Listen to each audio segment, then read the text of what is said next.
All right, welcome everybody to Poplar Bluff Senior High School. I'm Frankie Castile. It is coming up on 13 and a half minutes until the first game of the afternoon, and we've got ourselves a great showdown in line. 35th annual Poplar Bluff Showdown coming your way tonight. It all begins this afternoon. Our first game of the afternoon is going to feature a couple of good teams, one out of Tennessee, the other out of Little Rock, Arkansas. It is Haywood. They were here last year against Little Rock Christian. This is a first time for this team to be in this tournament. Can't wait to see them in just a few moments. And then at 5:30 today, you've got Hillcrest taking on Blytheville, Arkansas. Hillcrest is a team out of Memphis, Tennessee. That should be a fun game to watch also. And then coming up later on tonight at 7 o'clock, it is the host team, Poplar Bluff, is going to take on another team out of Memphis, Tennessee. They are the Red Devils from Douglas High School out of Memphis, Tennessee. And then at 8:30, the nightcap, it is Springdale, it is Germantown. It is going to be an amazing night coming up of high school basketball. And of course, we can't wait to get this underway. Coming your way here in just a few moments. We are coming up on 12 minutes until we begin this year's showdown. Last year's champion, they were out of Fayetteville, Arkansas. It was a great tournament. We got started very early in the day last year. It was kind of a messed up deal all the way around. Two teams that could not come out. So we were down to 3 games per day. But today, it's a new tournament, a new year, 8 teams on the docket. Fayetteville were winners last year, and then before that, 2019, it was Southside. And then back in 2017, 2018, the winners belong to Poplar Bluff. So we'll see what happens. Coming up next, we've got your starting lineups on who we believe are going to be the starting 5. We'll introduce you to each player as the teams go on.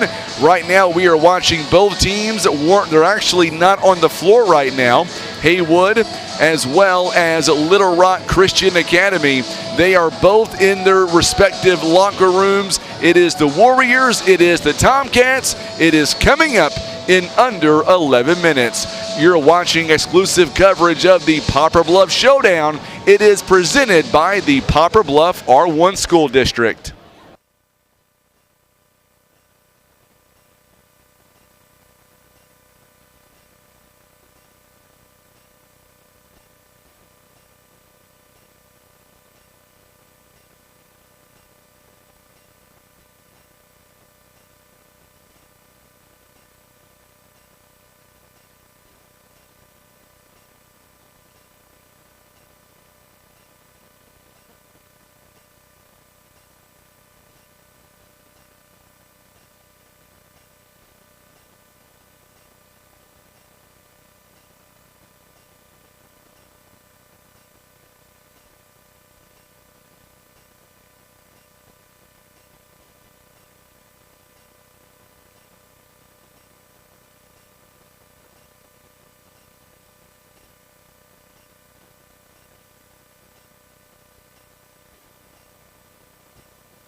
All right, we are back here. We're watching the Tomcats here. They've got a cheering squad. We'll have Tim get on the camera there as the Tomcats come out.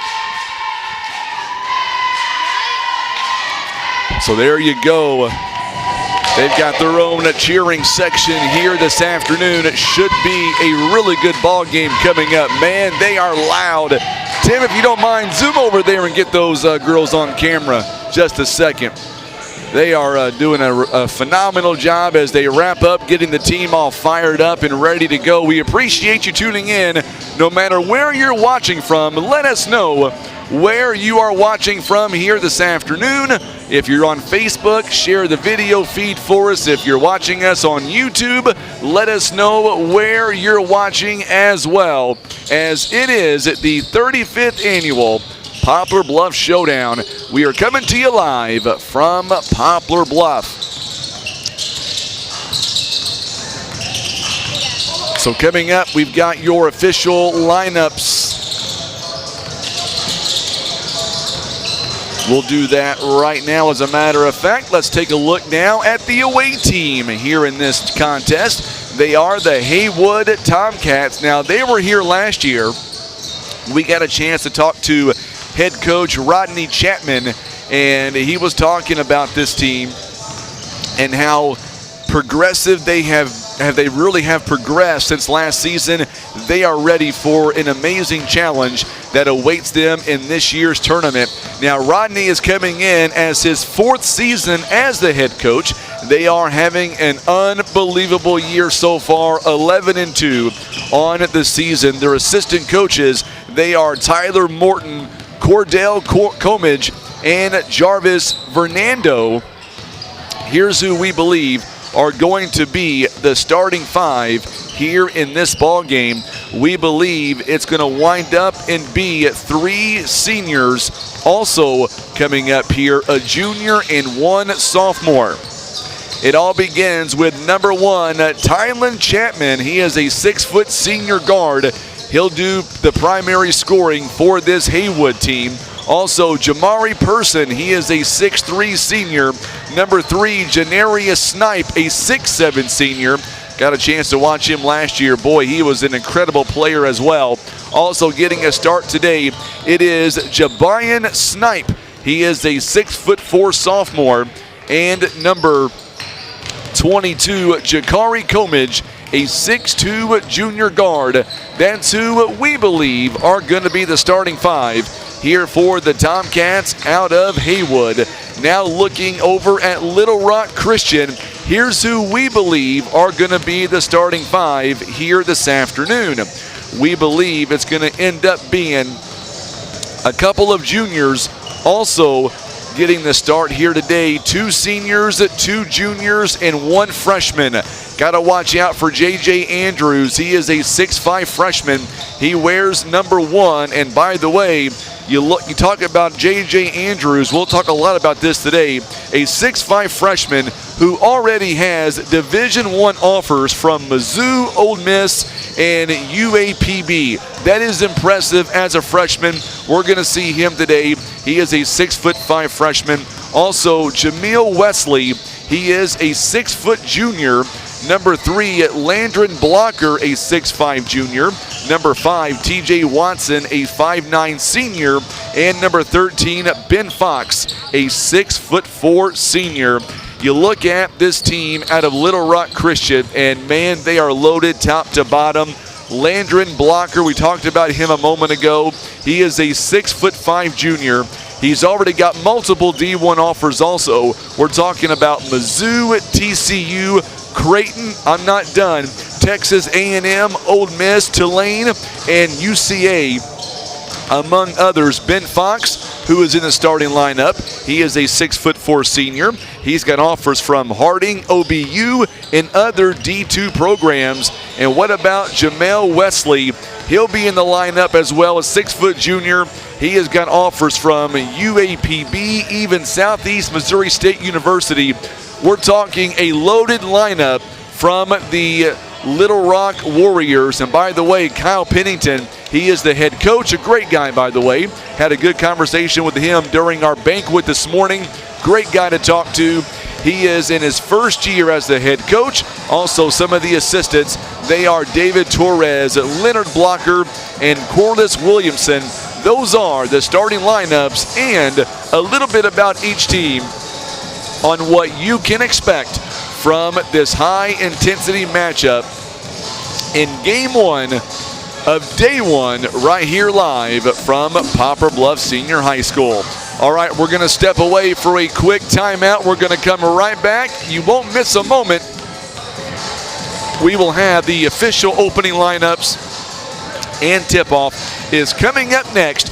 We are live from the 35th Annual Poplar Bluff Showdown It is presented by Today's Talk, KWOC. We are live on Facebook. We're live on YouTube. And, of course, a big thank you again to the Poplar Bluff R1 School Administration. We're back in just a moment live from this year's the Poplar Bluff Showdown.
All right, so we are back here live from Poplar Bluff Senior High School. Man, it is warm outside today.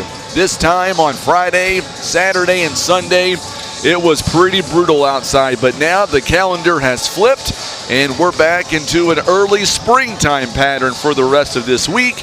It is really good weather outside for a basketball showdown. At least all we've got to deal with is a little bit of light rain, or I should say some rain coming in later on this week.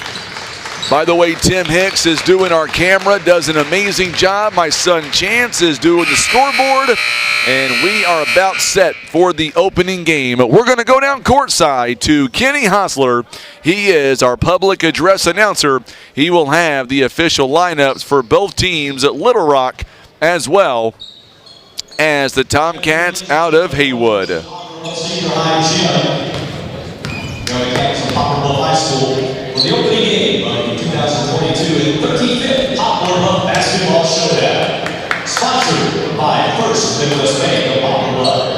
Today's 4 o'clock game will feature the visiting team on the scoreboard. They are the Tomcats from Haywood High School from Brownsville, Tennessee.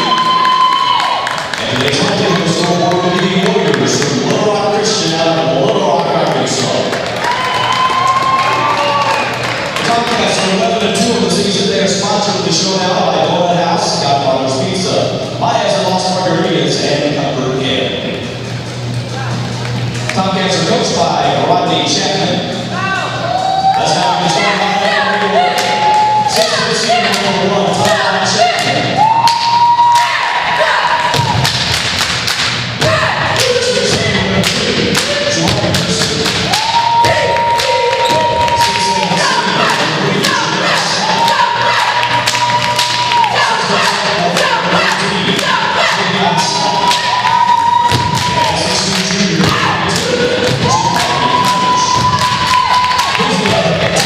I gotta tell you, man, I love the introductions here by Haywood. They really get into it. I like that a lot. Chanta Purtle is tuning in. She says, let's go Haywood. Boy, this team, they look to be like a fun bunch here to watch. I can't wait to get this started coming up here in just a moment. So J.J. Andrews going to get the initial introduction here for Little Rock Christian. Also Jamil Wesley, Landron Blocker, TJ Watson, and Ben Fox, who wears number 13. All right, so here we go. Our officials for today's game are Nick Jones, also Pat Sarda and Chris Russian. Here we go. I got to tell you, Shanta, I am becoming a Haywood fan. They were here last year. The coach is a great guy. But, man, this team, they really get into their basketball, no doubt.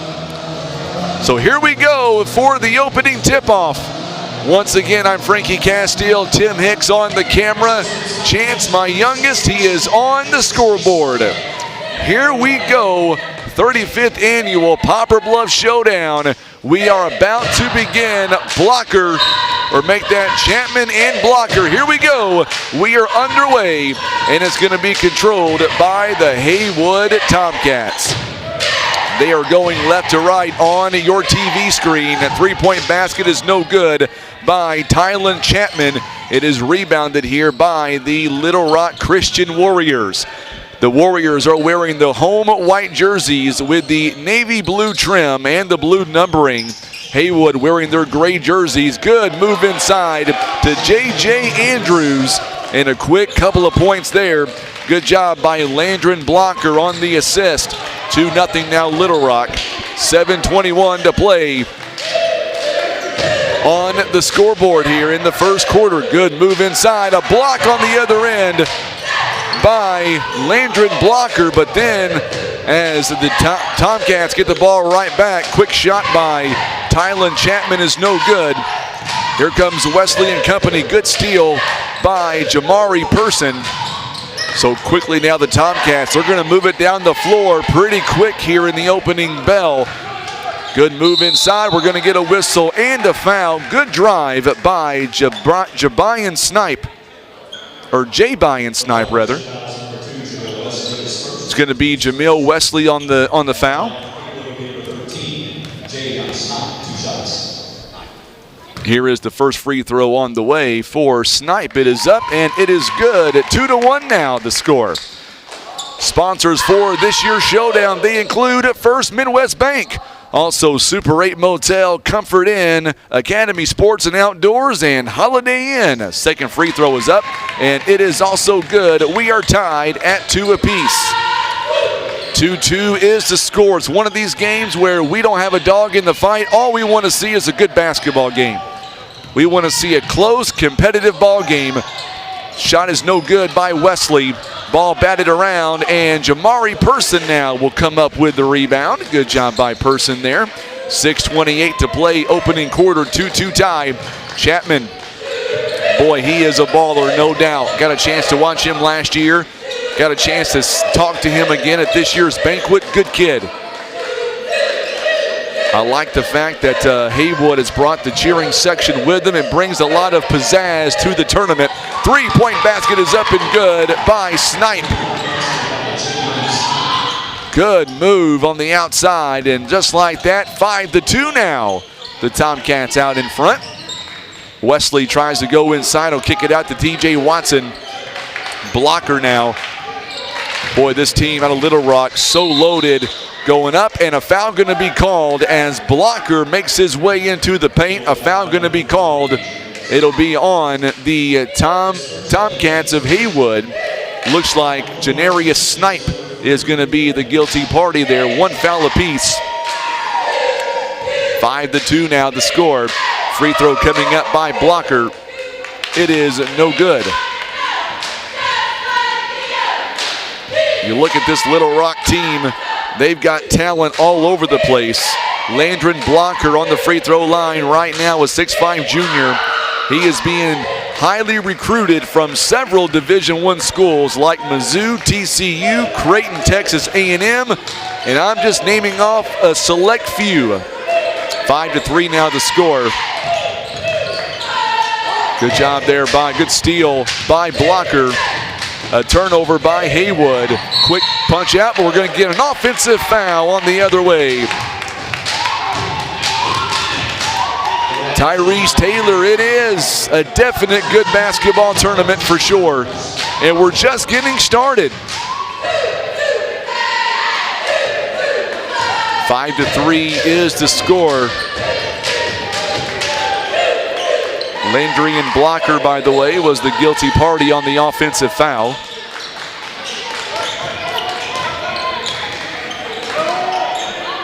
Good move inside the paint. It's up and good.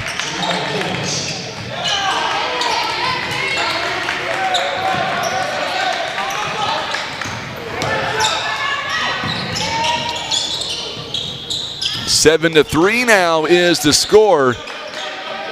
Quick steal by the Tomcats. Good move, kicks it outside. Wide open on the shot is Comidge. It's no good. It's rebounded by Wesley. 2 players by Little Rock, slow to get up. Wesley could not get the shot to fall. On the other end, Snipe is going to go up, and he is going to draw the foul. Boy, what a good hustle play by the Tomcats. 7-3 right now. They kind of getting out to an early start. We've got an injury, it looks like, on the play right there, as J.J. Andrews is kind of limping around, and he might be coming out here in just a moment. Ben Fox picks up the foul.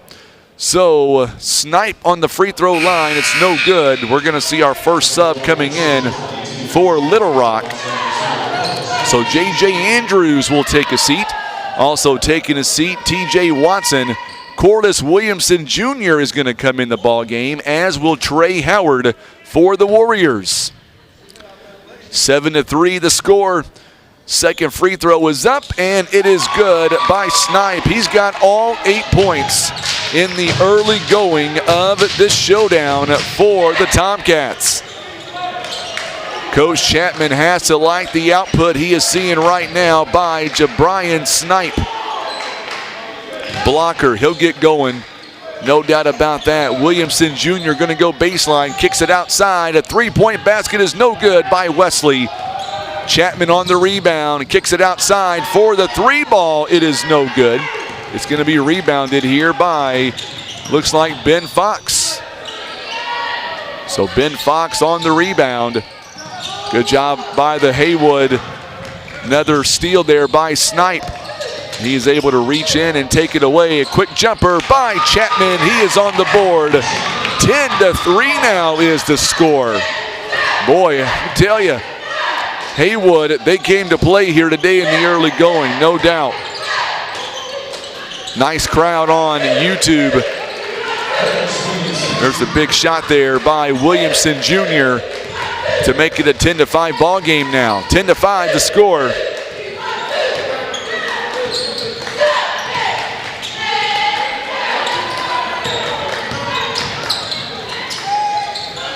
Shot is up and no good. Rebounded here by the Warriors. Long three-pointer in the corner is no good by Williamson Jr. Ball being batted around. Chapman with the rebound. Here comes the Tomcats. What a move. That is all by Janarius Snipe, as Chapman picks up an assist. 12-5 is the score now. And we've got a stoppage in play here. We're going to see T.J. Watson back in the ball game now for Jamil Wesley.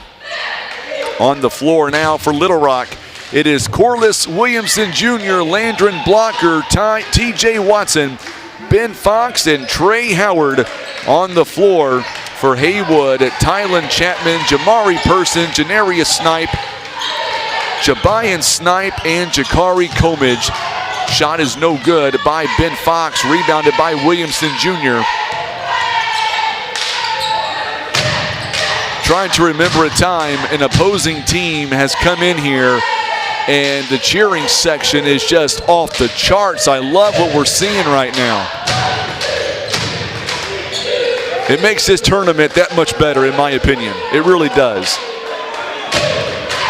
2:07 to play here in the first quarter. Chapman up by 7. Kicks it outside to Comidge. Comidge now guarded by T.J. Watson. It's one-on-one. Comidge now kicks it around to Snipe. Snipe gets it around to Chapman. Chapman now one-on-one. It's a 2-3 zone here by the Warriors. Kicks it inside to Jabayan Snipe. Goes inside. Man, this kid, actually that was Janarius Snipe rather. Janarius Snipe with his second bucket here in the first quarter. It's 15-4 now. Up by 9 points, nearly another steal, and it's going to be a foul instead. It looks like it's going to be on Jamari Person. Person will pick up his first personal foul, team foul number 2. We've got a timeout called by Little Rock Christian. It is a 30-second timeout. We're going to come right back. You're watching live coverage of the 35th Annual Poplar Bluff Showdown presented by the Poplar Bluff R1 School District.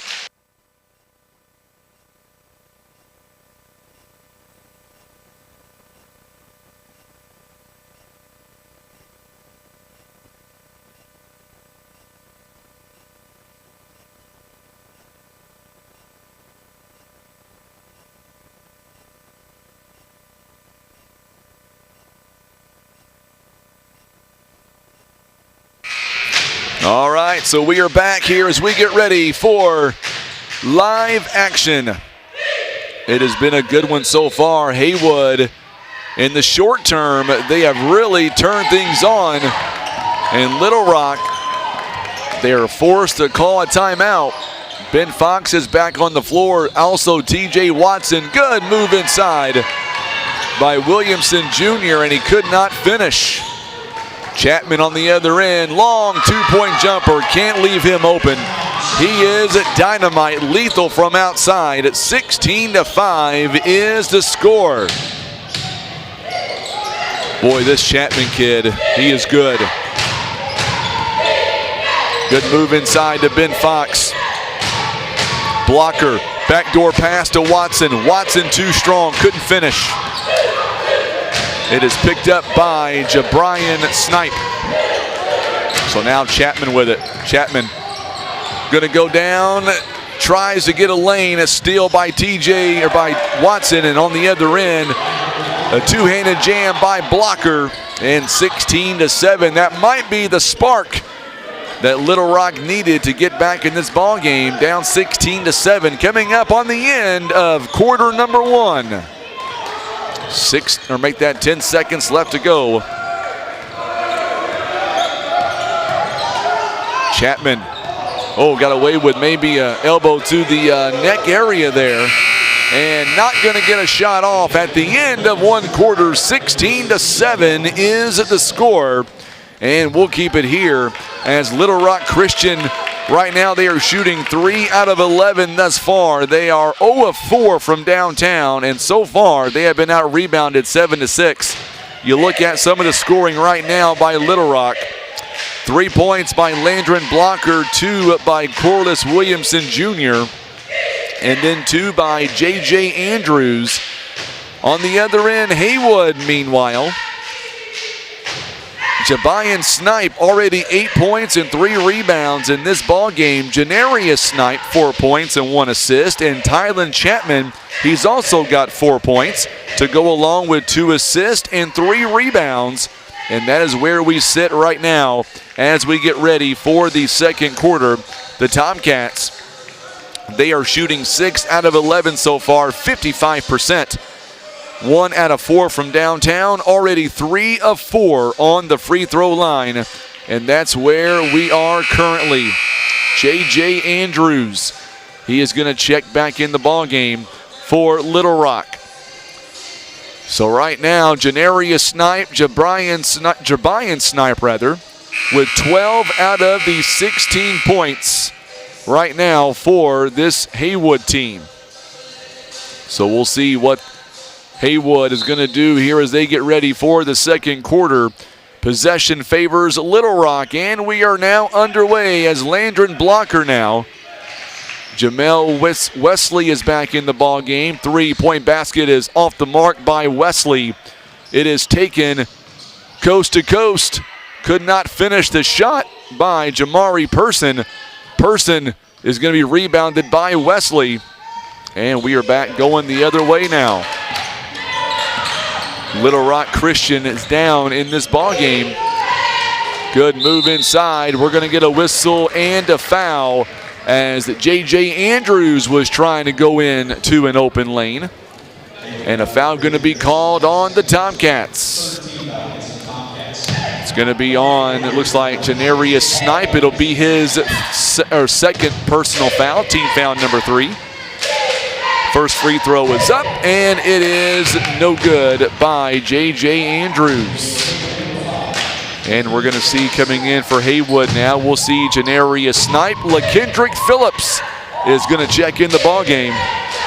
Second one is up. It's also no good. 2 free throws missed by Little Rock Christian.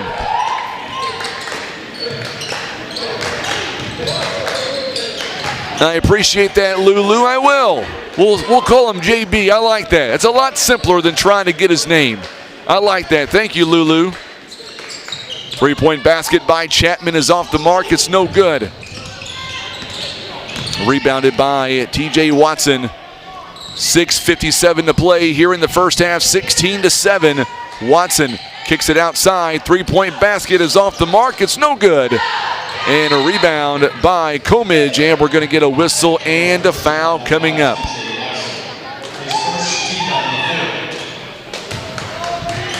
So Watson on the foul. That's team foul number 4 now. 4-3.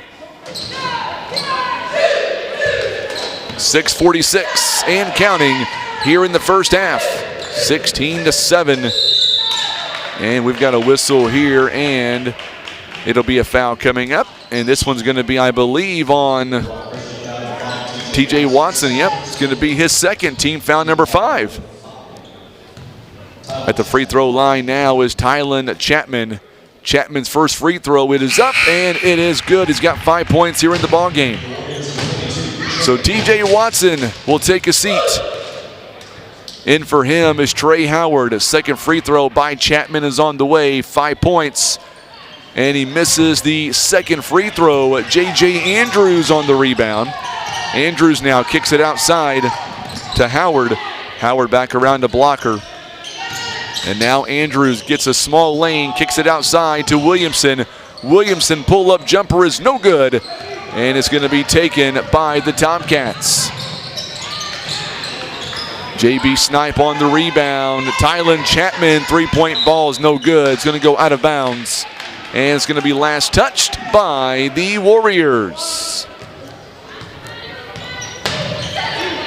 Big crowd already watching us right now on YouTube on this first game. J.B. Snipe. What a play that was. He's got 10. And we're going to get a stoppage here. Going to be a foul. It's going to be on J.J. Andrews. And that is team foul number 6. So that's going to put the Tomcats now in the bonus the next time around. Tomcats will go to the free throw line on the next foul by Little Rock. 19-7 to score. There's a good jumper on the other end. Going to be by Andrews, and now it's 19-9.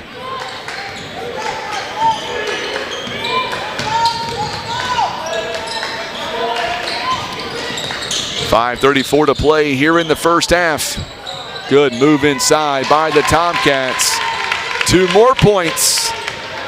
This one by LaKendrick Phillips. 21-9 is the score. Man, Haywood, they are having a field day here in the first half. 3-point basket by Blocker is off the mark. It's no good. Blocker could not get the shot to go down. And just like that, Jamari Person and company taking it right back down the floor. So far, they have outscored 5-2 here in the second quarter, rather. And now we get a whistle and a foul away from the ball. It'll be against the Tomcats, and that'll be on Tylen Chapman. A rare turnover here by the Haywood Tomcats. That is number 3 here in the ball game. 4:50 left to play in the first half. 21-9 is the score. Little Rock, nearly a steal there by J.B. Snipe. Good move by Blocker. Blocker from the free throw line. It's no good. Rebounded by Chapman. Quickly down the floor. Chapman couldn't get the finish Rebounded by Howard. Ben Fox is back in the ball game now. Wesley goes inside. What a move by Jameel Wesley. His first bucket here at the ball game. And now it's 21-11, back to within 10. Timothy Simpson is tuning in all the way from Jacksonville, Florida. Ben Fox pull up three-point, no good. J.B. Snipe, what an incredible play by him, as he is able to get that rebound and save the rebound basically. 3:45 and counting. Timothy Simpson from Jacksonville, Florida. First time in years he can't make it to the showdown. But that's okay, you'll have every game right here live, my friend. How's the weather down there in Jacksonville, Florida? Or do I even want to know? Up here it is a little bit warmer than what it was last week, that's for sure. It does feel better. Gonna get a whistle here, and it's gonna be a timeout here by Haywood. It'll be a full timeout. Our sponsors here for this tournament, they include Robert Rowland Dentistry, Briggs & Stratton, also being brought to you by Sparklight, Donut House, Godfather's Pizza, McDonald's, also Ozark Total Healthcare, Jostens Steak and Shake, Mules Booster Club, and of course right here at KWOC Radio. We're going to step away for a quick timeout. We'll be back. 21-11 to score, 3:19 to go in the first half. You're watching live coverage of this year's showdown presented by the Poplar Bluff R1 School District.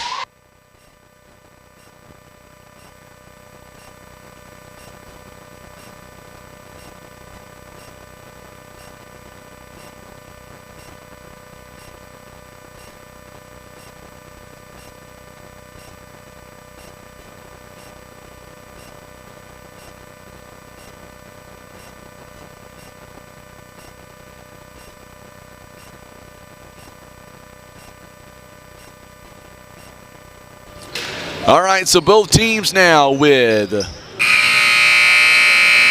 timeouts left here in the ball game. Timothy says 70 this week, up to 82 next Wednesday. It's not going to get quite that warm down here, or up here, but it will get pretty warm. 21-11 to score. J.B. Snipe with the right hand, able to finish. He's got a dozen now. That's a good move. 23-11. He's already got a dozen points.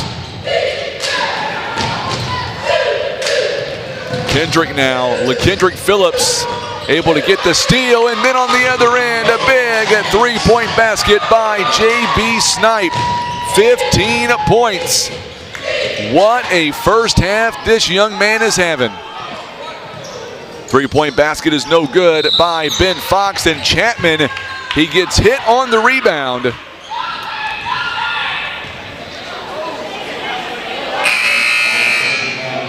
And we're going to get coming in now. Trey Howard is back in the ball game. He will check in for Landron Blocker.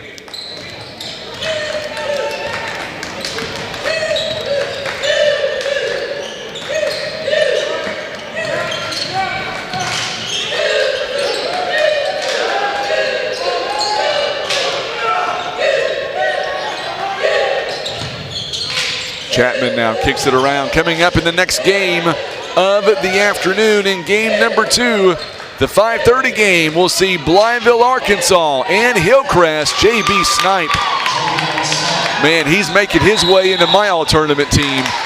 There is no doubt about that. This young man, 17 first half points. Wow. 28-11 the score. And we've got a 30-second timeout here by Little Rock. Let's take a look at some of the numbers right now. Little Rock is shooting 26%, 5 out of 19 overall, 1 of 4 on the free throw line, 5 turnovers, 11 rebounds. But Haywood, meanwhile, they are shooting 50%, 0 when it comes to offensive rebounds, but only 3 turnovers. And they are 2 of 9 from downtown. Boy, this Haywood team, they are fun to watch. A lot of their fans tuning in back in Haywood. We appreciate that. Tylen Chapman, he spoke at the banquet this year. He pretty much told it like it was. He thought this team coming in was going to be very physical, and that's where we have been to this point. Blocker back in the ball game. Ben Fox is as well. Cordis Williamson Jr. J.J. Andrews makes out the 5. Pull-up jumper, good shot. Taken by Jamil Wesley. And it's 28-13 now. J.B. Snipe, he has been a spark, no doubt, for this team in the early going. Comage looking around, Chapman now. Chapman gets a little bit of space, and he'll draw the foul. Boy, Chapman, he is so lethal when he gets inside the paint. He is hard to contain. Also in for Haywood is Robert McAfee, number 30. So Chapman now shooting 2. He misses the first one. So checking out is going to be J.J. Andrews. Checking back in is Trey Howard.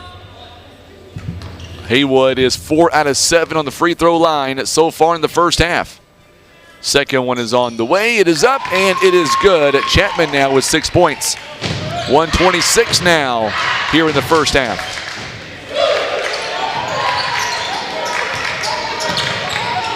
(29-13) the score.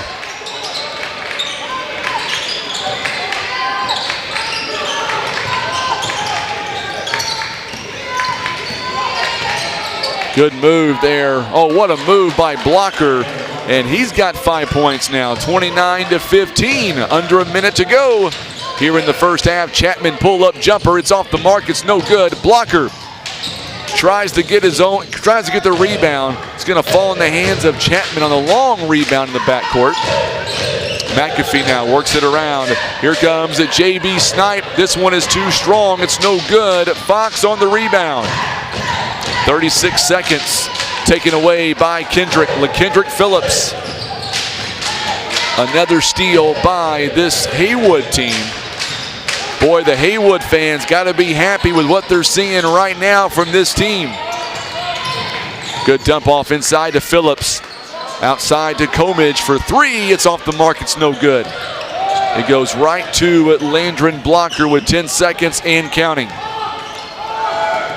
Coming up, we've got halftime. Wesley may not get a shot off. Ben Fox takes it. It's not going to fall at the end of one half. What a first half by Haywood as they lead by 2 touchdowns. It's 29-15. Coming up, we'll break it all down. We'll take a little time out here. We're going to go down to the scores table and get stuff set up for the next ball game. And we'll come right back. You're watching live coverage. It is the 35th. Actually, Tim, we'll take it down courtside and watch the Haywood cheering section just a little bit.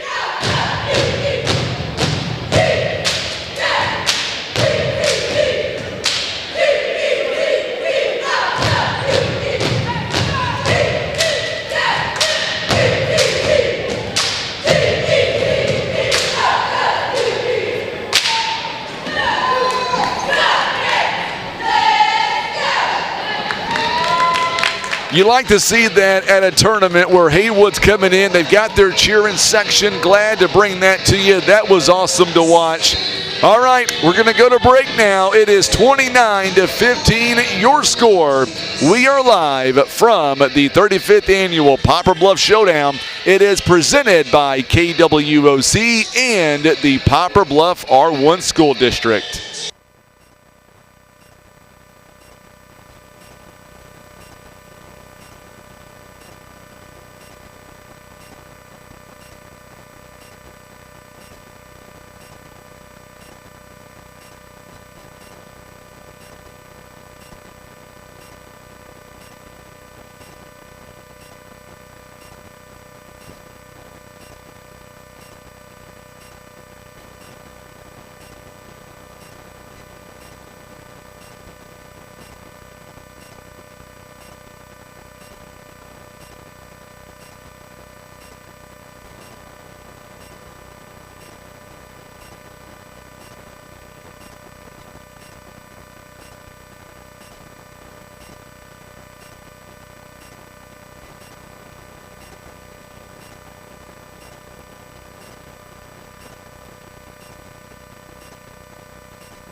All right, so we are back here. We had to go down courtside just a little bit and kind of make sure that we're on pace for everything. What a first half by this team out of Haywood. JB Snipe, what an incredible first half he has had. 17 points in the first half, 6 by Tylen Chapman, 5 by LaKendrick, or make that 2 by LaKendrick Phillips. You look at the scoring breakdown as a team, and right now Little Rock shooting 32%, 7 out of 22 overall. They are 1 of 4 on the free throw line, 0 of 9 from behind the arc, 13 rebounds so far, 6 turnovers, 4 assists, and 2 steals. Scoring for the Warriors so far have been very limited. 5 points by Landron Blocker, 4 points each by J.J. Andrews and by Jameel Wesley, 2 by Corliss Williamson Jr., and that's it. That is their scoring right now. We talked about the scoring breakdown for Haywood. Haywood right now, they had a really good first half. Haywood outscored Little Rock Christian 16-7 in that first quarter, 13-8 in the second quarter, and that's where we are right now with a 14-point advantage. I went down courtside. I was talking to the head coach out of Haywood, Coach Rodney Chapman, and I said, look, your fans are incredible. They are loyal, and I just think it's amazing how the Haywood cheerleaders traveled all the way here to be with this team, and we are going to see good things out of this team all week. You don't see a lot of that from these really far away schools. Nobody really travels with them as far as cheerleaders and stuff go, but this team did, and they are loud, and we are so happy to bring that to you. So when they're cheering, we'll shut up, and we'll give them the credit they deserve for making that long trip up here from Haywood to right here in Poplar Bluff. We welcome them, no doubt. A lot of good fans here watching us on Facebook, on YouTube as well. We're going to remind you coming up, next ball game, really good matchup is on the way.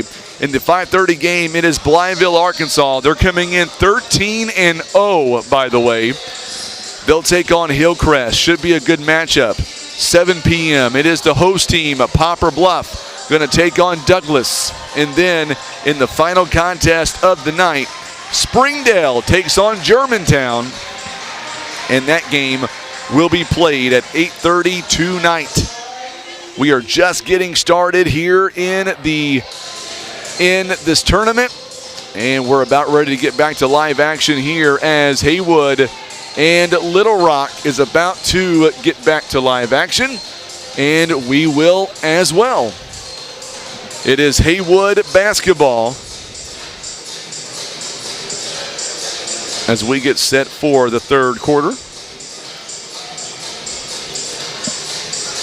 So now the music dims, and here we go. So Haywood is going to inbound the ball now, and we are underway. Good move inside. So Haywood switches sides, and now they're going to go right to left on your TV screen. Good move inside. The big man, Janarius Snipe, is going to be called for the travel. So a turnover that time around by Haywood, a rare turnover. Snipe is going to be called for the travel. So TJ Watson back in, Jamal Wesley and Ben Fox, and we're going to get a turnover on Landron Blocker. So back-to-back turnovers here by both teams to begin this second half. And there's what I've been talking about. They are loud here this afternoon. You gotta love the fans or the cheerleaders here by Haywood. Jamari Person, he is also back in. Jakari Comage is in the ball game, as well as JB Snipe. 3-point basket by Tylen Chapman is no good. Ben Fox on the rebound. So here we go now. Little Rock down by 14. Shot is up and no good by Wesley. Long rebound. JB Snipe again. He lays it up a little too strong. Could not finish. Good rebound by Comidge and Haywood. So Janarius Snipe, he'll go inside the lane. Snipe goes up. It is good. He's got 6 points. 31 to 15 the score. On the other end, shot is up and no good. Still can't. There you go. Blocker says, I'll do it 3 times. And now it is 31-17 the score.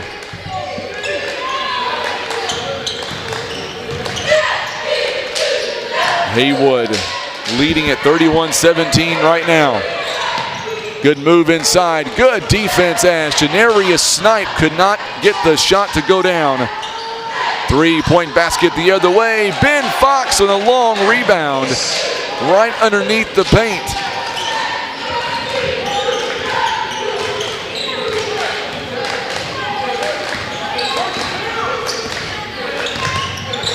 So Ben Fox with 2 points. On the other end, Chapman could not get the shot to go down.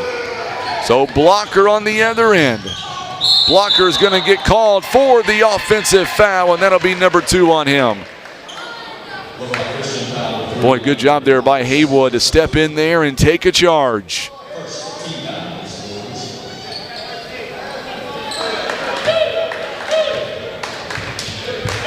.540 to play here in the third quarter. It is a 31-19 score. Jamari Person going to work it around.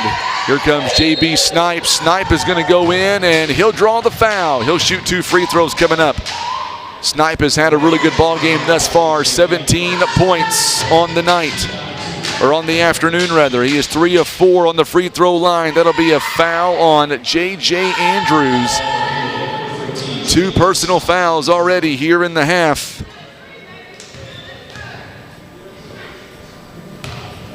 First one is up, and it is no good by Snipe. Second one is coming up. It's real quiet here in the second one. It is up and it is good. And now it is a 32-19 score. Glad to have you alongside here on Facebook and on YouTube. Let us know where you're watching from and what team you're going for. A lot of Haywood fans here that are on YouTube and on Facebook. And this one's going to be unforced turnover, as J.J. Andrews could not maintain the dribble, and it's going to go out of bounds.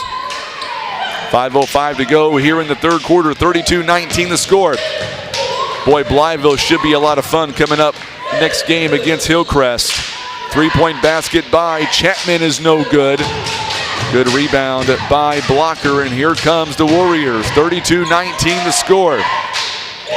I would say this game is far from being over. Good job by Chapman. Quick hands as he is able to take it away from Wesley. JB Snipe, top of the court, top of the key now. 3-point basket is up, and it is no good by Comidge. And the rebound is going to fall to the Warriors, and then a turnover out of bounds. 4:28 to go here in the third quarter. 32-19 the score. Tiffany Goodman says, let's go Haywood. Boy, big turnout here on Facebook and on YouTube for the Haywood fans. Oh, we're going to get a go 10. Going to be a go 10 on J.J. Andrews.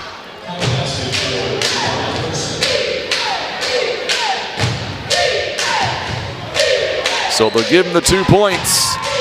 4:12 to play, 34-19 now the score. Timeouts look like this. Little Rock has 3, Haywood has 4. Good steal, another turnover, by Haywood as Janarius Snipe takes it away from J.J. Andrews. And we've got a blocking foul coming up on the other end. And that one should be on, if it's on J.J. Andrews, it's number 4.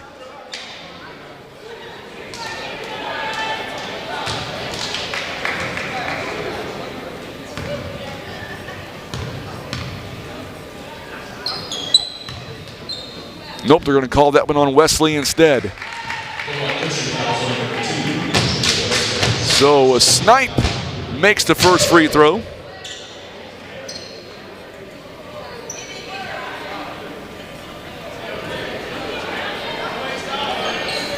So Little Rock has 3 fouls here in the half. None thus far by the Tomcats. Second free throw coming up here by Snipe to give him 20. He's got 19 here in the ball game. And this one is up, it's no good. J.J. Andrews on the rebound. And we've got a whistle and a foul on the other end.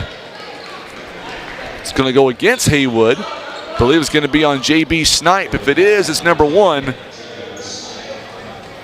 Or make it his second personal, rather.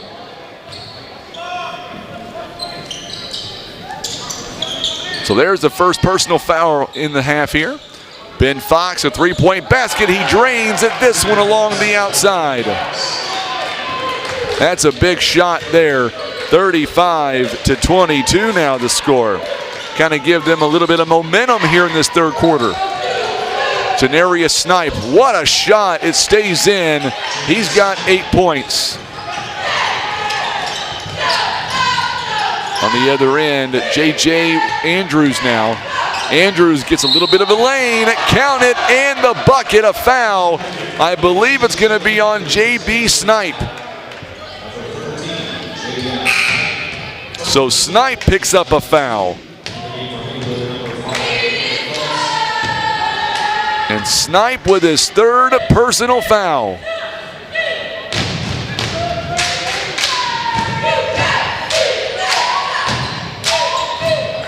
And the bucket is up, and it is good. It is now 37-25. There's a nice bucket by Chapman. He's got 8 points. 39-25 the score. 2:50 to play here in the third. It is back to a 14-point game again.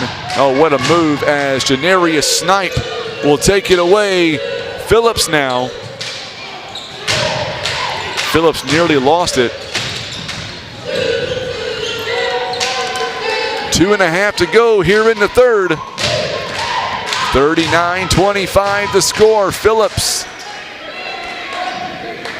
will back it out, and Personnel will reset the offense. Person now. Person, top of the key, drains it. His first bucket of the ball game. It's 41-25. That was a good shot. Last touch by Phillips. It'll stay with the Warriors. 41-25 is the score. Coming up in our next ball game, Blytheville. They will take the floor. There's a whistle and a foul. It happened on the floor. I believe it's on Phillips, number 5. No, they're going to call that on Chapman, I believe. So Chapman may have picked up his third foul, or make that his first foul. So Chapman picks up his first personal. It is now 3-3 in the foul category now by both teams. Turnaround jumper is no good by Wesley. And here comes Phillips and company. Phillips with a nice move high off the backboard. It's no good. But Janarius Snipe will get the offensive board and go back up and score. He's got 10 now. 43-25 the score. There's another steal. This one's going to go out of bounds. Last touched by the Warriors. Boy, this Tomcat team, they are so quick up and down the floor. You look at the turnovers right now. The Warriors have 14 turnovers to only 4 by Haywood. Make sure and share this video for us on Facebook. Good job by Chapman to find a wide open Janarius Snipe. Give him 2 more points. It's now a 20-point ball game. 20-point game right now. Coming up on the 1-minute mark. 3-point, no good. Good job there by Trey Howard to track it down. And then on the other end,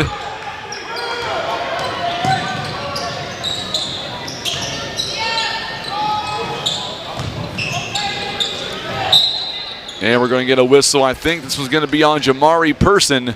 If it is number 2. And that'll be another foul coming up. And that is team foul number 4 now.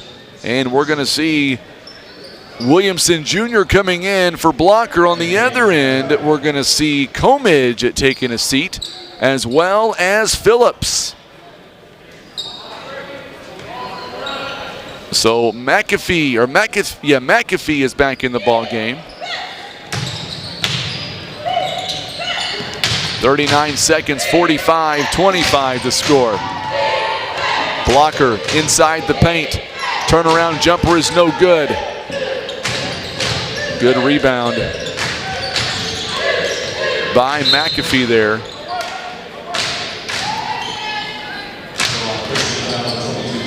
It's going to be on Trey Howard, his first, team foul number 4. So each team with 4 fouls here in the third quarter of play. 24 seconds, 20-point ball game now. And this one is going to be thrown away by the Tomcats. An unforced turnover that time. Jamari Person will get the turnover. 17 seconds and counting. 45-25. Oh, there's a two-handed dunk by Jamel Wesley. Nobody blocks out. 45-27. 2 seconds. They throw up the shot by Person. It's no good. So we have played 3 quarters. And Haywood now 8 minutes away from getting a win in the opening round. We are headed to the 4th. You're watching live coverage of the 35th annual Poplar Bluff Showdown, presented by the Poplar Bluff R1 School District.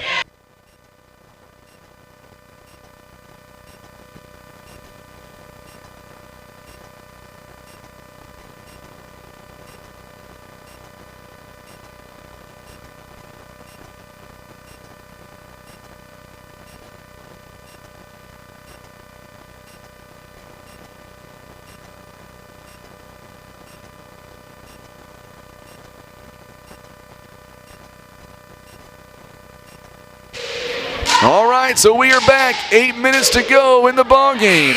Boy, a big crowd here tonight watching us on social media. Tomcat defense is very good. Vincent Sturdivant says that. Let's go Warriors, watching all the way from Oklahoma. Yes, that'll be a good game tomorrow if it happens. Somebody's already saying they want to see Blytheville and Haywood. That'll be a good matchup if that is the way it falls. Blytheville's got to get a win in the next game. Meanwhile, Haywood, they've got to continue to put their pedal to the metal here in this quarter as they are up by 18 points. J.J. Andrews could have been a bad court, but it was touched. Landron blocker now. Out to Ben Fox for 3. It is good. Boy, Ben Fox is so good. So good from outside. Back down to 15 points. He's got 8 points in the ball game. You gotta like that from your outside shooter. On the other end, shot is up. It's no good. It's gonna go last touched by Person, it looks like, of the Tomcats. So last quarter, Haywood outscored 16-12. They still lead by 15. There's a nice bucket, another three-point basket by Wesley. Boy, Wesley found the sweet spot there on a three-point basket as Landron Blocker on the assist. 45-33 now the score. It's down by 12. Malik Calloway says Ben can shoot the ball. Chapman cannot get that shot to go down. Ben Fox on the rebound. And we're going to get a whistle here, and it's going to be a foul, it looks like, on Person. He thought it was a tie-up for a jump, but instead it'll be a foul, and that is team foul number 5 now. And that'll be his third personal. So now the inbound to Blocker.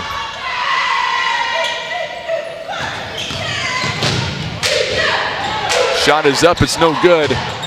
It is rebounded by the Tomcats. Here comes Haywood now. Chapman tries to find Phillips instead. He gets it out to Janarius Snipe.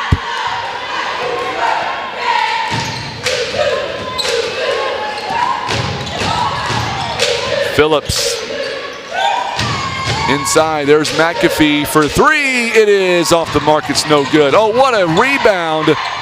And still no good, but the putback is up and good by Janarius Snipe, and he's got 14.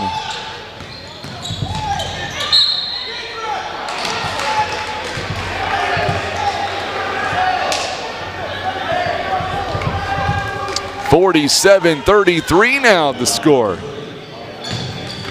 And that'll be on Robert McAfee, his first, team foul number 6.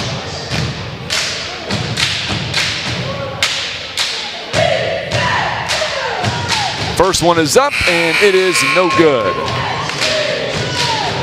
And we're going to see McAfee taking a seat. Also, LaKendrick Phillips. JB Snipe is in the ball game. Also back in is Comidge. Ben Fox will take a seat as well. J.J. Andrews makes 1 out of 2. It is 47-34. Now we get a tie-up, and it's going to stay with the Tomcats. 5:44 to go here in the ball game. Trey Howard is also back in the ball game for Little Rock. Trying to make this a game again. 13-point game right now. Janarius Snipe.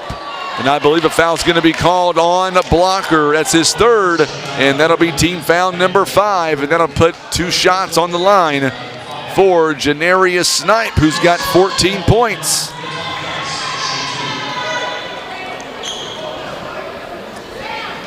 He has not been at the line so far today. 14 points, 2 rebounds, 1 assist.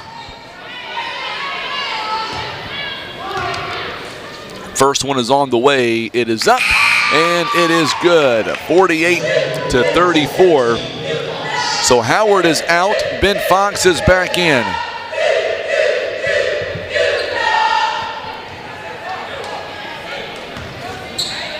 Janarius Snipe takes it, misses it, and J.J. Andrews now with it. Andrews gets a little bit of a running lane. He'll get a foul in the process. And we'll see who the foul is going to be on. It's going to be on Janarius Snipe, and that'll be number 3. And that is team foul number 7. So J.J. Andrews will get a 2-shot foul coming up. First one is up, and it's no good. Each team missing some free throws right now. Trey Howard is back in. Ben Fox will take a seat. Second free throw is coming up. It is up, and it is good. 1 out of 2 this time by Andrews. It is a 13-point ball game. Little Rock 4 out of 9 on the free throw line. And we may get a timeout. It's going to be a timeout. No jump ball. Timeout called by Haywood just in the nick of time. Boy, the officials, it's going to be a full timeout. Right now, Little Rock shooting 38%, 14 out of 37. Haywood shooting 41%, 19 out of 46.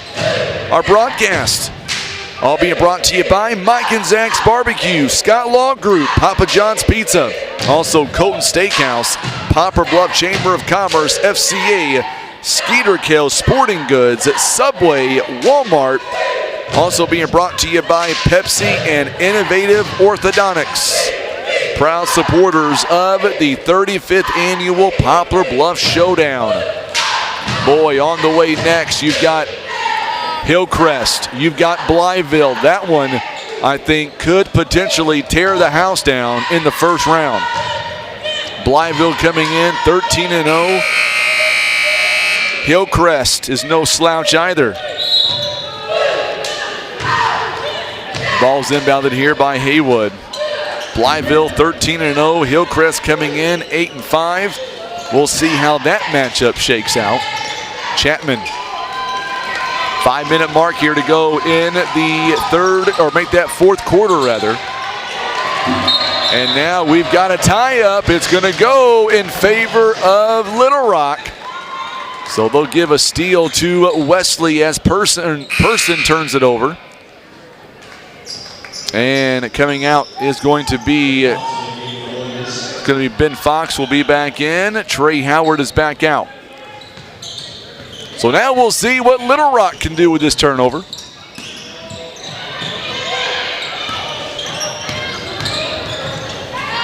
Oh, what a move. What a jumper by Blocker. He's got 9.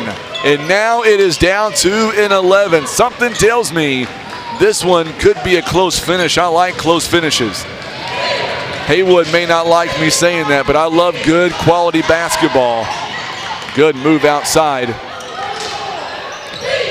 Oh, what a move. The Haywood continues as JB Snipe, 21 points now here in the ball game. It's now 50. Oh, make that a long two-pointer. It's 50-39. So Blocker near the elbow there as he gets that shot to go down. Blocker, by the way, he's got 11 now in the ball game. It's going to be a foul on Landron Blocker, I believe. If it's on him, it is. That's number 4. Team foul number 6 now. It is a 2-shot foul on the way for JB Snipe. Snipe already 21 points in this ball game. First one is up, and it is no good. He'll get one more. Third game of the night will feature Douglas out of Memphis, Tennessee, and the host team, Poplar Bluff Mules.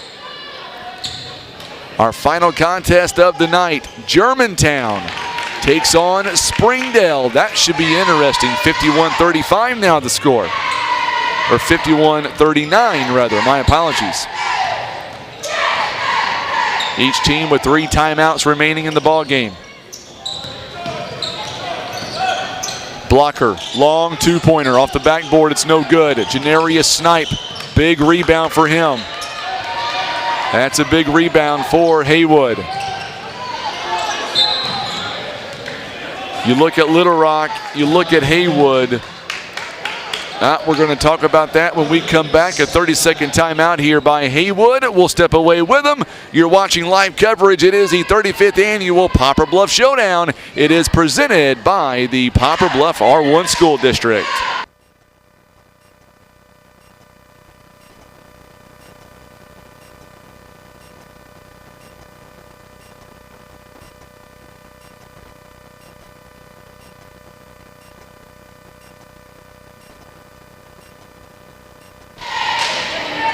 All right, 3:32 to go here in the ball game. It is 51-39. A lot of Haywood fans on here. Big crowd at nearly 100 right now on YouTube watching this first matchup of the day. 51-39, here we go. Haywood leads by 12. Oh, good move. Couldn't get the finish, though. There you go. Now we got the finish. Janarius Snipe with 17. Jamari Person on the assist. That was a good concentration heads-up move. Three-point basket is no good. It is rebounded by Person. Now we get a whistle and a foul coming up, as Person is fouled on the rebound attempt. They try to go for a tie-up. Instead, it's going to wind up and be, it's going to be a timeout here. It's going to be a full timeout. So we'll keep it here and we'll kind of reset everything, as Howard is going to be the one called for the personal foul. It'll be his second. Each team with 7 fouls here in the ball game. Little Rock Christian right now, they have out-rebounded 26-25. And right now, Haywood, 5 offensive rebounds. Little Rock also 5 offensive rebounds. Little Rock 15 turnovers. Haywood, they've got just 6. I'll let Tim get the cheerleading section here of Haywood back on camera, and I'll be quiet for a moment.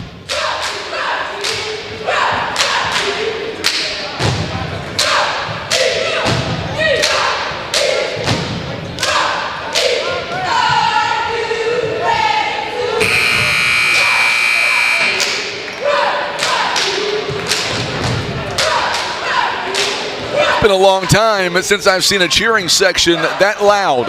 It really is. It is refreshing to see an away team coming in like this and bringing in their cheering section. You like to see that. Haywood, you should be proud.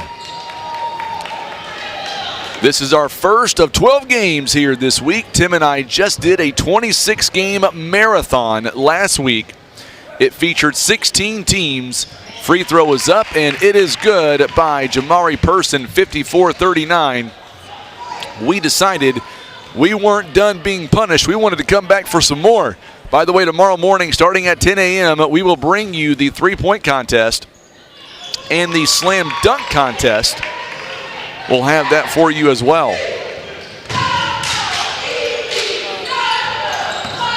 And that's going to get started at 10 a.m. Blocker inside the paint, 13 points, 55-41 the score now.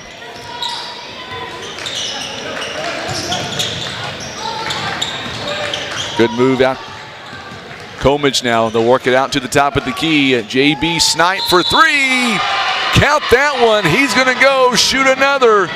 My goodness, what a pass and what a shot that was. 25 big points on the night for JB Snipe. Let me tell you, foul going to be called on Wesley. It'll be his 3rd. And Snipe with 26 points here in the ball game. And we've got a whistle here and a foul. We'll see who that's on.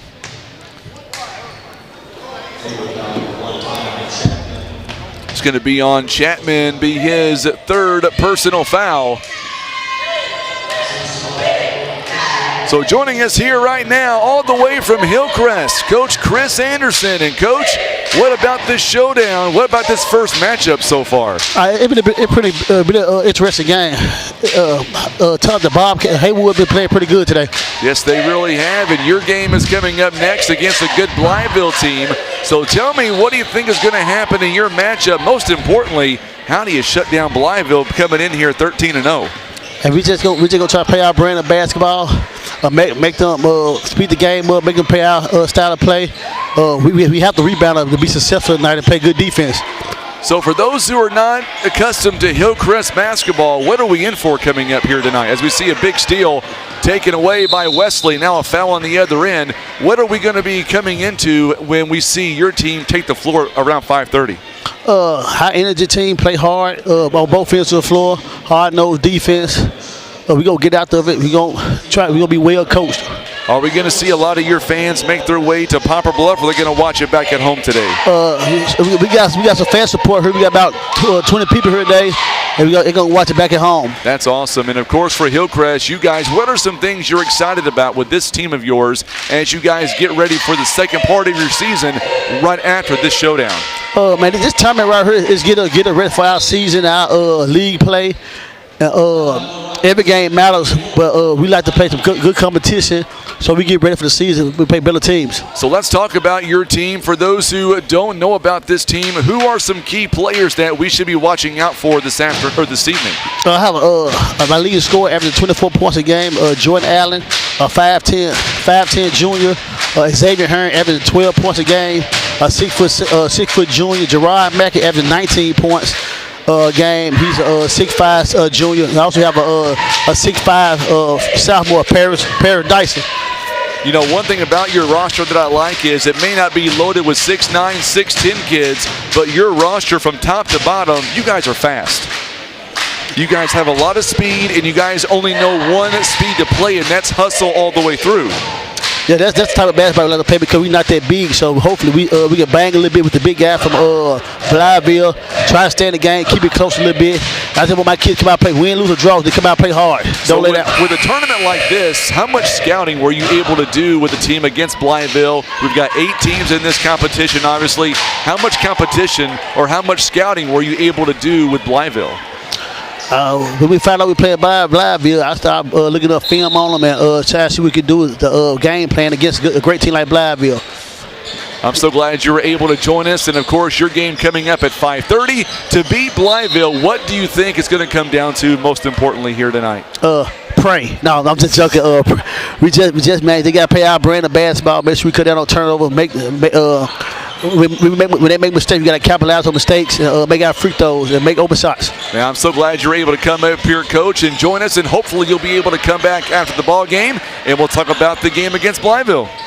Sir, thank you. I'm glad you had me on. Absolutely. Coach Chris Anderson joining us live here with Hillcrest. We're going to see them coming up in the next ball game. 1:43 to go here in this one. It is a 59-45 ball game. Tomcats right now leading Little Rock late in this ball game. We see a foul there taken by T.J. Watson. It'll be his third, and that's going to put the Tomcats on the free throw line for 2 free throws to try to extend their lead.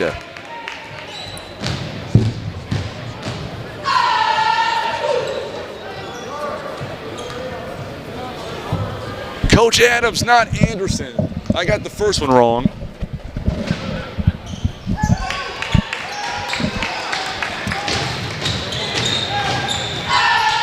So 61-45 the score. Both free throws no good. On the other end, boy, good job. 61-45 rather.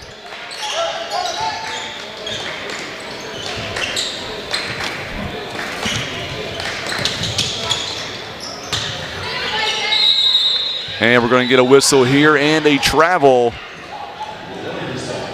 It'll be Warriors ball.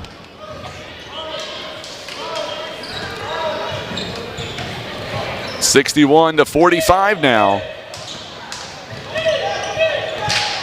Coming up on a minute left to go here in the ball game. What a move by Wesley. 61-47 now the score. Blytheville comes up next. There's a nice jumper by Comidge. 63-47 now the score. Yes, he did say pray. That was a funny comment. I called him Coach Anderson. He reminds me of a coach down there in Memphis. As Wesley misses on the other end, J.B. Snipe, he goes coast to coast. 28 points. There's a long baseball pass. And a foul on Person. He was not going to let that happen. He was not going to give them the easy 2 points. That was not going to happen. See Coach Will Durden, he has made his way into the high school gymnasium. Fourth team, or I should say the fourth personal rather on Person. Free throws were coming up here by Wesley. He's got 13. He misses the first free throw.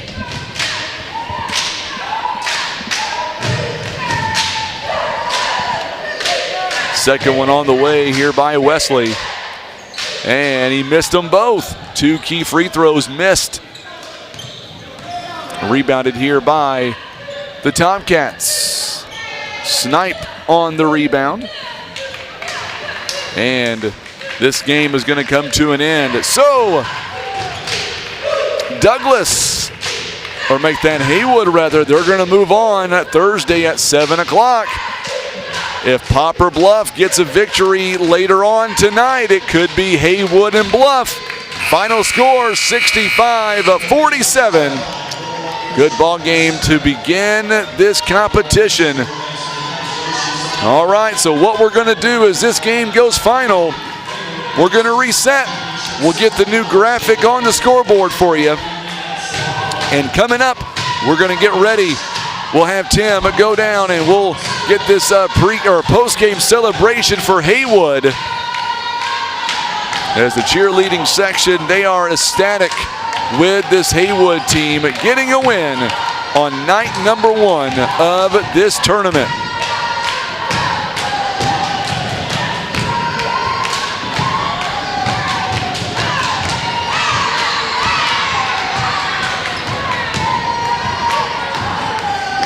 So, as we are going to say so long for now, we're going to take a quick timeout. We're going to come back and we will get ready for the next game. Should be a good one. Hillcrest, Blytheville. It's coming up in about 15 or so minutes. You're watching live coverage. It is the 35th annual Poplar Bluff Showdown presented by the Poplar Bluff R1 School District.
All right, so we are back here with about 4.5 minutes to go before we get ready for the next contest. This one is going to be a good one.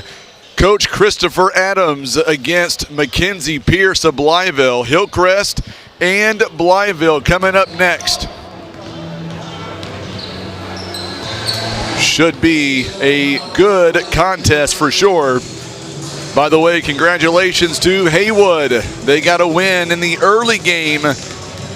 They were able to go on to win 65-47. So that means Haywood now, they will play the winner of the next ball game. And that next ball game after this one will feature Memphis Douglas against Poplar Bluff. Trying to get everything organized. You gotta love these tournaments. A lot of information. Here we go. Let's see here. Mr. Fowler, he is tuning in, ready for the Chickasaws. I can't wait to see Blytheville. I have been looking forward to seeing Blytheville all week. I've heard good things about them. So we'll see.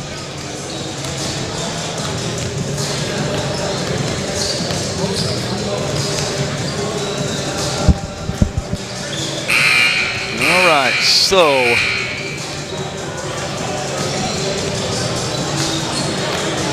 there we go. So Hillcrest and Blytheville.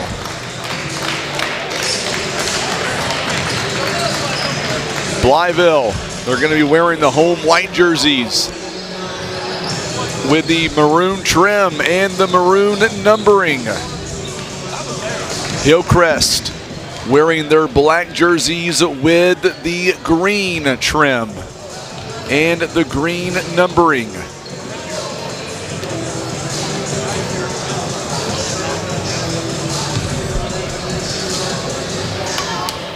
Trying to get everything ready to go. There we go. All right, so Tim and I are about ready to go.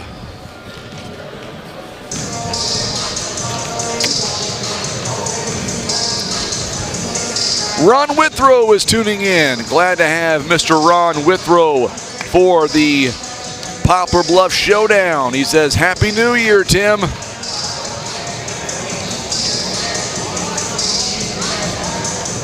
"90 seconds away from our second game of the day. We've got 4 of them today. And we're going to bring you all of them. By the way, coming up tomorrow morning, starting off at 10 a.m., it is our slam dunk and three-point contest.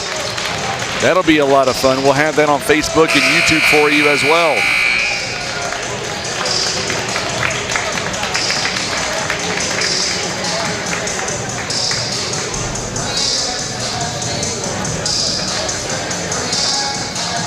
We're going to go down courtside here in just a moment. We'll get you the official starting lineups. We'll do that right now with our public address announcer, Kenny Hosler.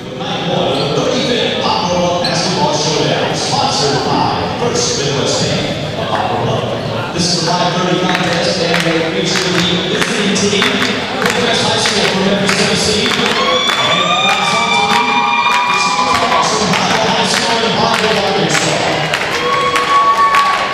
Hillcrest is sponsored and delivered by Holiday Inn, Colton Steakhouse, McDonald's, Buffalo Wild Wings, John's Pizza, and Innovative Orthodontics. Vikings are 9-5 in the season in his second year. Hillcrest is coached by Christopher Adams. Now the starters for the Vikings. 6'4" junior number 1, Jared Mackey. So Jared Mackey will get the start, number 1. Jordan Allen is going to get the start here for Hillcrest. For the Hillcrest Vikings.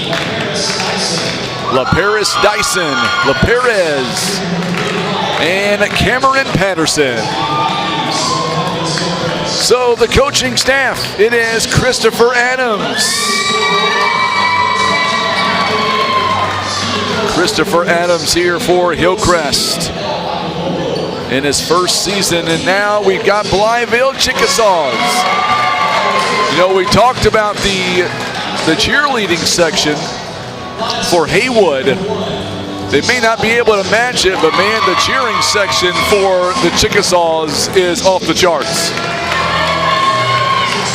Anthony Handy is tuning in.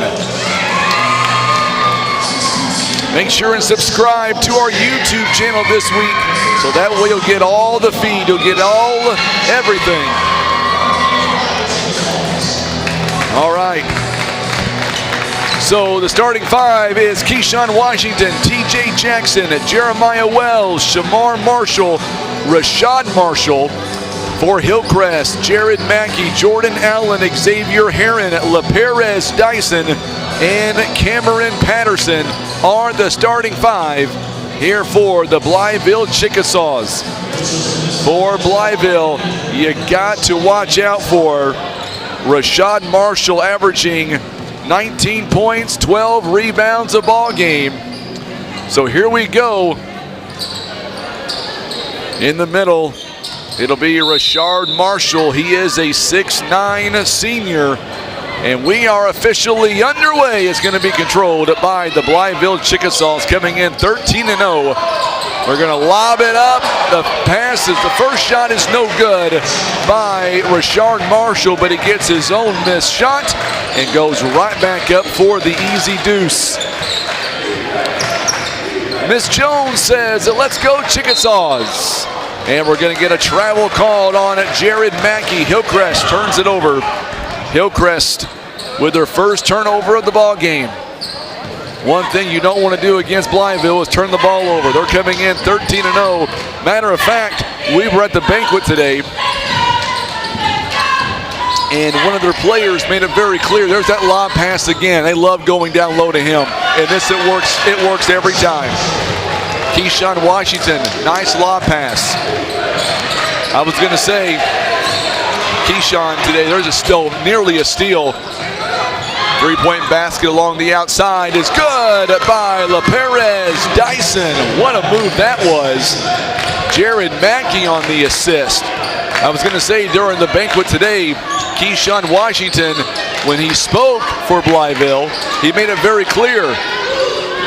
This shot rims in Keyshawn Johnson for a three-point basket, but he made it very clear they're coming in at 13-0. They're going to leave 16-0. He said they are coming in undefeated. They're going to leave the same way. Good move inside the paint. Jordan Allen's shot is not going to fall. Washington, man, this team is so quick. Washington, three-point basket along the outside. It's no good. Shot is up, and it's still no good. Two really good looks. And we're going to get an offensive foul against Jordan Allen. You better believe that Blytheville fans have traveled to Poplar Bluff. It is deafening in here at some points in this game thus far. 7-3 now the score. Boy, Blytheville's so fun to watch. I've heard so many great things about this team coming in. Shamar Marshall, he is obviously one of their key players. Three-point basket, there it is, it's no good. Once again, another long rebound by Rashard Marshall. Long pass in the corner to Marshall for three, it's no good. This one's going to go out of bounds, last touched by Hillcrest. And we're going to see coming in Caleb Campbell. Campbell going to come in for Cameron Patterson. 5:45 to go here in the opening quarter. 7-3 on the inbound. We get a whistle, count it, and the bucket. On the inbound, Shamar Marshall rather. Washington on the assist. 9-3 the score. LaPerez Dyson on the foul. First free throw coming up by Marshall. It is up and it is good. At 10-3 now the score. 5:41 to go here in the first quarter. It is a quick 10-3 start for Blytheville. Shot is no good by Xavier Heron. the big man, Rashard Marshall, Keyshawn Washington. Oh, this has been a clinic so far by Blytheville. They are shooting lights out. They are 5 out of 10 in the early going, and there's a quick steal by Washington. And Mackey, I believe, is going to be called for the foul. Nope, we're going to call that on, I believe, Xavier Herron, possibly. It is going to be on Xavier, and that is team foul number 3. Anthony Handy says, way to finish. 12-3 now the score by Blytheville. There's a quick steal going the other way, and this one rims out as Jordan Allen is able to knock it away. So Jeremiah Wells will turn it over and he'll commit the foul. Going to the line is Jordan Allen. Jordan Allen, a 5'10 junior guard, averaging 23 points coming into the ball game, 5 steals and 6 assists. First one is up and good. Allen, a 5'10 junior guard.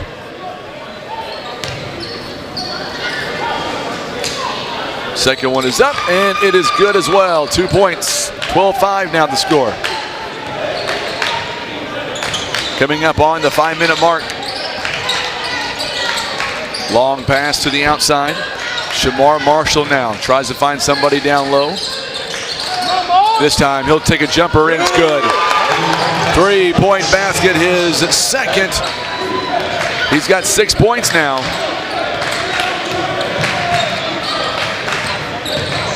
This one goes baseline. Good steal by Rashard Marshall.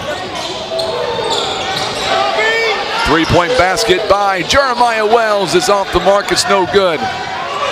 Boy, some fast pace action here. There's a steal by TJ Jackson. There's the two-handed dunk.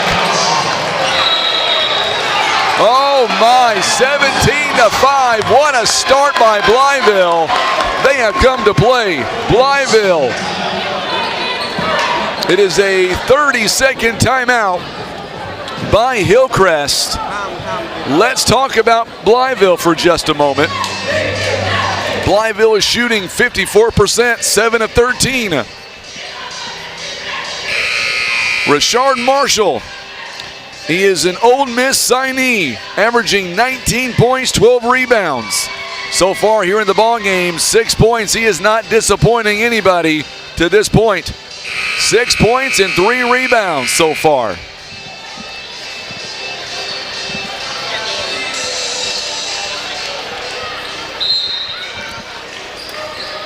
Jimmy Longway says, Chicks Nation, you betcha. 17-5 is your score. Another nearly steal by Keyshawn Washington. I've got the second member of the broadcast team. He is the school board president for the Poplar Bluff R1 School District. I've got John Scott with me, and John, what a great team that we are watching right now with Blytheville. Oh yeah, excellent team, Frankie. Good to be here. Nice to not have to drive anywhere for a game. But yeah, no, these are some good teams playing right here. Real basketball. It really is. Good job by Caleb Campbell a moment ago. Jordan Allen on the assist. 17-7 now is the score. Boy, Blytheville, so much talk about this team. TJ Jackson steps inside the lane, 19-7. Haywood got a win earlier. There's a big block by Rashard Marshall as Herron could not get that shot off. Here comes TJ Jackson. Jackson is a blocking foul going to be called with 3:26 to play here in the first quarter. John Diamond says, go Chickasaws, turn it up, and they're doing just that right now. 19-7, a foul going to be called on Caleb Campbell. It is his first, and that is team foul number 4. So TJ Jackson is going to go to the free throw line. He'll shoot 2 of them. First one is up, and it is good. And we're going to see Ricky Robertson coming in for Xavier Herron. Boy, Blytheville, John, they play super fast. Oh, they do. Really athletic team. You know, it's nice to see. They have traditionally always had good basketball, and then it seemed like a few years maybe they didn't, and now they're really back with a vengeance. Not too far down the road, Good place to get on your way to Memphis down through there. Get some good barbecue there in Blytheville. I'll tell you what, one thing about Blytheville, they've got a lot of big fan base with their basketball team. We've got a bunch tuning in right now on Facebook and on YouTube. Several watching us from Hillcrest and the Memphis area. 20-7 the score. Boy, Rashard Marshall, how do you defend him? How do you take him to the hoop? 6'9", he can do it all. Another block there, his second of the ball game, just like that. And that's what happens. You try to go in the paint on him, and if he's in the ball game, he'll turn it up. Three-point basket is no good by Keyshawn Washington. It is tracked down in the corner by Jeremiah Wells. Boy, the Chickasaws, they play so fast. And they don't turn the ball over. There is that lob pass inside. You betcha it works every time. But Marshall, 8 points already out of the team's 22. Oh, by the way, he's averaging 19 a ball game, in case you're wondering, John. Well, I was wondering that. And I was thinking, you know, it's kind of good for the team. He's got 8 out of 22, which is really not that huge of a percentage. So it goes to show that they're playing some good team ball as well. He is also signed to play at Ole Miss coming up next year. Well, we won't hold that against him. He is, tell you what, with moves like he's got here, I can see why Ole Miss got to him. Oh, yeah, definitely. Oh, good job there by Shamar Marshall, rather, getting into Jeremiah Wells. Another big three-point basket, 25-7 now the score. Going inside, blocking foul coming up, and I believe it's going to be on T.J. Jackson. It is going to be on T.J., and that'll be his first team foul number 2. So going to the free throw line is Jordan Allen. Make sure and share this video feed for us on social media on Facebook. We're also on YouTube as well. First one is up. It's good at 25-8. So for make that Elijah Vincent now going to come in for Ricky Robertson. Here is the second one. It's up and it is no good. Rebounded by T.J. Jackson. Boy, what a move there by T.J. Jackson. Still able to maintain possession. And now Keyshawn Washington. Man, this kid is so fast. Keyshawn Washington is only a junior. Or make that a senior, rather. 5'7" senior. There's a good steal there. Taken away from Jeremiah Wells. A rare turnover by Blytheville. Make that a long three-pointer is no good by Jared Mackey. And a rebound. It comes down to Blytheville with 1:19 to go here in the first quarter. John, you're quiet. You can't be quiet watching some fast pace action that we're seeing right now. Well, I'm just settling in, enjoying a nice Poplar Bluff Mules gym here. It's good to have a home. It's like we've not been here in 2 years, it seems like. It seems like a long time. It has been a long time. But yeah, no, these teams can play. You know, it's really nice to have these good quality teams come in here and showcase their talents. Jeremiah Wells, a big three-pointer. It is quickly blown up to a 28-8 game. Yeah, Blytheville's really good. They really can play the game. They can play. There's another steal by T.J. Jackson. Jackson, he's going to go in and dunk it, count it, and the foul. And a technical foul is coming up as well. That might be against the guy who dunked it, right? I'm thinking so. I'm thinking it's going to be on, let's go down courtside.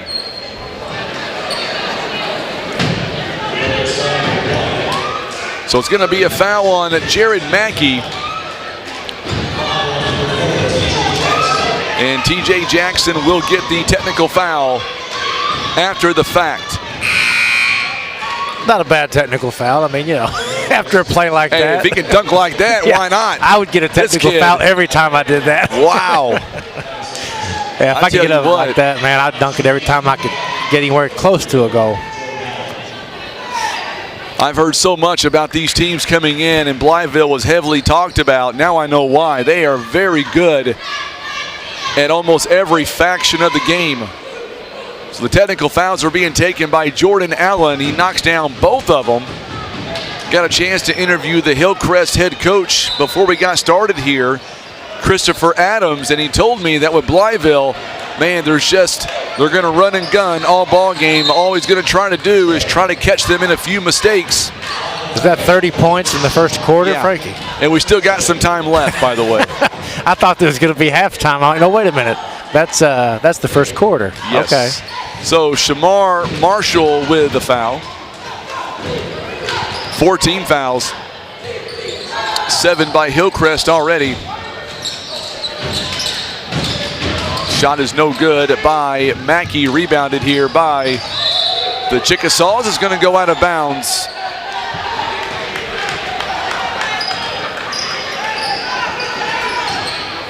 So Chickasaws with 4 personal fouls here in the first half.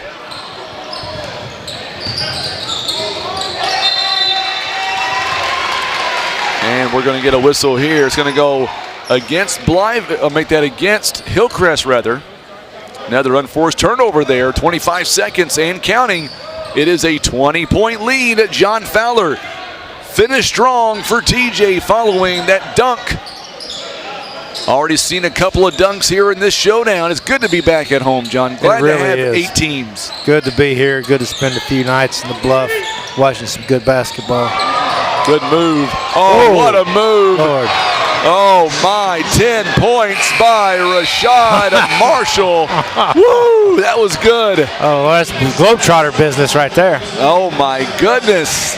So let's keep it here. And, you know, I tell you what, this tournament, we have seen so many great teams come in throughout the years. I feel like this tournament right now through first game and quarter right now, I feel like even though it is a 22-point lead, the quality of teams that we're going to see in day 2 matchups are going to be off the charts. Oh, yeah, no kidding, Frankie. I tuned in earlier to watch part of that first game while I was trying to hold down my day job. And, you know, the quality Wait a minute, you have a day job? I got a day job, okay. Believe it or not. Okay. And, yeah, the quality of teams, man. This tournament, 35th annual, I believe it is. Yeah, I was 35th. 15 years old when this started, and I can remember it. And the players that have come through here, the Division I players, a few NBA players that have come through here over the years, it's really been a quality showcase for some big powerhouse basketball and some great athletes and great players, and we're seeing some of those tonight for sure. We really are. They are definitely on display. Make sure and share this video feed for us on social media. And man, the Chickasaw fans right now, Catherine says, great first quarter, Jimmy Longway. We saw that move. I tell you what, yes, freak show is definitely the word of the game right now. And I'm talking about Rashard Marshall. What an incredible athlete he really is. Oh, yeah, there's some really good players. And then you got like that, you add a few inches of height and strength and size in the same speed or faster, and it's really something to watch. We're going to get a foul. Speaking of Rashard Marshall, he'll be called for his first personal. A lot of fans from Blytheville right now. They should be proud of what they are seeing. Anthony Handy's talking about Keyshawn Washington. They've got him listed as 5'7", but he says he plays like he's 6'7". Yes, he does. He absolutely does. First free throw is up by Mario Morgan. It is up and it's good. 32-11 now the score. So second one is up and it is also good. So it's 32-12 now the score, as Blytheville will slow it up just a moment. They're not going to slow it up for very long. Keyshawn Washington, nobody blocks out 7 points here in the first half. He'll just do it himself. Yeah, they got one speed. They do. They only know one speed for sure. Also checking in at Travis Anderson for Blytheville. He is in for the first time in the ball game. Hillcrest now. Jared Mackey trying to figure out something, trying to figure an answer. Mackey's shot is no good. Rebounded by who else? Rashard Marshall, averaging 12 points a ball game. There's a steal. Jordan Allen now. Pull-up jumper. It is short. And it's going to be rebounded, kept alive by Elijah Vincent. Shot is up and no good. And it's going to be third time is a charm at this time by Hillcrest. Good move by Jordan Allen to go up and score. He's got 7 of the team's 14 so far. Some good competition in this ball game to start the showdown. And would you believe it, John, that we still got 2 more games to go following this one? Oh, that's great. I love this kind of stuff, Frankie. Just a long day. Anybody likes basketball, this is really fun to see some good quality opponents like this. Yes, it is. Playing 4 games in a row, it's great. And I was told, for those of you wondering on social media, I was told that tomorrow morning at 10 o'clock, My colleague here, John Scott, was going to be entering the slam dunk contest. Yeah, we're going to have a little Nerf hoop set up over it's gonna on be the door to the gym. Okay. We're going to get the old timers out and have a little Nerf off. All right.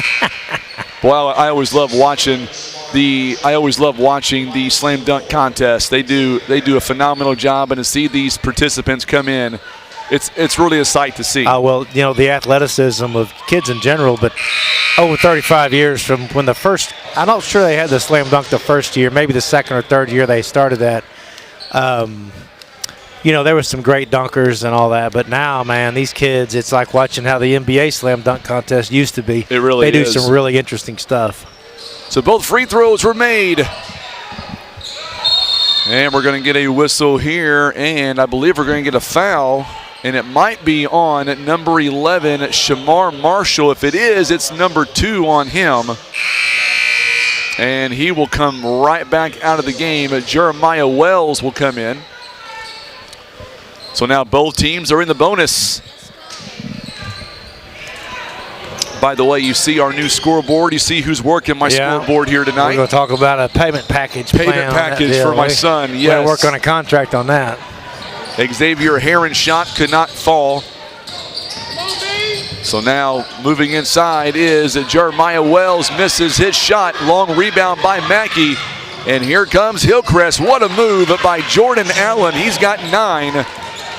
And now it is a 36-16 ball game. They're making a run, Frankie.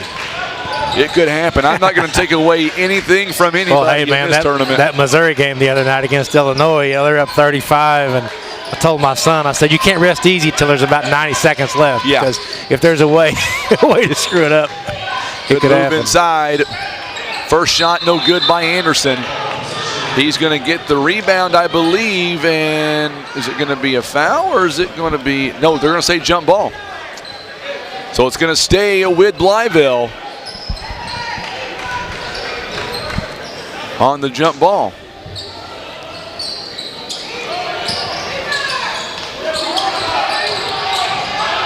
And this one on the inbound. Kyrie Carter going to the hoop, and he'll draw the foul. He'll shoot 2 free throws coming up. I believe Elijah Vincent is going to be his second personal foul. So now going to the free throw line for the Chickasaws. First one is up, and it is good for Carter. And we're going to see back in the ballgame now Cameron Patterson for Elijah Vincent. Bill Parsons, the first year they shattered a backboard. Yes, that was here at the Showdown, I think you're right. Yeah, I think you're right. I do kind of remember that. I remember hearing a story about that. Yeah, I remember that, actually. You're right. It did happen. Tyler Hansborough Court. Yes, I was going to say, the question is, who shattered that backboard? That's the question. Boy, that's a trivia question for you. Yeah, that is. It's the reason Bill Parsons is saying, I hate to say it was old Pecos. I have to ask Bill how Pecos is doing. I think he was commenting about that a moment ago. We're going to see checking in to the ball game now is Tyron Walker. He'll come in for number 0. Or make that Taylor Kelly, rather, for Hillcrest. I got the wrong.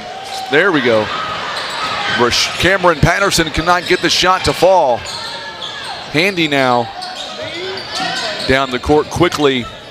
Boy, one thing about Blytheville, they do not mess around. They will not hang around with the ball. They're going to go hard nose all the way. 4:34 to go in the first half. 37-16.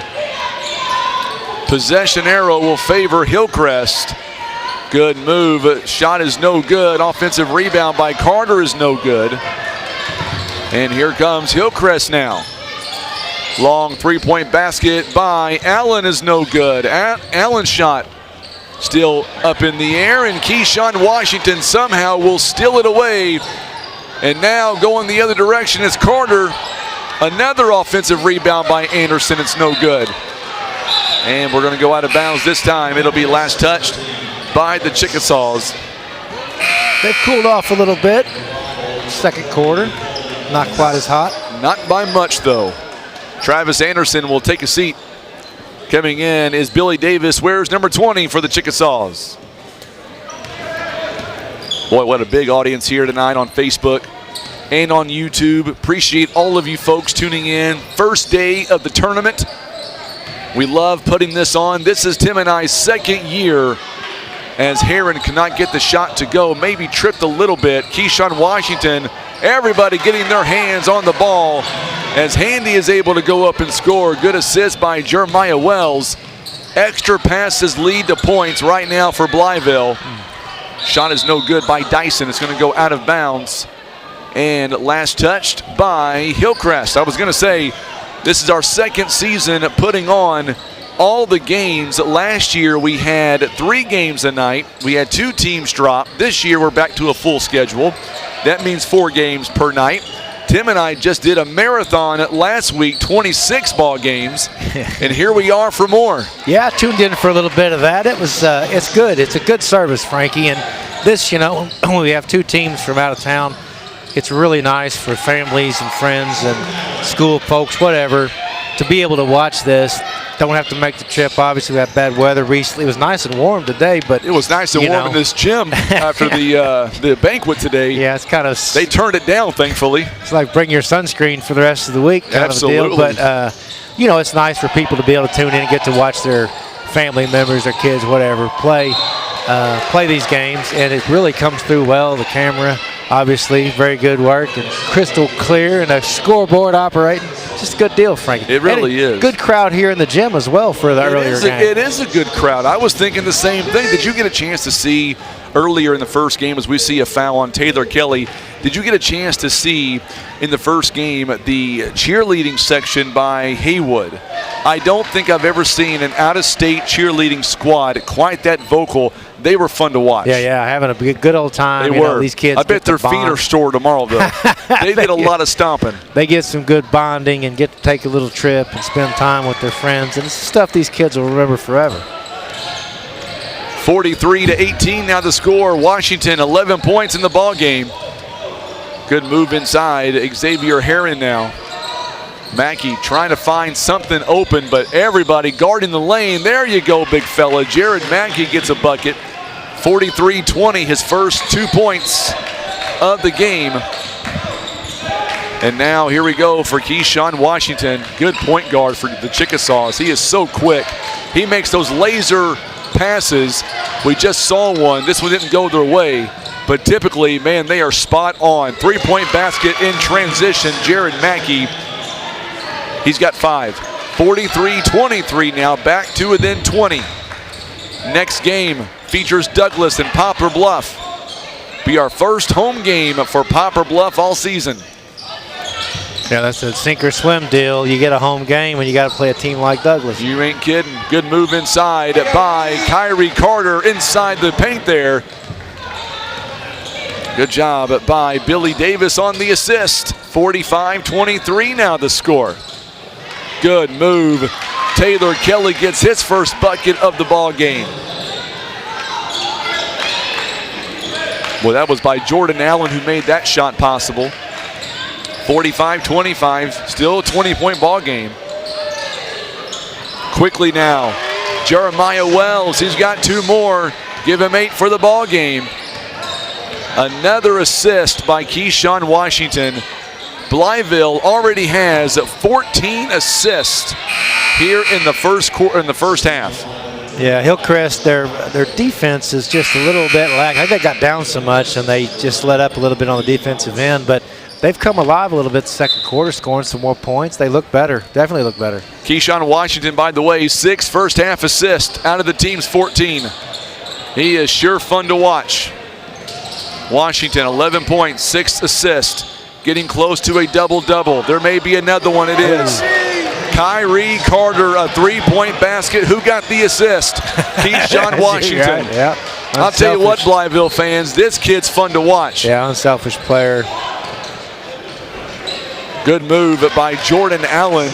Boy, there's going to be some good players who make the all-tournament team come Friday night. Oh, yeah, there are.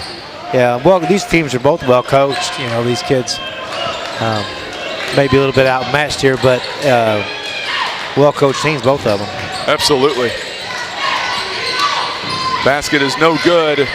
by Wells, and we're going to go out of bounds. And with 8 seconds to go, it's going to stay with Hillcrest. 50-27.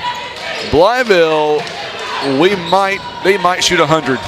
They may score 100 before it's all said and done. I think they might. They cooled off a little bit. They only got, they have 32 the first quarter, so they're 50 now. They got 18 for the quarter. Cooling down.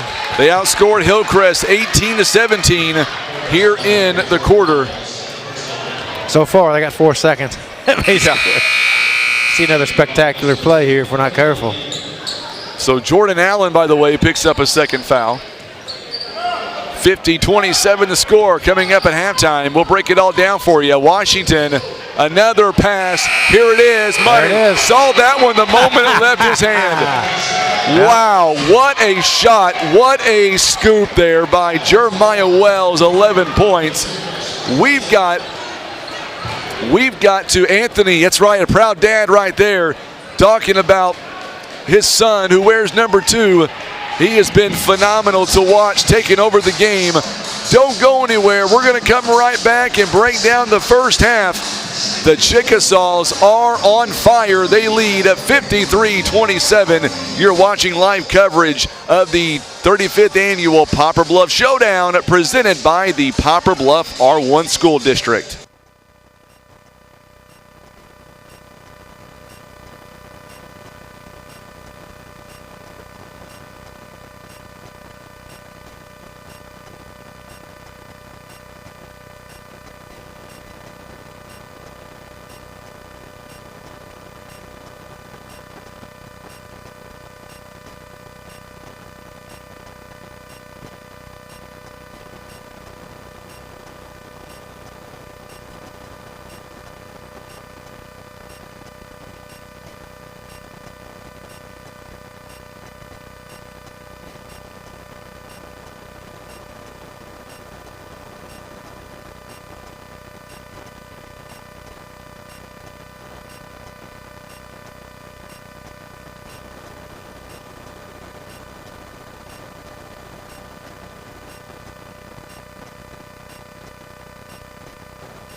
right, so we are back here as we are set for halftime.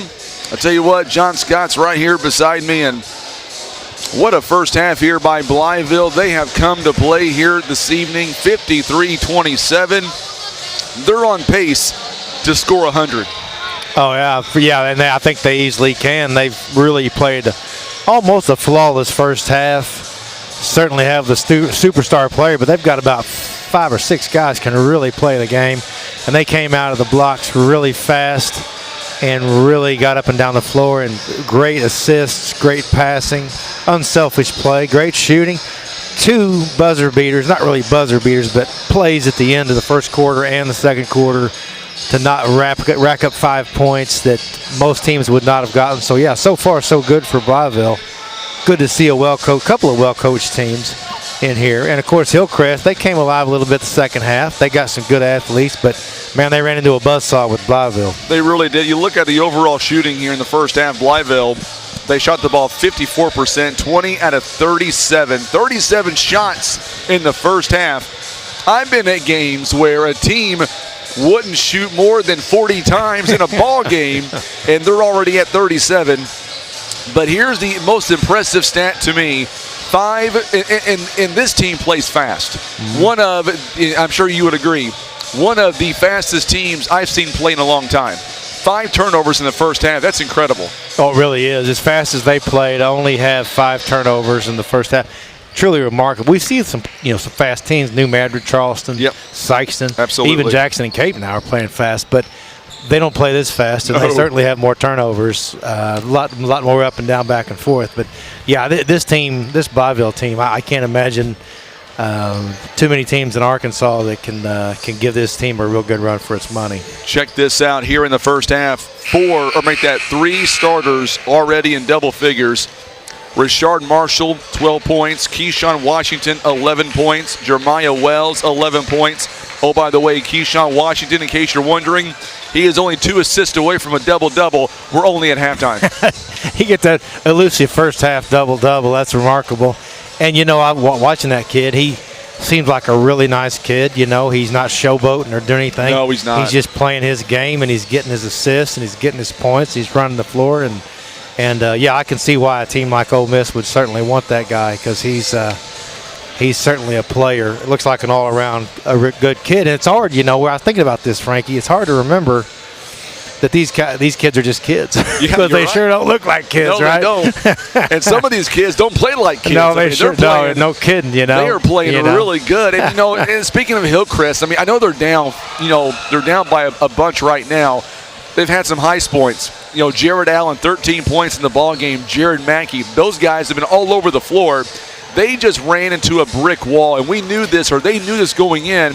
They told us at the banquet earlier today, they felt like if they could eliminate turnovers, it might be closer. You look at the first half right now on turnovers, Blytheville 5, Hillcrest only has 8, but those 8 points has costed them points, because Blytheville, they're turning them into easy transition buckets. Yeah, definitely. And it looked to me like Hillcrest was having a hard time shooting. And that's a testament to Mr. Washington. I'm sorry, Mr. Marshall. I said it wrong.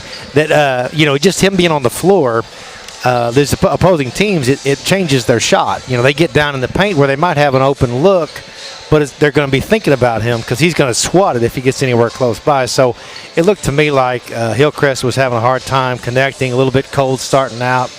And they got going a little bit better in the second quarter, but they're going to have to just play their game and loosen up a little bit. And at this point, it's just a matter of playing the game, try to chip away at that lead, and try to get as close as they possibly can. By the way, coming up following this game, we will be talking to Mackenzie Pierce, the head coach of Blytheville. He's such a nice guy, too. I met him today at the tournament showdown banquet, and very, very personable guy. He'll be on the air with us and talking about this key matchup after this ball game. Another big rebound there by Marshall, and that's the way it's been at pretty much all ball game, as we get a whistle here and a foul coming up. This Rashard Marshall, 6'9", and he doesn't play like a typical 6'9". He plays like he's 7'1". Oh, he's everywhere. No kidding, he is. And Frank, you mentioned the coach, and something I'll say a lot, because people need to hear it. I've been up here a little while, and I've seen some of these teams, some of these kids, and I can tell you that these kids they seem like nice kids. They're seem very respectful. They say hi. They're cordial, and I hate to even say well behaved because I don't mean it like that, but they just are. I mean, these kids. A lot of kids nowadays get a bad rap, and I think you can come up here and see these teams here. All these athletes, that sometimes get a bad rap, and so far, everything I've seen is these teams are really well coached, well-mannered young men, student athletes, and it's really nice to see. It sort of restores your faith a little bit in the youth of America. Absolutely. Three-point basket is no good, and now once again, Hillcrest off to the races at Jared Mackey. There's a nice shot, 53-29 the score. One thing about this team that I really like is the fact that this team by Hillcrest, they're never going to give up. They're going to keep going the distance. Oh yeah, it's just a matter of playing your game and working on your offense, getting some good minutes, and getting to play against a really good team. That always helps. I mean, people don't like to lose games, but when you play against the best, you're going to learn something. You're going to learn. You're going to see how they do it. You're going to learn a little bit more of a speed of a game, whatever it is. And then when you come back to earth and play against what I would call a normal team, it won't seem quite so difficult. Right. So for Hillcrest, we're going to see Elijah Vincent coming in the ball game. Patterson will take a seat. 6:36 in counting here in the third quarter. We are back to live action. Anthony says, don't get relaxed. He's talking about Blytheville. I don't think they're going to get relaxed. They're not shooting it as hot right now, but I think that will change. There's a steal by Heron as Washington misses the first one, got his own rebound. Now we get a whistle. Got a charge. Yep, going to be a charge on Hillcrest. So Jared Mackey on the offensive foul. It's his third personal foul. And that's already 3 team fouls here in the second half. And one thing these teams have to do, there we go. There's another move. But Shamar Marshall to Rashad, and there you go. One thing about Blytheville, 18 assists in the ball game already. Well, it helps to have a kid like that on the court. It does. Dyson. Wow. We get a whistle. Oh, it's going to be a foul on Jared Mackey, and that's number 4. He will have to come out. So Caleb Campbell now is going to check in. All right, for you Blytheville fans watching us on Facebook right now and YouTube, this is the first opportunity that John and I have got the opportunity to watch this team play. Give me the backstory as Rashard Marshall, he misses the first opportunity, but you know what? He'll clean it up and get a rebound. How good is this team going to be when it comes to playoff time later on in what a block. What a two-handed block. Two-handed block. You don't see that very often. No, you do not. He is inside the paint. He is lethal inside the paint. Misses the first opportunity. Gets another one. 20-point game for Mr. Marshall. He'd be a pretty good volleyball player, I suspect. Yep. Count the basket and the foul. Good job by Jordan Allen. Kind of physical down there. A little bit of chippiness Officials there. doing a good job getting between the players. There was no malicious intent there. No. I think it was just both players are very physical. A little bit of the audience getting a little jawing just a little bit. But I like to see that. That's what I like about basketball. People get crazy. You get by with it most of the time. Miss Jones says Blytheville, in 3 words, John, they're winning state. And the way they're playing, I would agree 100% Yeah, with them. I'd like to see a team better than this one right now at this point in the season. 61-32 the score. Miss Jones ain't playing around. She says they're going to win. I'd like to know if some of your Blytheville people, does the Dixie Pig still open down there? We used to go to a place called the Dixie Pig barbecue joint. And they had really good, I think they call it Carolina barbecue sauce, a vinegar-based barbecue. My mother loved it down there. We'd go to Blytheville and go to the Dixie Pig. I don't know if it's still there or not. It's been a while since I've been down to Blytheville. We used to go down there and play bluff basketball. Good move by T.J. Jackson. And I would give you a hint who got that assist. He wears number 1 out there, John, in case you're wondering. Yeah, makes sense. Foul by Vincent. We played Blytheville every year, used to, and my senior year, first game of the season was down there. They had a guy named Leroy Granderson. I'm pretty sure that was his name. He was an all-state player. He wasn't as good as this guy tonight, but he was good, and I had the pleasure of trying to guard that guy. I think he had a full beard, too. And that was when kids didn't have full beards. Anyway, I remember the game. I'm sure he doesn't remember me. All the way down. There you go, Shamar Marshall. After Washington got that steal. I'm telling you, 65-32 the score. Oh, Ralph says they're still open down there. The Dixie Pig's still rolling. They're still there. Next time I'm down that way, I'm gonna stop by. I Thank kind of you, forgot Anthony. about that. Or thank you, Ralph, rather.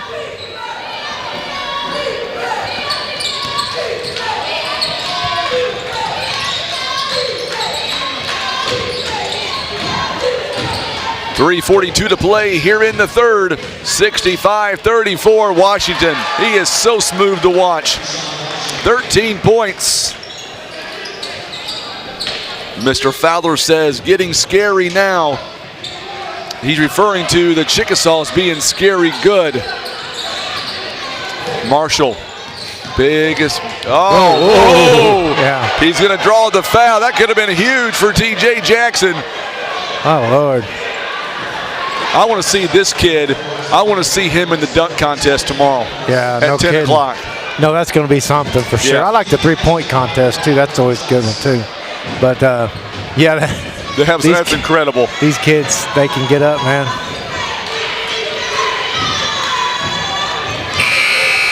First one is up and no good by Jackson.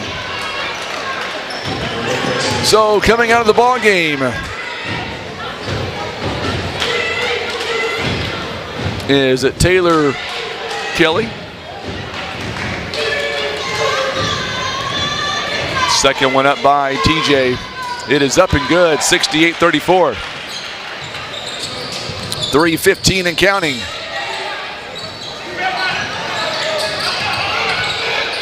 Oh, another block, Another a two-handed block. He's figured that out. They don't call fouls when you block it with two hands. No, they don't. What a good move inside at T.J. Jackson.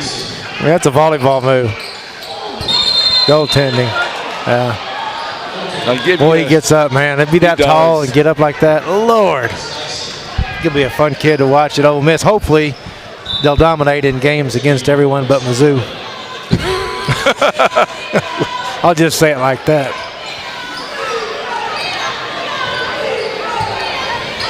(70-36), 2:32 to play. Vansel Lucas, North Little Rock, is one of the most dominant teams in Arkansas. There's a good steal by Heron. Oh, then he's going to turn it right back over. I want to finish reading that comment there. Well, I'd have to pull for our Blytheville folks. They're close, you know. I like that. Yeah, Vansel says that North Little Rock is one of the most dominant teams in Arkansas, and Blytheville beat them by 3. I would say as well they got a pretty good shot. If they stay healthy and composed like they are, I don't see how they're going to get beat. That'd be a fun rematch to go watch. Yeah, a game like that. I may have to go watch it live. Wonder where they play the state championship in Arkansas. I don't know. Maybe somebody will know that. Somebody will let us know. Three-point basket is no good by Dyson, rebounded by Washington. 1:38 to play here in the third. Oh, what a move inside to Rashad Marshall. Three-point basket from Washington is no good. Nice passing, extra pass. That's one thing Blytheville does extremely well, is they work the ball. They can actually move the ball and not turn it over. Hot Springs, Arkansas is where the title's played. Hey, there we go. That'd be a fun little trip down to Hot Springs. We've got some friends right now in Blytheville, John. Yeah, we're right on. We'll stop by the Pig, get a little barbecue, and head on down. Absolutely. Might not be in the exact same direction. I can't remember. Last time I was in Hot Springs, it's been a while. There's a steal by Heron. A rare turnover by Blytheville. Good move inside by Caleb Campbell. It's a 33-point lead rather, 73-40. So Hot Springs, Arkansas is where they play the state championship game. Washington, oh my goodness, what a move inside. He'll draw the foul. One of the shortest guys out there on the floor, but nobody plays harder than him. Oh no, he's getting after it. You got to play. You can always tell the short guy on a team like this is going to be good. No question about it. Got to watch that kid. So a fourth foul by Xavier. 17.6 seconds. First one is up and good by Washington. And we're going to see some fresh jerseys coming in right now. Kyrie Carter is in the ball game. Billy Davis is going to come back in. Brandon Wembley will come in as well. Wears number 13. And Travis Anderson. Yeah, you know, Frank, you deal like this, a team like this, you're talking about 3 games in 3 days in a tournament against some good quality teams, all of them. And so at some point, you know, you got a big lead, you're going to have to rest your guys just a little bit. They probably don't really need it, but you don't want fatigue to set in on that third day. No, third ball, I should say, basket no good there.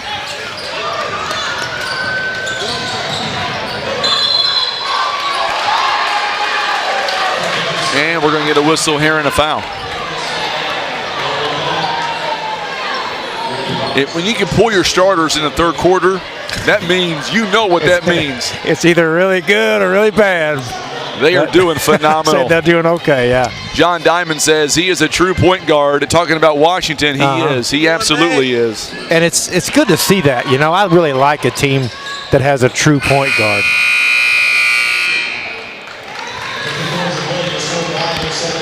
So at the end of 3 quarters, 78-40, we're going to come right back.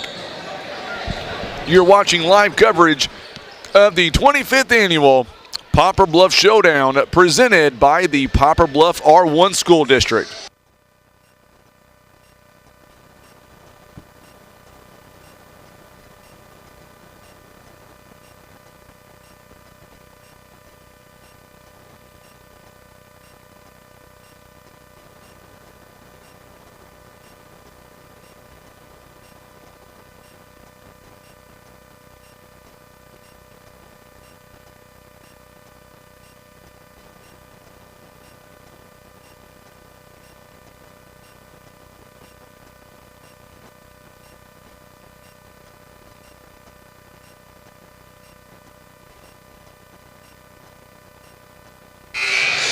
All right, so running clock will be in effect as we get ready to start the 4th and final quarter.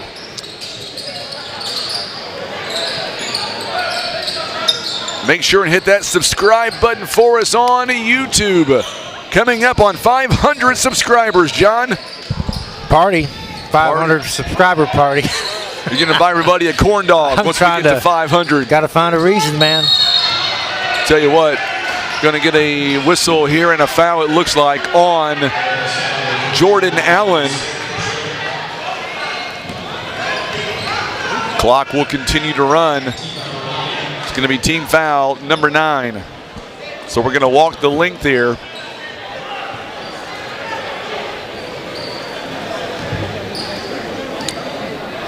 Coming up next, it'll be Douglas. It'll be Poplar Bluff, the winner of that game.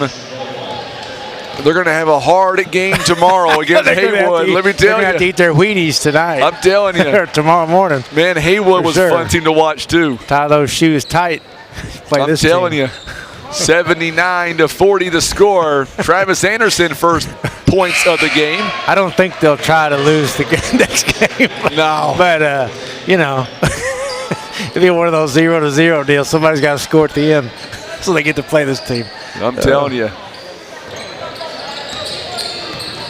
I will say it's been fun watching both of these teams, Hillcrest, trying to just figure out anything right now.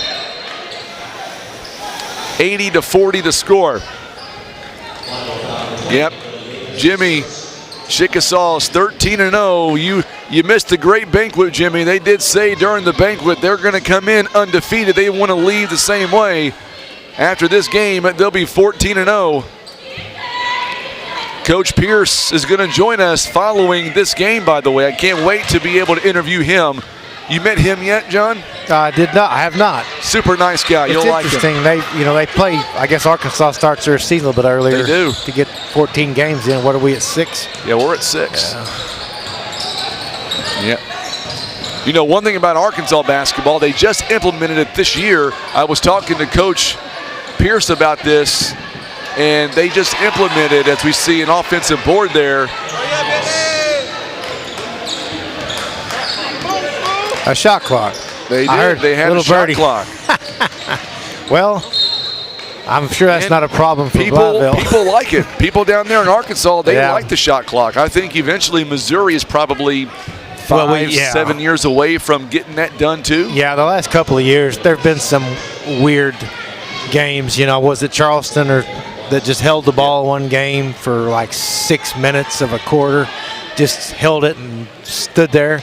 So, yeah, you know, I think the game's pretty fast as it is, but it wouldn't hurt to have a shot clock. I think it would do away with a few of those anomalies that happen once in a while when you get a couple of old coaches that are trying to outsmart each other. Heron's second free throw, missed them both, rebounded by Billy Davis. It's going to fall into the hands of Quatarius Coleman, who just checked in for the first time. Oh, what a good behind-the-back pass there to Brown. 4.5 minutes to play. Chickasaws have already scored 82 points in this ball game. I'll give you the rundown here. They scored 32 in the first quarter, 21 second quarter, 25 in that third quarter, and 4 here so far. Two-handed jam, no good by Mackey, but he's going to wind up and draw the foul in the process. Believe it's going to be on Wembley. It is. It'll be his first. 82-40 the score.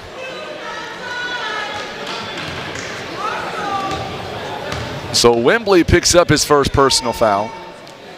Coming up after this ball game, it'll be the host team, Poplar Bluff. They're going to be in the game coming up as Tyron Walker checks in. He'll come in for Travis Anderson. First free throw was no good. Here comes number 2. It is up and it is good. So 1 out of 2 by Jared Mackey. 82-41. Douglas, Poplar Bluff coming up next. The prime time slot. Prime time slot. Missing the Kentucky-Missouri game for this, Frankie. Yes, we are. Good move by Brown, Jashawn Brown. Another assist. Tyron Walker picks that one up. The Chickasaws, 22 assists in this ball game. That's something you don't see every day. What's their turnovers, Blytheville, for the game so far? Hang on one second. Let me get this last stat in here. Make that 7 by Blytheville. 7 total for the game. 7 for the game. Well, that's not bad. We've had 7 and a quarter once in a while. We've had 7 in about 2 minutes before. 7 in one possession. I'm just saying. I mean. No, that's not how we are now. There have been some games. We've had some games. So Poplar Bluff is going to play next.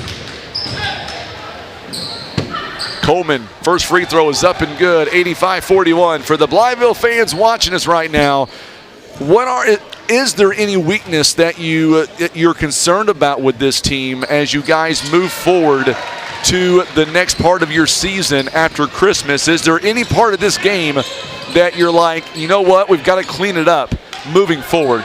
If there is one, I can't find it yet. I mean, I literally cannot find it if there is a facet of this game where they want to clean it up. Good move inside. Everybody taking an opportunity here to score. Brown nearly got that shot to go up. On the other end, give him 2 more points. by Allen. There you go, another couple of points. 88-43 now the score. Nice looking shot right there. That was silky smooth. 23 now. 88-46. So obviously free throws are a big thing. Greg says refs. Yeah. There's always room for I can see that. There's always room for improvement. I can see that. That's a polite way of saying it. I think Courtney has the best message. She says just got to stay healthy. That's a big key. They just got to stay healthy. Yeah, you don't want to have any injuries or anything like that. I tell you what, Blytheville fans, I feel like I'm part of your fan base now for the rest of this week. This has been a fun team to watch. I'm so glad you come by to watch this game, and please come back tomorrow as well. We want you to. Yeah, no kidding. It's fun. It's fun. Blytheville's fun. You know, we don't play them. We don't really anymore. We used to play them all the time, so we saw those people a lot. So it's nice. Yeah, just right down the road. Absolutely. 2 seconds, and this will be the ball game. Coming up, we've got Mackenzie Pierce. He's going to join us in just a moment. Jennifer says, way to go, Blytheville. 89-48 the score. So now let's take a look at the bracket. Thank you, Miss Jones. I will take that invitation.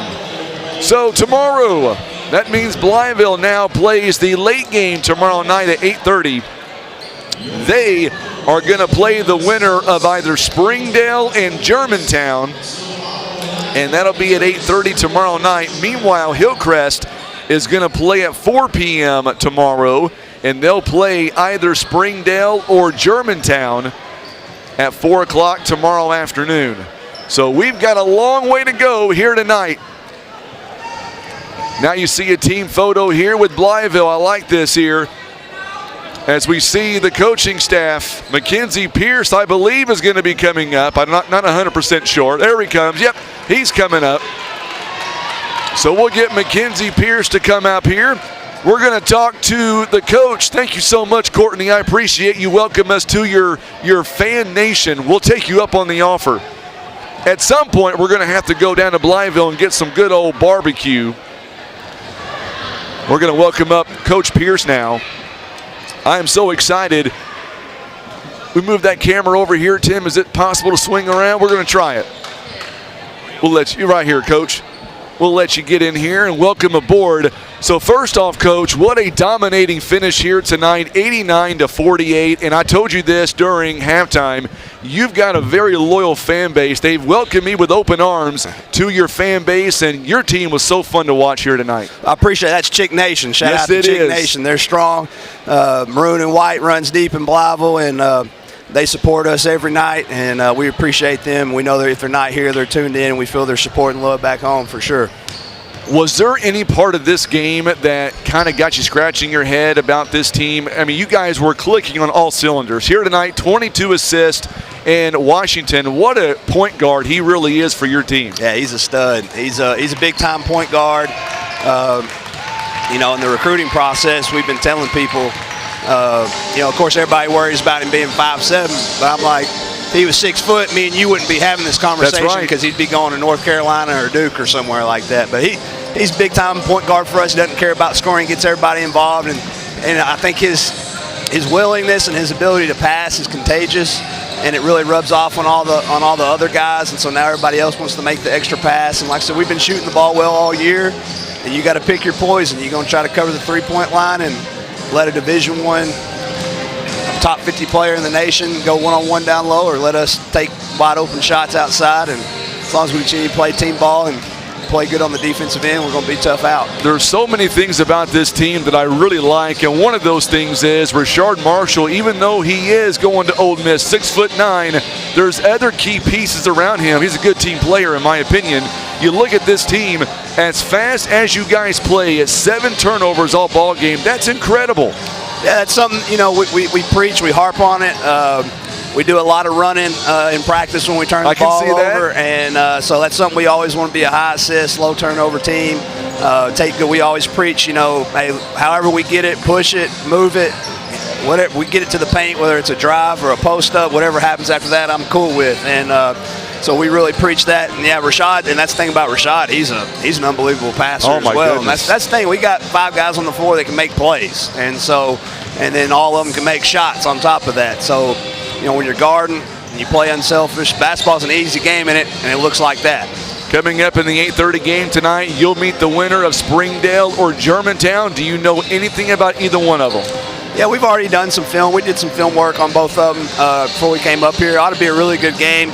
Springdale has 2 unbelievable sophomores that are really good. One's a 6'6", 6'7" point guard. And I really like the 6'3" one. He can really score the basketball. And they got some nice pieces. And Coach Price does a really good job with them.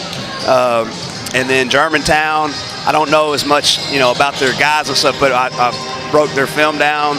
Really athletic, can drive it, can shoot it, going to trap and get after you. Really, they look the part when they get off the bus, I can tell you that. Yes, they do. It ought to be a really good ball game. Well, I'm telling you what, I'm so glad that our school colors are also maroon and white, so that way if we play you guys at some point in this tournament, I won't get in trouble. I like it. You guys are a great team. Thank you so much for the time, sir. We can't wait to see you guys back here tomorrow. I appreciate it. Thank you. You betcha. Coach Mackenzie Pierce here joining us live. Well, there you go, Blytheville fans. They are moving on to the semifinals. And with that being said, we're going to go to a quick timeout. We're going to come right back, and we'll have much more as we continue. We are live from the 35th Annual Poplar Bluff Showdown. It is presented by Poplar Bluff R1 School District.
All right, welcome inside the radio. We are on the radio now, also on Facebook and on YouTube. It is almost time for Game 3 of the night. Poplar Bluff taking on Douglas. Joining us right now, the head coach of Poplar Bluff, Coach Will Durden. These first 2 games, Coach, some really good competition in this showdown. Let's talk about your team. How are we feeling as we go up against Douglas in just a few moments? We've had a good few days of practice since we come back from the break. We got a chance to work on some things that we need to work on. Sometimes that stuff don't show up the first game you come back and play, but the kids are excited to go and excited to play at home for the first time. One thing that we have learned in this tournament, pretty much every team except for our team has had at least 14 ball games. Yeah. And we've got 6 under our belts. We had 2 big wins on the road last weekend. You guys had the week off. What did you guys work on to get ready for this game against Douglas? And number 2, what do we know about them? Don't know a whole lot about them. We've got some game film on them. They play really hard. They play up tempo. They're physical and they're athletic. a lot of stuff that we need to prepare for the postseason, but we're more worried about us. We need to keep getting better. We got a young team, and we need to continue to grow. And we played some odd and good games over there in Waynesville with some of the things that could really bother a young team. I thought our team handled it well and competed. And with this tournament, especially this time of the year, we're just looking for our guys to come out and compete. We're looking for our guys to go out there and play hard, no matter who's standing on the other side. And if we can do those things, then I think it's a success for us. One thing about you always think about this. It's always about who finishes. But in the meantime, have you thought about who's going to get this a luxurious start for your team tonight? I mean, we've thought about it, and we still don't know. I got you. Hey, I completely understand. And then, obviously, on the other side, you look at Douglas are coming in 8-6. They tell me they're a very young team. It looks like, from what I can see, they brought 8 with them. So obviously, it's going to come down to, I believe, which team might have the freshest legs. What do you think? We've been trying to do that all year. We've been playing. We want to play from the time the whistle's blown to the time it ends, and it's helped us some, and that's what we're going to try to do tonight. All right, Coach, go get them. Good luck to you. We'll see you guys afterwards. All right, thanks. You betcha. Head coach Will Durden joining us live here on the pregame. Now, coming up, we've got much more as we continue. Now, we are live on the radio, and we are live on Facebook and on YouTube. We're coming right back. Don't go anywhere. It is the 35th annual Poplar Bluff Showdown. You're listening to Mules Basketball on the Southeast Sign and Graphics Mules Radio Network.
All right, so we are back here live as we get ready for the next game between Poplar Bluff and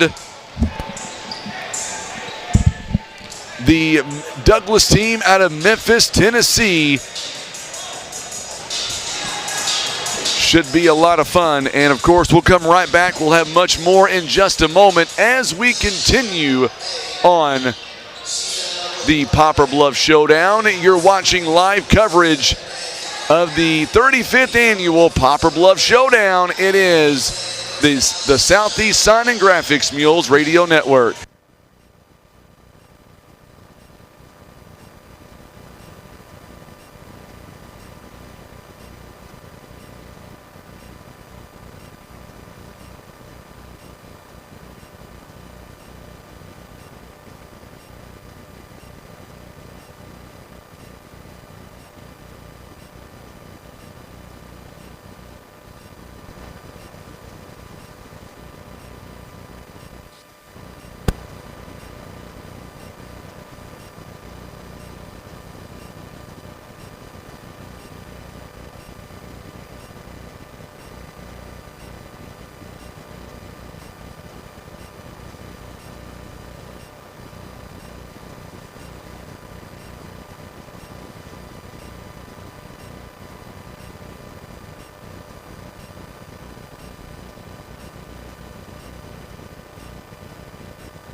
All right, so we are back as we get ready for the next ball game. 7:51 to go here before we tip off.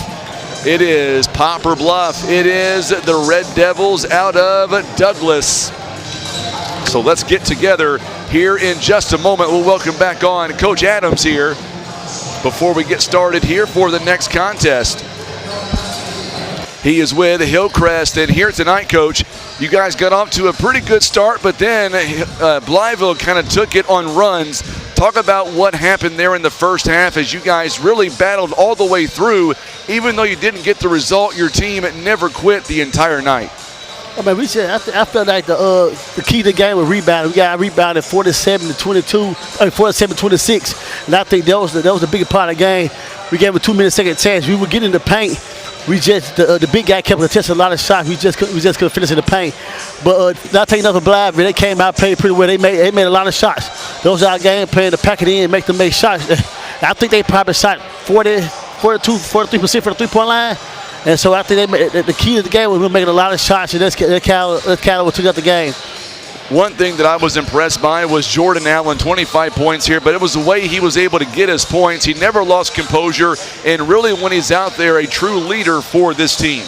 Yeah, he played real well, man. He made shots. We made like an 8-0 run. Yep. And he brought the intensity. He kept playing hard the whole game. And my other player, Gerard Mackey, couldn't get going. He got going late, and I think that's kind of hurt him because he didn't get going. He didn't get the help that he needed to get, but he played hard too. But one thing I like about my team, we didn't quit. We played hard all the way through. But this games like this, they help us later on in the season. A good Blytheville team. Not taking that team for nothing. Taking nothing for that team. That was a great team. Absolutely. Now later on tonight, you'll meet coming up either Springdale or Germantown tomorrow afternoon at 4 p.m. What do you know about either one of them right now? Germantown, I'm familiar. I seen them. They play for Memphis. Gotcha. So I pretty much seen Germantown. They're a pretty good team too. They were well coached by Coach Spears.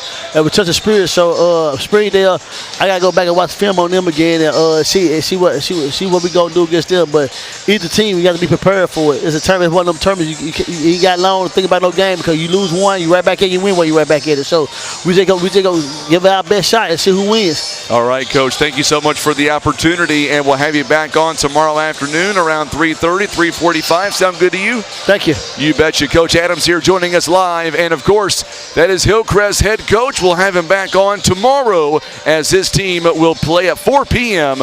We'll come right back with the official lineups. You're watching live coverage of the 35th annual Poplar Bluff Showdown. This is the Southeast Sign and Graphics Mules Radio Network.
right, so here we go with 2:21 to go here at before pregame comes to an end.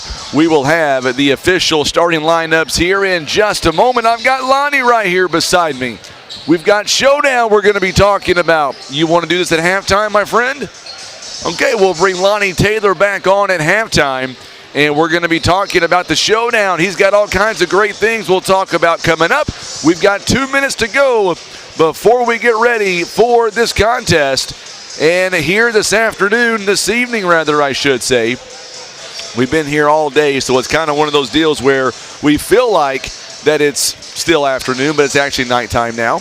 Coming up, it is the Mules. They will take on the Douglas Red Devils. Should be a good ball game as well. Talking to the head coach from earlier today, he lets me know that this team, they are very young, only got 8 players with them here tonight. So we shall see how that will play into effect for both Poplar Bluff and Douglas. I've got John Scott with me, and man, it's been a barrage of people wanting to come up, and I got to tell you, man, Coach Mackenzie Pierce, a class act at Blytheville. They're going to be a hard out coming up this year. Oh, yeah. Great game, great team, nice coach, well-coached team. Yeah, Frankie, the thing, I like a home game, but, man, you're running into a lot of people you know at a home game. That's right. You really do. We're going to go down courtside for the playing of our national anthem in just a moment. We are going to keep it here, and you'll be able to hear the national anthem, and then we're going to come back, and we will bring you our starting lineups between Douglas and Poplar Bluff, and then Game 3 of the night is on the way. Here is our national anthem.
National anthem, and now we're going to get started here with our starting lineups, and then we will tip it off. I've got my good friend Lee Wallace.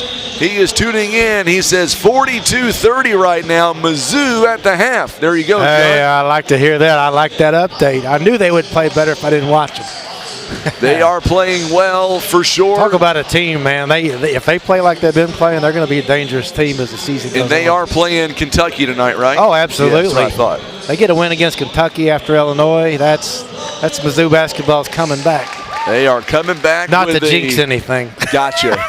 For all you Mizzou fans out there, you know what I mean. Absolutely. So coming up, we've got the starting 5 for both teams, and we'll give them to you one by one. Thank you so much for joining us right here at the Poplar Bluff Showdown, 35th annual Poplar Bluff Showdown. Can't believe it's already been 35 years. Demario Johnson is going to get the start here this evening. There is Tequez Butler also getting a start. Tyler Johnson, 6'5". Also getting a start here is Marjavis Chandler, and getting a start, it is number 4, Joshua Thompson. He is 6'5" as well. So not very many players made the trip here this year for this tournament. For the Douglas Red Devils, and now we've got the starting lineup for the Poplar Bluff Mules. Let's go back down courtside. Here is Kenny Hosler.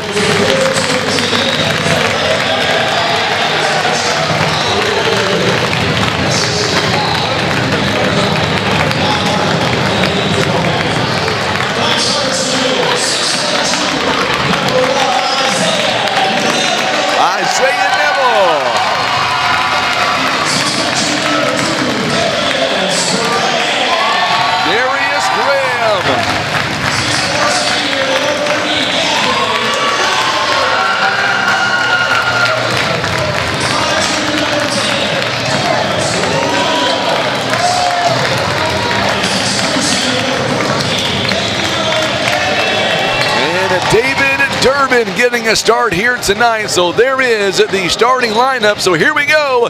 Yolanda Clark. They are a house divided between Kentucky and Missouri.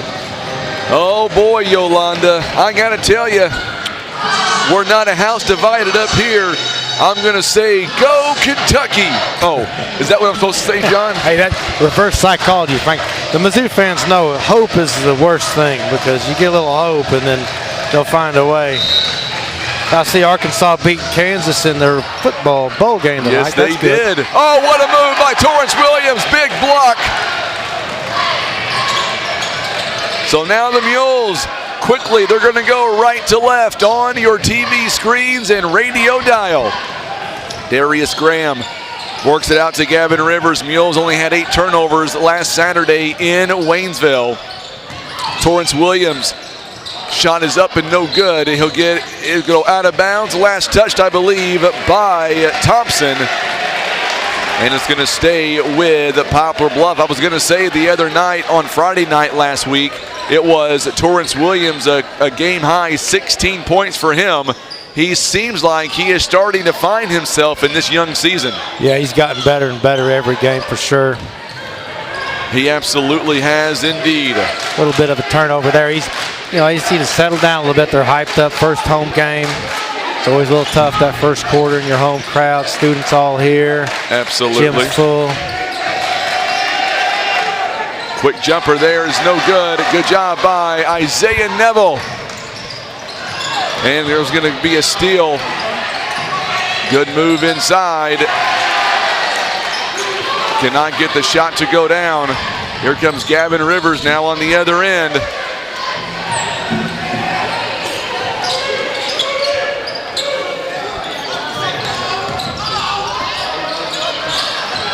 A little short. They're still a little bit nervous, Frankie, it looks like. A little bit. Settled in. You know, this other team is the Red Devils. They're a smaller team, but they're quick. They're going to wave it off. Yeah, I believe it's the jump ball. It's going to stay with Poplar Bluff. Working it around, playing some game. I think we can play with this team so far. I think so too. They're quick. They're small. Scrappy team. 6:33 to go here in the first quarter. Lisa Pfister joining us. Let's go Mules. Let us know on Facebook or YouTube who you're going for and where you are watching from tonight. 6:24 to play here in the opening quarter. Still no score. Nicole Marie says, let's go Gavin. DeMario Johnson. They'll work it around the timeline. And Johnson near the free throw line. Pull-up jumper. That was nice. That looked good all the way down. They lead 2-0 now.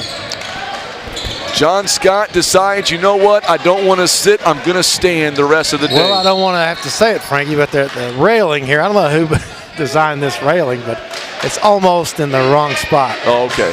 For my eyes. Plus, I kind of like standing up when I'm watching my home team play. So tomorrow what I'll do is I'll make sure tomorrow we get you a stool, so that way you can sit a little higher. Yeah, I think that maybe it's a couch I could lay on up here. There you go. A lazy boy would be nice, Frank. Gavin Rivers now works it back to Darius Graham. Graham picked up 18 points on Saturday in Waynesville.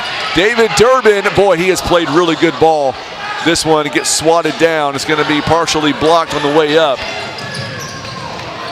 Three-point basket is up, and it is good. So a quick 5-0 start as Marjavius Chandler with a quick three-point basket. And just like that, it is a 5-0 run. Keith Porter says he is watching all the way from Kansas. Kansas, terrible.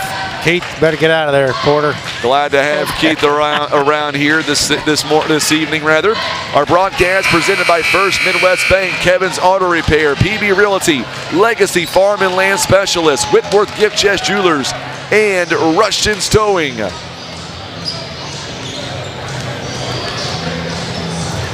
Mules need to settle down just a little bit, maybe a little bit of jitters. Playing a team we're not familiar with. First home game is always tough. It is our first home game, by the way. Been on break here, missed a couple of practices with the snow. It's going to have to just kind of work back into where they were. Isaiah Neville Double team there in the corner. There he goes. He gets it to Brendan Durden. Oh, what a move as Gavin Rivers will take it and shoot it and score. I'm going to give him the assist on that. I'll give Durden the assist on that one. Yeah, what do he you earned think? that one. He earned that one. Yeah, he did. 5-2 now the score. Good move inside. What a move by DeMario Johnson. 7-2 now the score. DeMario Johnson, keep an eye on that kid. You ain't kid. Timothy Simpson, by the way, tuning in all the way from Jacksonville, Florida. Oh, I bet the weather's nicer. It is. Durden with a wide open lane. Can't finish. It's going to come down to DeMario Johnson. Good job there by Durden. Isaiah Neville is going to have it, and he will lose it, but he will draw the foul in the process. I believe it's going to be on Joshua Thompson. If it's on Thompson, it is number 1. It is. And now Isaiah Neville goes to the free throw line. This season, he is 18 out of 22, coming in at 82% on the season. First one is up, and it is no good. Boy, one thing about Poplar Bluff, they're going to have to knock down the free throws if they get them here tonight, John. Well, Frankie, I'll say it politely. It's an area for improvement, and it has been, and it's frustrating. An area for improvement. 7-3 now to score. We're going to see Gavin Rivers coming in now for Isaiah Neville. Still a 4-point deficit right now. Tequez Butler. Oh, what a move. Oh, another big block there by Torrance Williams. Man, he gets up quick, doesn't he? He gets up absolutely quick. Darius Graham cannot get the shot to go down on the other end, but Torrance Williams will clean it up. Yeah, Torrance running the floor very well tonight. Yes, he is. Blocking the shot on one end, getting a rebound on the other end. Gavin Rivers on the offensive board. I was going to say a moment ago, three-point basket is off the mark. It's no good by Tyler Johnson. Darius Graham, it's a 2-point game. Darius is going to have it blocked. And he went down hard as well as Tyler Johnson gets up in the air, swats it away. Quite a block there. It was quite the block. Jack good to see David Durbin. You know, he ran over to help his teammate up off the floor. Good team player. David's got one speed as well. 4:02 to go here in the first quarter. Durden now going to kick it outside to Darius Graham. Graham, long pass inside. Good job by Torrance Williams there. Jack Scott going to work inside the paint. Ball's batted around. Get it to Gavin Rivers. Gavin now one-handed pass to Darius Graham. Graham is going to be fouled in the process. I believe it's on DeMario Johnson. Nope, it's going to be on Tequez Butler, and that is his first team foul, number 3. Very aggressive defensively, this team. Picking up a few fouls, get us in a bonus here. Maybe we'll make some free throws. So now Butler make that. Durden gets it inbounded to Gavin Rivers. Rivers' shot is no good. So Rivers could not finish on the other end, as Thompson was able to get it inside the paint. It'll be a foul on Poplar Bluff, and that'll be on Darius Graham. So going to the free throw line, it'll be the Red Devils. The Red Devils. Well, I'll tell you, so far we're hanging with them all right. Weathered that early storm. Settled in a little bit. DeMario Johnson misses the first opportunity. We're going to see coming in Marlon Hitman-Roberson for Darius Graham. I like Marlon. He always looks happy. Always smiling, Marlon. Always smiling. Good crowd here in attendance. Second one is up, and it's good, 8-5. Good crowd for a Wednesday night game. It really is. First home game of the year as well. A little full court pressure here by Douglas. Marlon now. Hickman-Roberson double teamed in the corner. Good job on the double team. He's able to break it and still score it up. I'd like to see Marlon get that bucket early because he can really play well. Some games he's a little bit off. Oh, he stepped out of bounds. Turnover. It's going to be a turnover on Marjavius, or make that Tequez Butler. And it's going to go right back to the Mules. You see Marlon get that first bucket. That's a good sign. I think my score operator is getting tired, John. Got to up his pay, Frankie. Yeah, he's already been asking me about a new contract. Thanks a lot, John. There we go. I think at least some ice cream or something. Yeah, absolutely. Torrance Williams now. Durden, three-point basket, money. Nice. Good shooter's touch right there. That was a great shooter's touch. Gavin Rivers on a big assist. Mules had their first lead of the night, 10-8. So Mules now lead it for the first time in this ball game. Durden stepping up his pressure. Good defense, good hustle. Good defense. No foul. Oh, Durden is going to come away with a steal. Durden goes up and Look at scores. that. Switched hands, reverse layup, nice.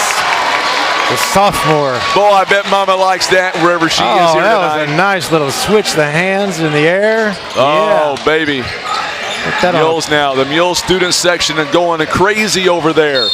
And we're going to get a whistle here, and it's going to be a foul on the floor. Mules lead by 4 now. We'll see who they call that on. It's going to be on Jack Scott. So now we're going to see some Mules players coming in. We'll see Isaiah Neville, Preston Moore, Durden takes a seat. Also, Torrance Williams will take a seat. And so will Gavin Rivers. Preston's really improved his game this year. Worked hard in the offseason. Got Steve Halter over here beside me, the area president for the Chamber of Commerce. He's got a child. Somebody better make sure that's his grandson, it looks like to me. Our good friend Steve Halter here. By the way, Steve's going to be a judge coming up tomorrow during the three-point slam dunk contest. Can't wait for that, as Graham will turn it over.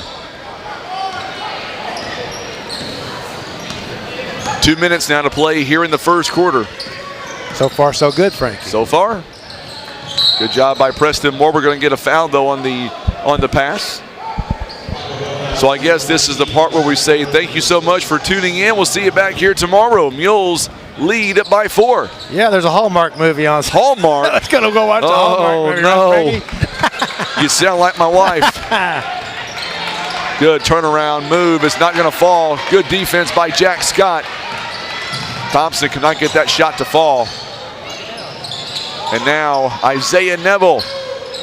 He's inside the paint, lobs it up to Jack Scott. No good, but Preston Moore gets the offensive board. It goes up and puts it back in. Mules on a tear right now. Ron Withrow, keep us updated, my friend. He says Mizzou's winning right now over Kentucky. Another steal. Look at the quick hands by Preston Moore. Darius Graham goes up. What a move. Spin. He puts good spin on the ball. Mules have doubled up 16-8 now. He's got the best spin on a layup like that. You better believe Haywood is in attendance right now. I see him. They're up there in the upper deck. They are watching the next round for sure. Basket is up. It's no good. Boy, what a good rebound as Chandler misses it. Preston Moore, you just talked about what kind of player he has been this year. He goes up for a high rebound. Preston Moore for 3. No good. Boy. Wynn caught that one. That would have been huge if he was able to knock it down. Oh, what a good steal by Darius Graham. Mules have got numbers. Oh, he carried. Yeah. Turnover on the Mules, unforced turnover. A little bit fancy. Gavin Rivers comes in for Jack Scott. David Durbin also going to come in for Darius Graham. On the other end, Tyler Johnson. He'll sit down. Jamon Brittman, rather. There it is. Jamon Brittman is going to check in for the first time.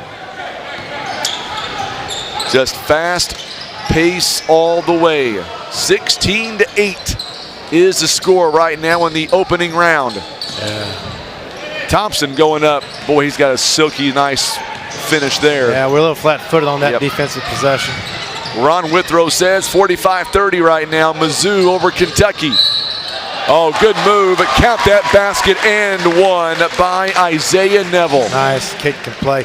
Yeah, the Mizzou fans out there, you can't breathe easy till there's about 3 seconds left with a 12-point lead. Yeah.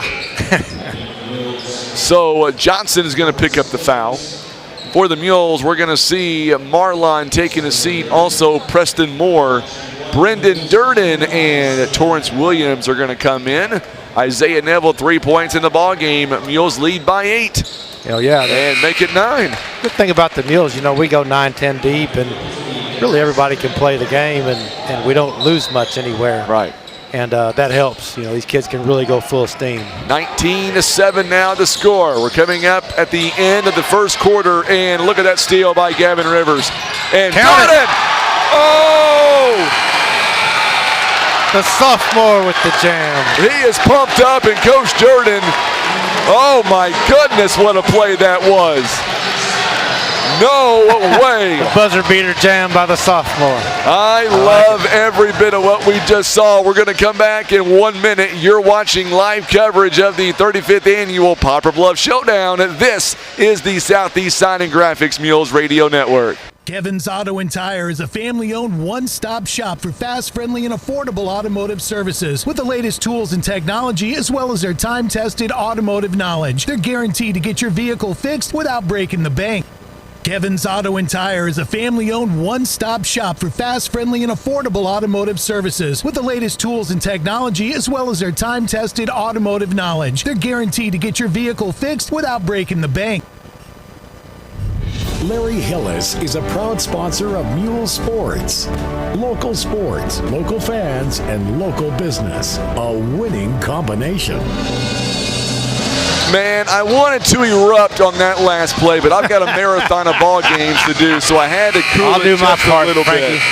What a jump, what a dunk that was by Brendan Durden, and I can only imagine that Mama somewhere is in the stands right now, and she's just ecstatic of what she has seen thus far. Well, that's just, you know, fun team to play for when a coach lets you do that.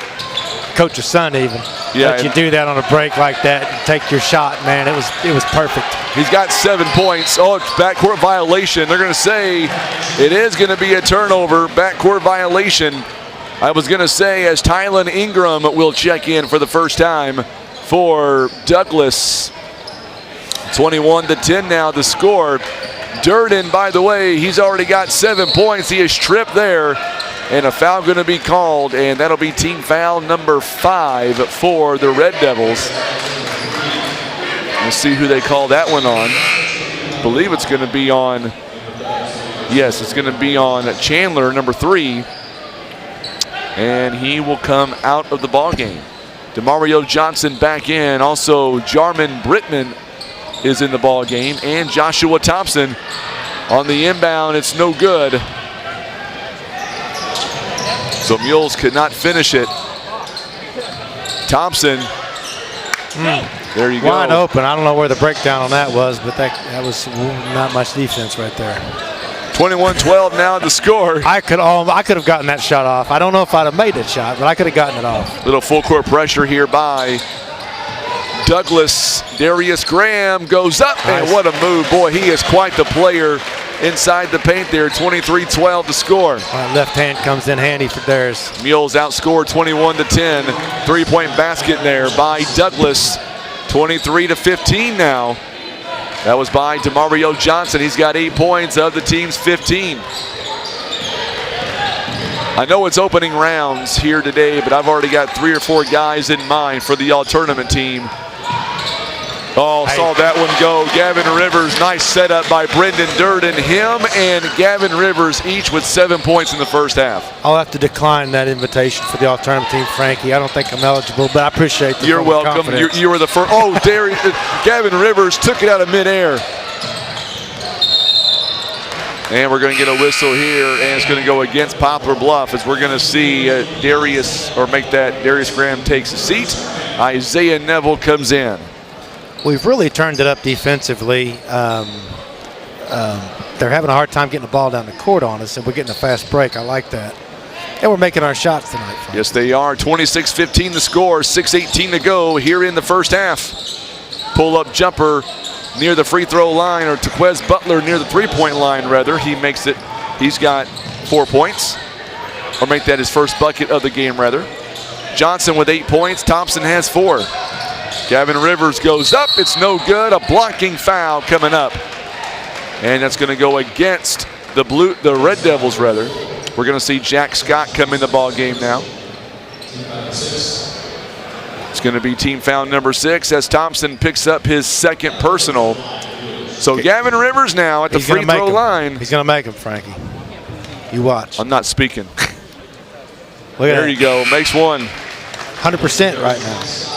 So Darius Graham going to come in for Durden right now.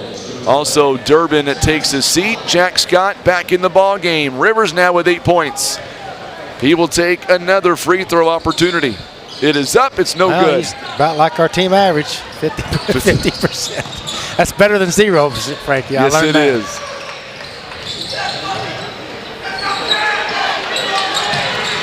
Good move. Oh, another block.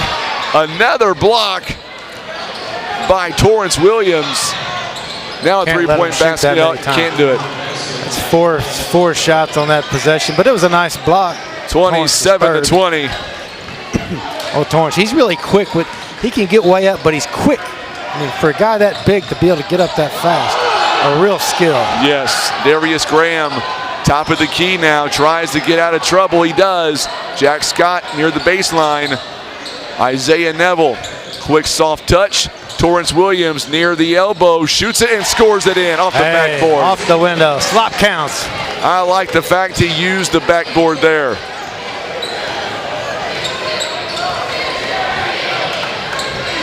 Nice 9-point lead. I'll take that. I will too. Halfway through the second quarter. Mules, they had to settle down that first few possessions, but they've settled back into their game, and they're giving this team fits, at least initially on the defense. They're having a little bit of a breakdown on the rotations, but initially when Douglas getting the ball down the court, they're having a hard time.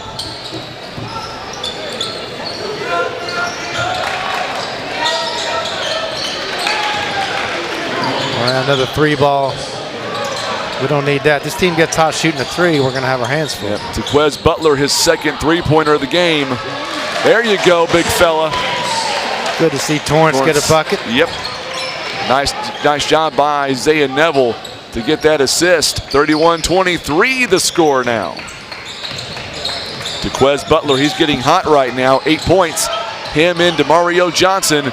Johnson 3-point basket is no good. Holly, he'll go up and he will get the foul.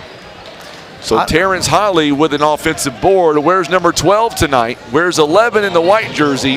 In the black jersey, wears number 11. I don't know who somebody's watching if they can see it, but it's interesting. Torrance has a certain shoe on, as do 3 of the Douglas players all have the same shoe, and I'm wondering what shoes those are. I'm not hip to the shoe game, the sneaker game, as they say. But I noticed they're all the same, so I'm sure that's somebody's shoe.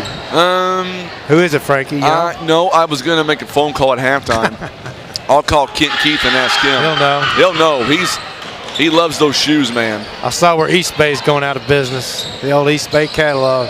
Oh, boy. So now Torrance Williams. Darius Graham back in, Durden in as well. Graham makes a cut to the basket, no good. No rebounding. Nope, rebounded by Holly. So now Torrance Williams guarding out. Oh, what a move inside. Wide open lane as Brittman. Probably use a timeout right there. Now we are back to within a 4-point game again. We'll take a quick timeout, 30-second break. It's all being brought to you by Larry Hillis Dodge on the Southeast Sign and Graphics Mules Radio Network.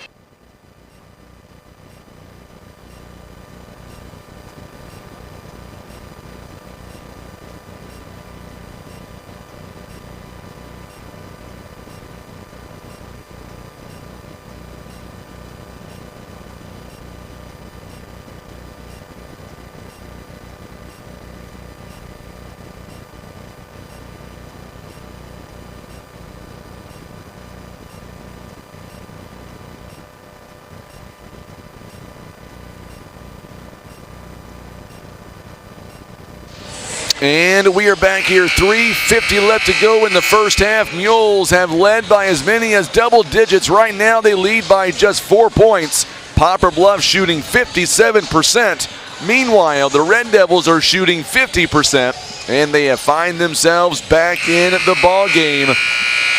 Looks like, John, you're doing some intense math in your head. Yeah, seeing how the Missouri's doing, looking pretty good, 54-39 over Kentucky. Going to get a foul here by Tylen Ingram. That's going to put the Mules now on the free throw line. we need to make these free throws. This team's, we had them down, and whether it's 6 or 8, 10 points, and you really break a team, but we've let them creep back into it. 4-point lead is not that good of a lead, Frankie. I'll take it, but it's not that good of a lead. So I got a feeling Mr. Durden's going to make his free throws. He is 17 of 23 for the season. Mama's down there in the corner watching. He makes the first one. I always say, as long as he makes the free throws, no chores for Brendan Durden for a week.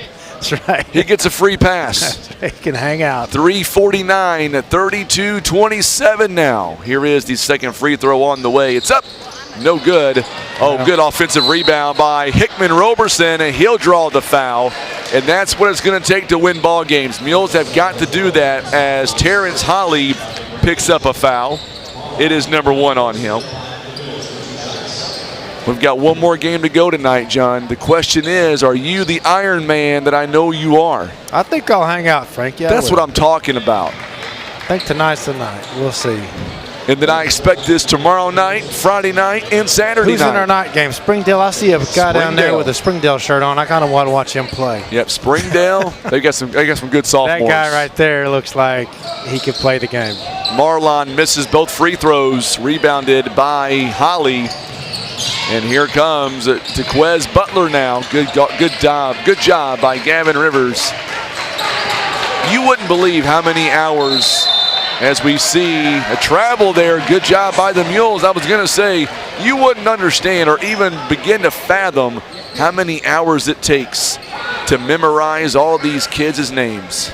Well, it takes me about 30 seconds just to walk up here and rely on you to know them all. Oh, I was going to say, yeah. Tim and I, we did a marathon last week, a 16-team tournament. Oh, what a good move. But Preston Moore wide open. Brendan Durden is going to get that assist. He's got 4 points in the ball game, 34-27. That was a big bucket right there by the Mules. They needed that one. Yeah, we got to stretch this out to about 10 and a half. Absolutely. Good running floater is no good. Tip-in is no good by DeMario Johnson. Here come the Mules now. Gavin Rivers out to Hickman Roberson for 3. It's off the mark. It's no good. And the Mules, same team, could not figure out a way to corral that pass. We're going to get a travel instead.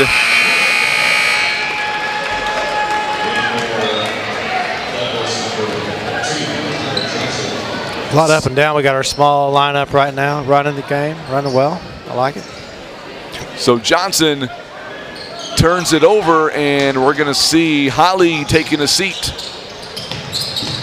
Back in for him is going to be Tyler Johnson. 2:45 and counting. Torrance Williams now going to check in. Mules got to move it. They get it to Gavin Rivers now near the timeline. Rivers, let us know where you're watching from on a Wednesday night. Hot here in the gym. Brendan Durden, 3-point basket is no good. Gets his own rebound. Going to be a foul, I believe. Good hustle. They didn't block him out. He followed his shot. That's right. He knew it was going to be a little short. Got his own rebound. And he drew the foul in the process. Smart play. That's what you do. Now we're going to see if Mama Durden's happy he makes these 2 free throws. She's got her head down. You look at her. I wish Tim could get that on camera. She's got her head buried down below. Not even going to look. She can't watch. Well, she's not pacing tonight. She's not pacing. She's pacing. She told me that she wasn't going to pace. It wore her shoes out. It did. Free throw is up and good. Torrance Williams checking in for Darius Graham. She's squatted down. She might be looking through the fencing. Oh, she's probably just making a grocery list or something. Making a grocery list. Planning a New Year's Eve celebration. 36-27. I've got a big New Year's Eve plans. Oh, yeah? Doing absolutely nothing. Well, sometimes that's the most important thing you can do. Laying on my couch. Amen to that. Good move by Tequez Butler. Grandma Jackie tuning in tonight all the way back on W Highway. Did not let the snow get her down this week. She still got out and got her groceries. Yeah, that's good. Torrance Williams is going to have it blocked by Jamar Britton. We know, Frankie, if you go to bed early enough on New Year's Eve, you can wake up in time for the ball to drop. Get up for the day.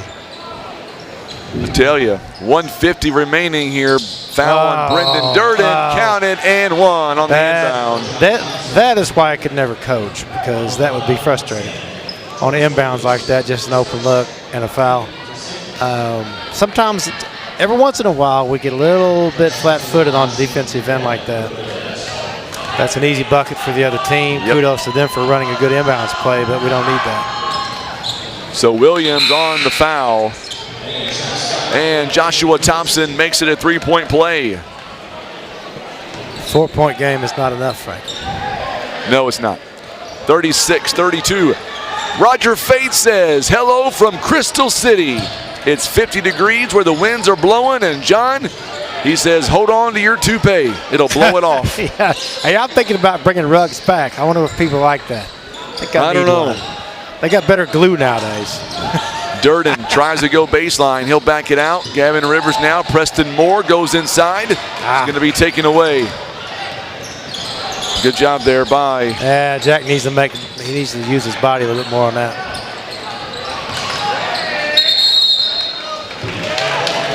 And we're going to get a whistle here. It's going to go against. Is that a tie-up? I think it was a tie-up. Yep. Is that what they call that now? Yes, it is. A jump ball. A jump ball. I think they ought to bring back jump balls. That was always fun when you get a tall guy against the point guard or whatever. Down in the free throw line. Boy, Brendan Durden already 10 points here in the first half. And one monster dunk. Yes. They got this crowd electrified when it happened. Oh, yeah, he'll be watching that replay. We didn't get it on tape. That's right, cleaning the camera. Three-point basket is no good by Gavin Rivers. It's going to fall to Thompson. Thompson now kicks it outside. Three-point basket. Boy, the Mules are lucky that Johnson did not get that one to go down. Here we go. Good move, Gavin Rivers. You know, Gavin's had a good season. He needed that bucket, but he's had a good season. Oh, Preston Moore is going to get called for the foul. Yeah, you got 5 fouls, you might as well use them, right? And he did. Was good defensive play. Really, I think he fouled him after the shot, but good hard work right there. So second foul by Preston Moore to Quez Butler, 10 points. Michelle White says, let's go number one. First one is up and good. Miss Michelle, which one are you talking about, if you don't mind me asking? Which number one? Talking about Poplar Bluff or talking about Douglas? Free throw coming up here from Butler. Makes this a two-point game now. 34 seconds. Man, the Mules led by as many as 9. Right now, it's a 2-point game. Yeah, they've been a little flat the last couple of minutes. A little bit out of sync. Darius Graham, he gets some space, goes up and scores it up. He's got 6 points. Oh, that's so athletic, so smooth with the left hand. That throws him off that left hand. 38-34. First couple of games have been blowouts here. Good move inside. That was a good running floater. I just saw my old Coach McKinney and that going for the steal with the wrong hand. Boy, he'd run you for that. Yes, he would. Torrance Williams high off the backboard. There you go, Michelle. She says Mules. 38-36 to score. All right, we're going to come back with our halftime report. Don't go anywhere. You're listening and watching live coverage of the 35th Annual Poplar Bluff Showdown presented by the Poplar Bluff R1 School District. This is the Southeast Sign and Graphics Mules Radio Network. Patriot Auto Glass offers chip repair or glass replacement. They provide fast quality service done by experienced technicians. Ask about our veteran and first responder discounts. Call Patriot Auto Glass today at 573-840-5027. And remember, Patriot Auto Glass will come to you.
All right, we are back, and we don't want to cut away from our cheerleaders. If you're tuning in on Facebook and on YouTube, you are getting an opportunity here to watch our cheerleaders perform for the first time here at halftime at a home basketball game. 38-36 is the score. And Poplar Bluff, Michelle White, she is, Nana to number 1. I appreciate that, Mr. Isaiah Neville. She is watching all the way in Dexter. Glad to have her alongside here tonight, as Poplar Bluff right now leads it by just 2 points. Make sure, if you're watching us on Facebook, make sure and share this video feed for us. Having some huge numbers on night number 1 here of the Showdown. And I can only imagine these numbers are going to go higher as we make our way through night 2 and night 3. Right now, looking at the latest stats for this ball game. Poplar Bluff shooting 50% in the ball game, 15 out of 30. They are 2 out of 6 from behind the arc and 6 of 11 on the free throw line. 14 rebounds so far in the ball game so far. 38-36 is the score. And I believe we're going to get Lonnie Taylor over here coming up. He's going to talk to us about the Showdown.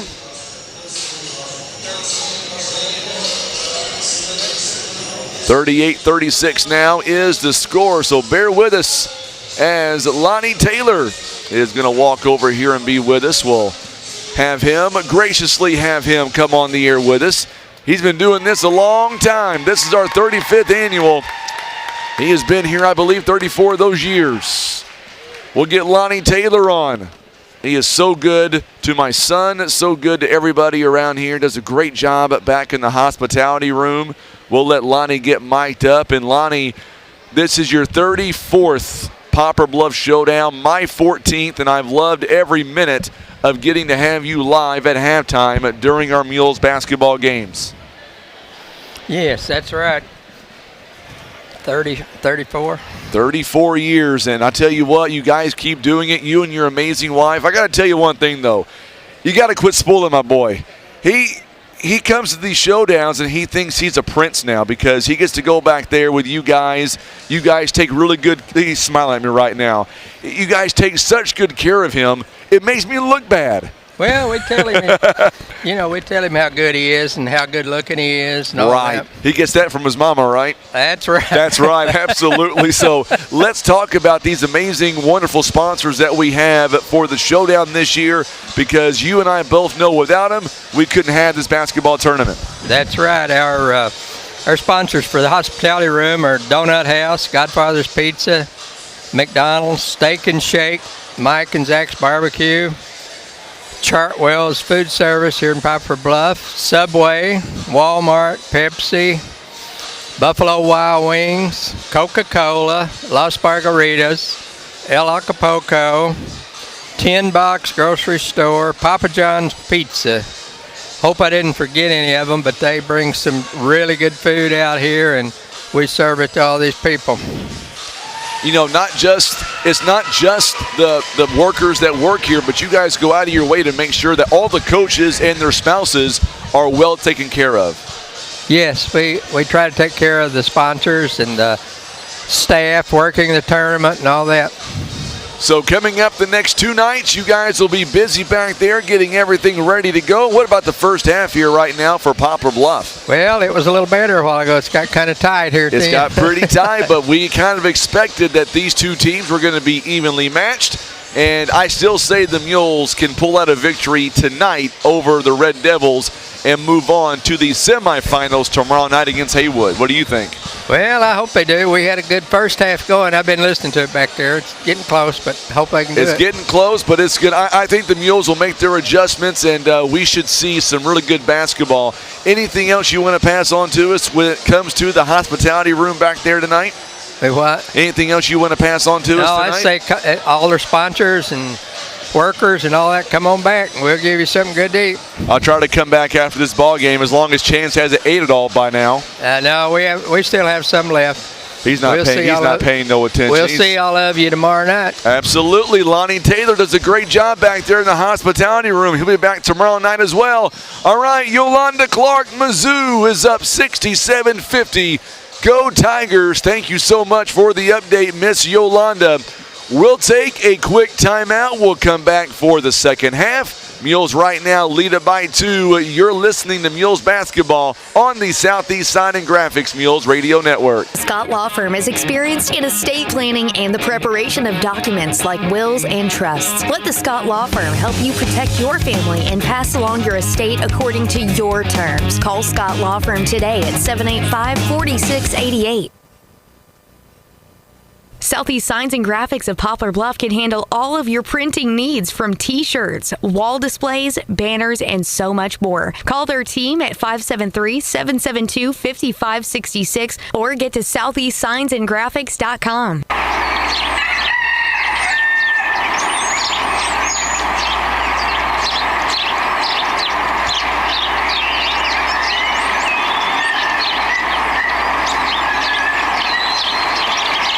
Whitworth Gift Chest Jewelers is a third-generation family-owned jewelry and repair store who have served the Poplar Bluff community for over 60 years.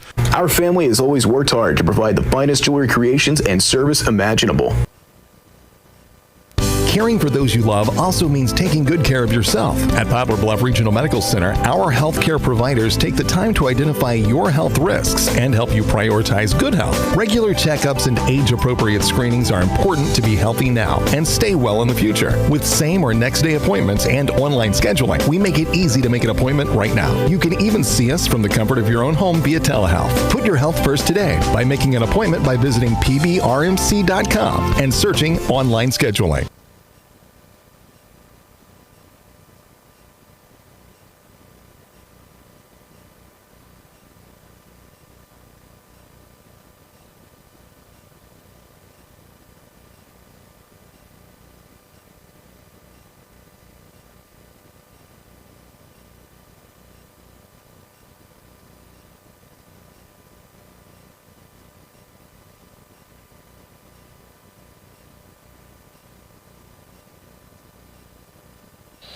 All right, so we are back as we get ready now for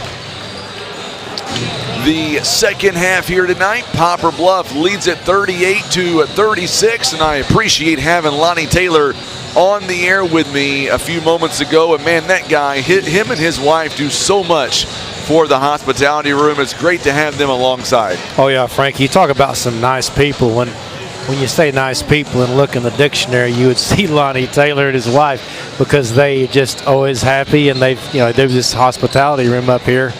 I guess every year, probably 34 years. 34 years he's done it, and it runs well. It's nice back there. They don't have any hot dogs, but other than that, at least not tonight. Oh, they brought me some. I won't. They did have some really good chicken back there, but hey, nice people, always smiling, always happy. People you see and you're glad to see them, and that's Lonnie Taylor, so good stuff. Absolutely indeed. So what do you think Coach Durden told his team at halftime, being up by 2 points? Well, if I was Coach Durden, I would tell them they got to clamp down and focus and string together some good minutes here. We played really well, and then we just kind of jacked around. I think we got a little bit overconfident, a little bit lackadaisical on defense. And, they're going to turn it up a little bit here, because this team's not going to go away. We've seen that. They shoot the three, 1 or 2 more threes, and we got a real problem here. So I would say that Coach is probably going to dial them in and say we're going to play a really hard second half in order to win this game. Absolutely. Coming up now on, as we get ready now to be all 5 starters on the floor for Poplar Bluff, it is Isaiah Neville, Darius Graham, Gavin Rivers, Torrance Williams, David Durbin. And on the other end, you've got the same starting 5, DeMario Johnson, Tequez Butler, Tyler Johnson, Marjavius Chandler, and Joshua Thompson. It is Douglas basketball. They're going to switch sides, and they're going to go from right to left on your radio dial, including your TV screens. We are underway. I'm Frankie Castillo alongside John Scott. Tim Hicks is on the camera. And I'm getting some free. We're tied up here as Tyler Johnson. A little bit too easy. Yep. 38-38 now. I was going to say Chance is on the scoreboard here tonight. So Torrance Williams now making his way toward the lane. It's no good. And it's rebounded here by Thompson. Oh, yeah, that's there nice. You go. Gavin Rivers with the steal. Ooh. Misses, can't finish. Isaiah Neville, he'll go up and he'll tie the game again. Garbage man, good work. Or lead by 2, rather. Good work. Gavin's having a good game tonight. He's having a great game. That's 10 points for him. 40-38 now the score. Yolanda Clark, she's got to like that play by Gavin. By the way, Mizzou is winning right now by 17. Yeah. That was the last check. Anyway. I saw that, Frankie, and I hate to even think about it. I hate to think about it, but I am seeing Arkansas beat Kansas in football. I like that, 38-23 with 3 minutes left. Too bad for the Jayhawks. Too bad for the Jayhawks. Second foul by Torrance Williams. First personal foul by either team here in this half. Running floater that time, no good. Good job by David Durbin as he will take it away. Chandler could not get the shot to fall.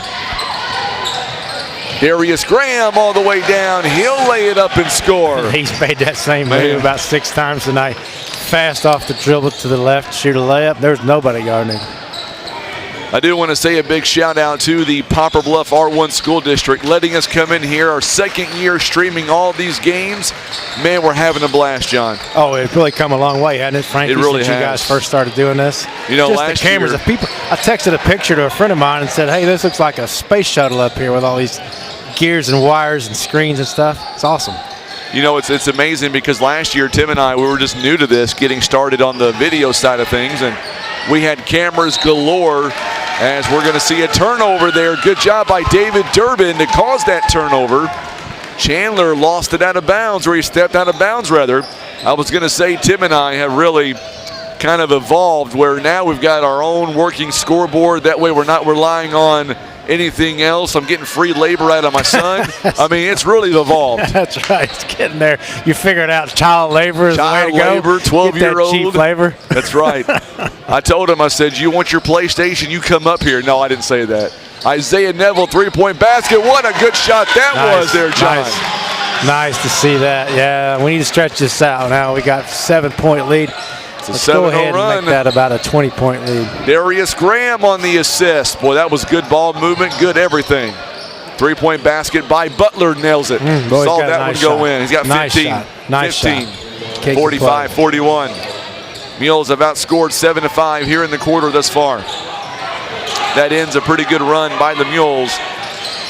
Mules going to throw it away. And going to go, thankfully, for the Mules, the Red Devils, they do the same thing and they throw it away. We're going to see Brendan Durden coming in the ball game now for David Durbin. Big crowd here on Facebook tonight.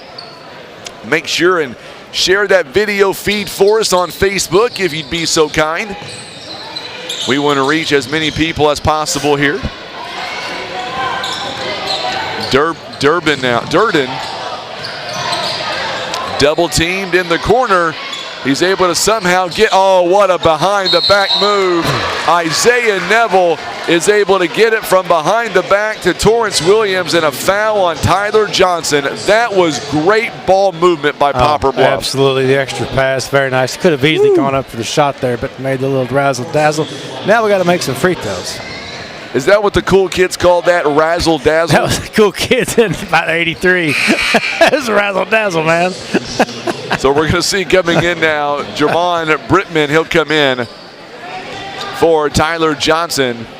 Torrance, by the way, missing his first free throw. He is 0 for 1 tonight, 3 rebounds to go along with 4 points. He's shooting a free throw about a foot back from the line, which I never, people do that, but I just never understood it. I always wanted to be as close as I could be.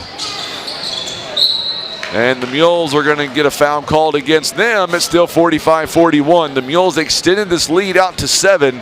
Now it's back down to 4. What's our free throws tonight, Frankie? We are 6 out of 13. Well, I'm no mathematician, but that doesn't sound great. You're no math wizard. That's some of that old math there. We call that bad. That's the third foul, by the way, on Torrance Williams. He'll come out. Thompson at the free throw line, and he makes the first one. He's a pretty good free throw shooter. So Preston Moore's going to come in for Torrance Williams. Mules shooting 46% on the free throw line. They've got 6 turnovers, by the way. 13. Thank you so much, Brian. I appreciate that. Brian Jackson. Good interview with Blytheville. You betcha. I'll have them back on tomorrow night. By the way, Brian, the coach did say that John and I could be honorary members of the fans this week. Why don't they get me a pass of some of that Dixie Pig? I want some of that barbecue. Barbecue. That's what I'm talking about. Really good barbecue sauce down there. Oh, the Mules nearly turn it over. Now they're going to get together. It's going to be last touched by Douglas. But yes, Brian, the coach, Mackenzie Pierce, a class act all the way. They were so fun to watch earlier tonight. That team is going to go far. I've got a feeling coming up when it matters the most in postseason. So Gavin Rivers now works it over. Preston Moore. Moore back over to Gavin Rivers, trying to figure out a way to put points up on that board. It's back to within 2 again, John. Gavin Rivers got a little bit of space, and he did the fadeaway jumper. Going to be foul in the process. It'll be a foul on Butler, and that's number 2 on him. So Roberson is going to come in for Isaiah Neville.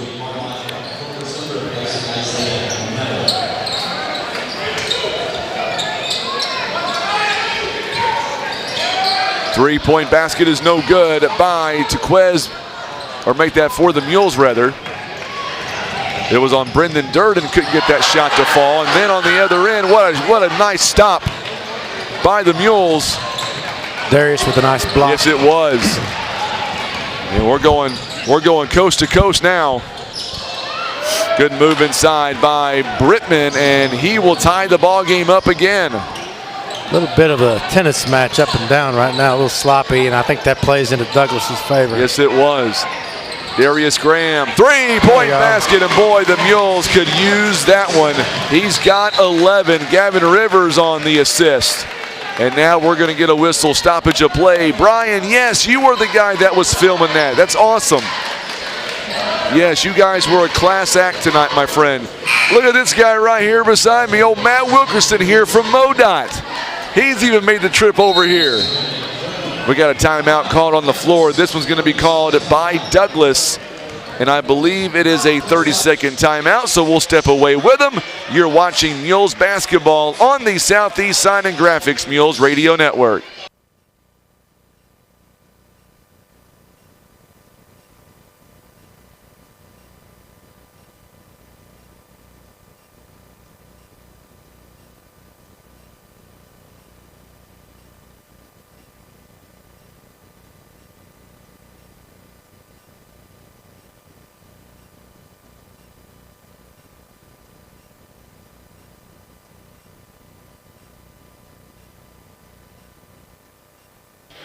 And we are back here for this first round action. Poplar Bluff taking on the Red Devils out of Douglas.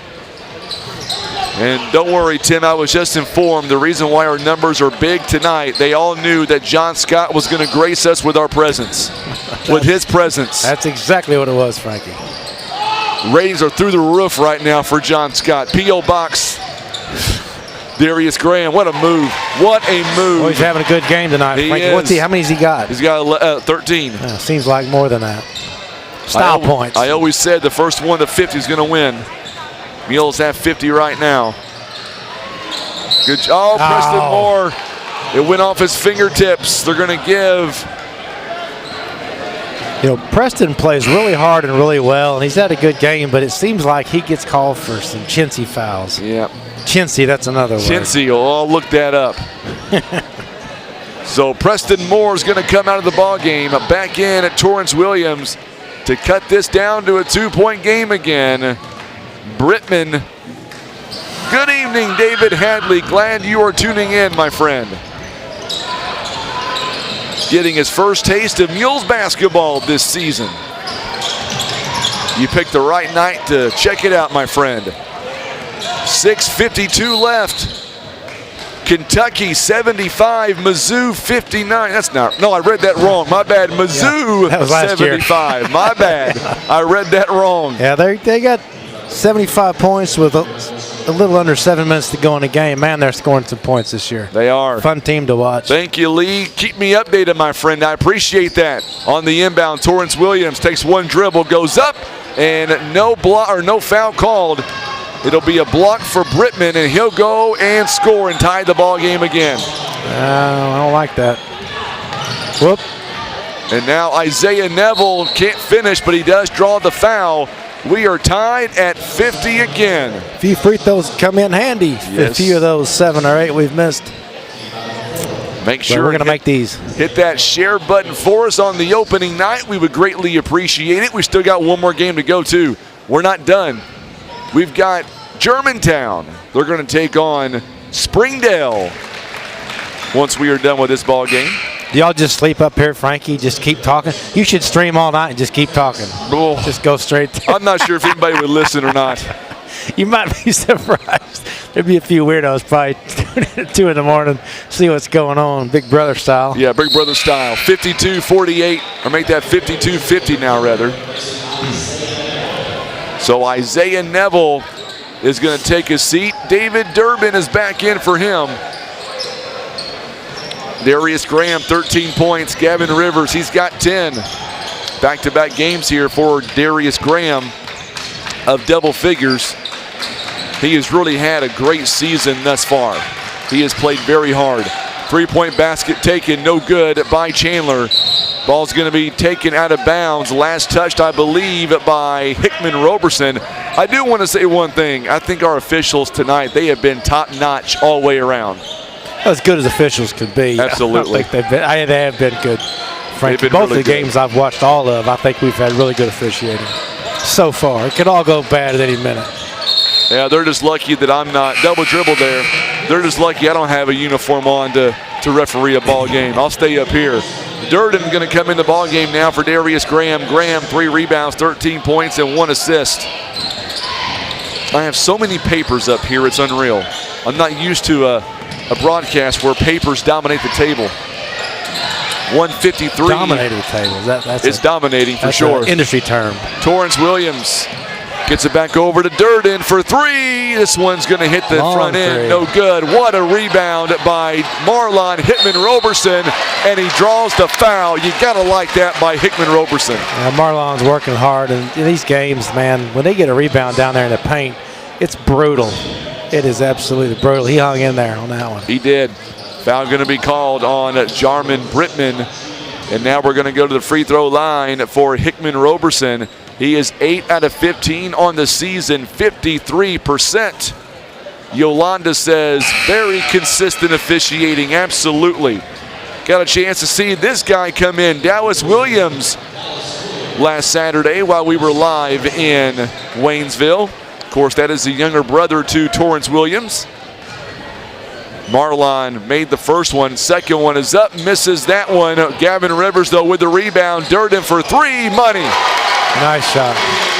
That's a nice little 4-point swing for the Mules. Turns that into a 6-point lead.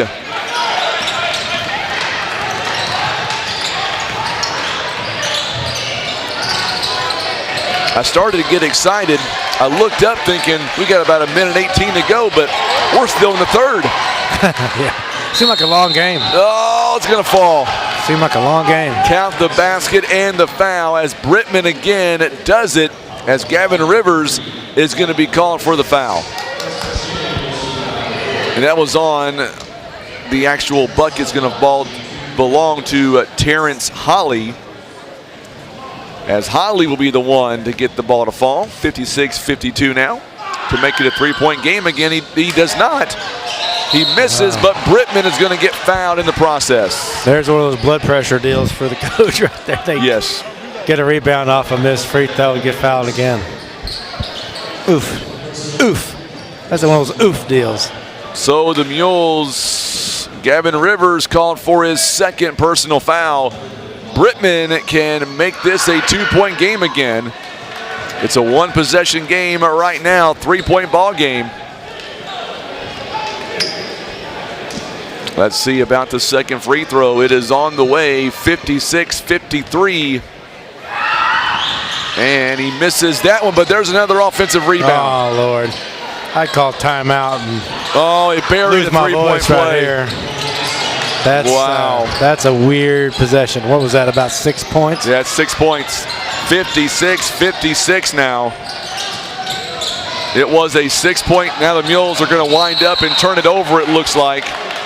We're going to get a foul on Marlon, I believe.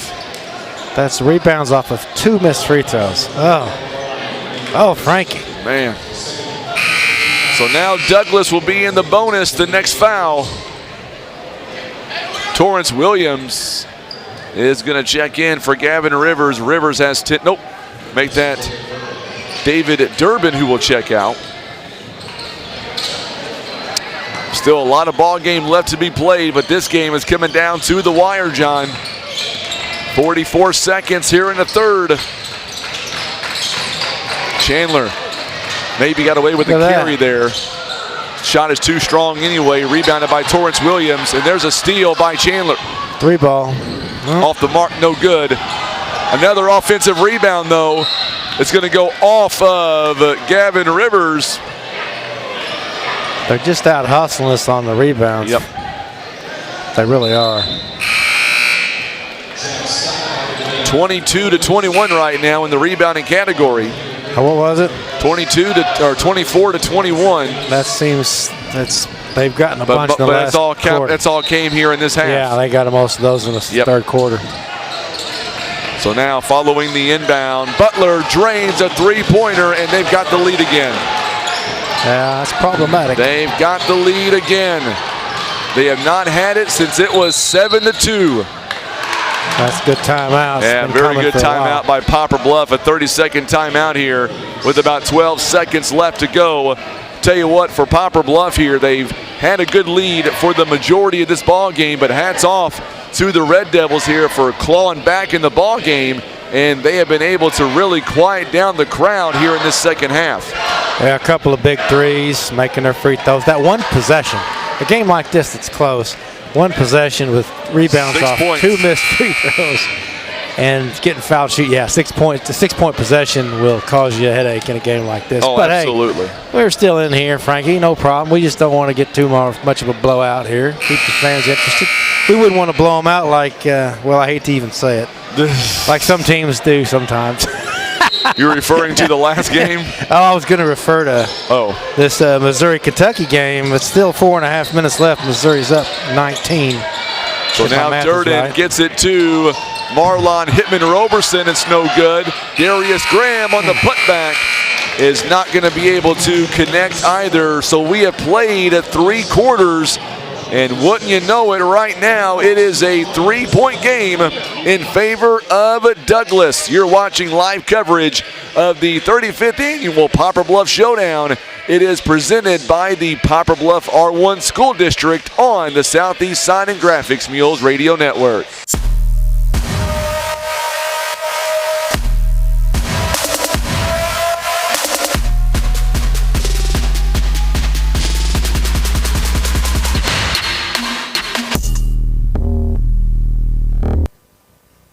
Breathe easier and extend the life of your HVAC system, plus fewer repair bills with Air Solutions Comprehensive Maintenance Plan. You'll save money and get the peace of mind that only comes from calling Air Solutions. 785-1500. Want a career and not just another job? It's waiting for you at Briggs & Stratton. Great pay, great benefits, and continuing education. Everything you and your family deserve. Go to careers.basco.com and look at Poplar Bluff job openings.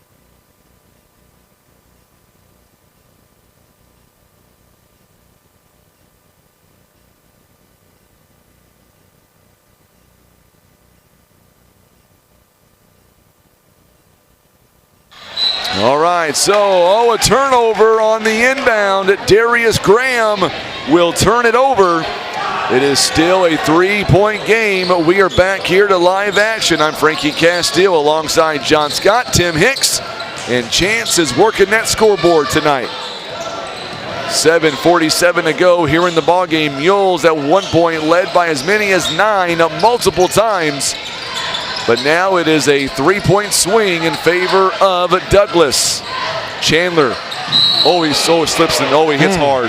He hit hard. That was a scary sight.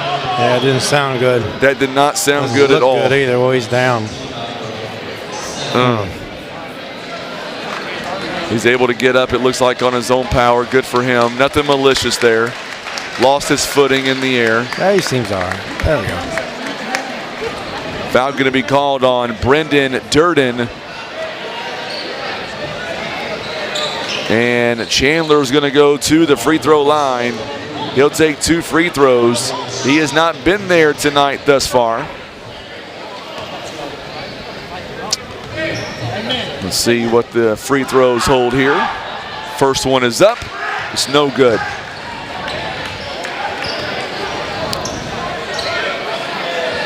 Lisa Pfister says, "Come on, Mules."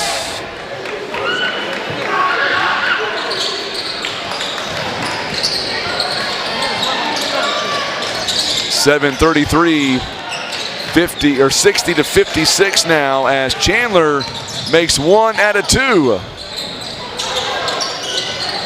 So Torrance Williams going to have another turnover there by Poplar Bluff as Butler reaches in and takes it away. 7-12. Boy, hats off to Douglas. There's another foul, and he'll give him the 2 points as well. Torrance Williams is going to pick up foul number 4. Well, we've come out really flat in the second half. Last 4 minutes of the game have been really atrocious.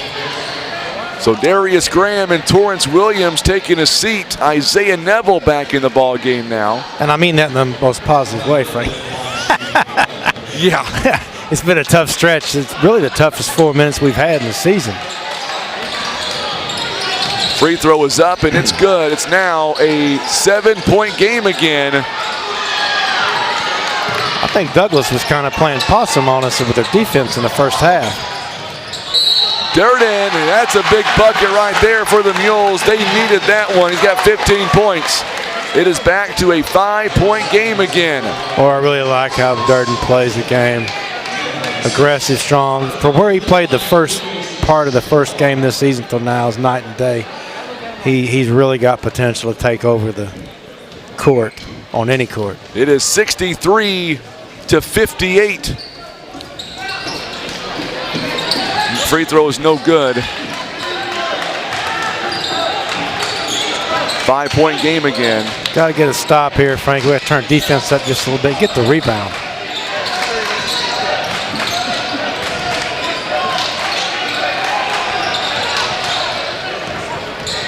So now there we go. That nice move again by Butler. We're not rotating very well. 65-58 now, 7-point game.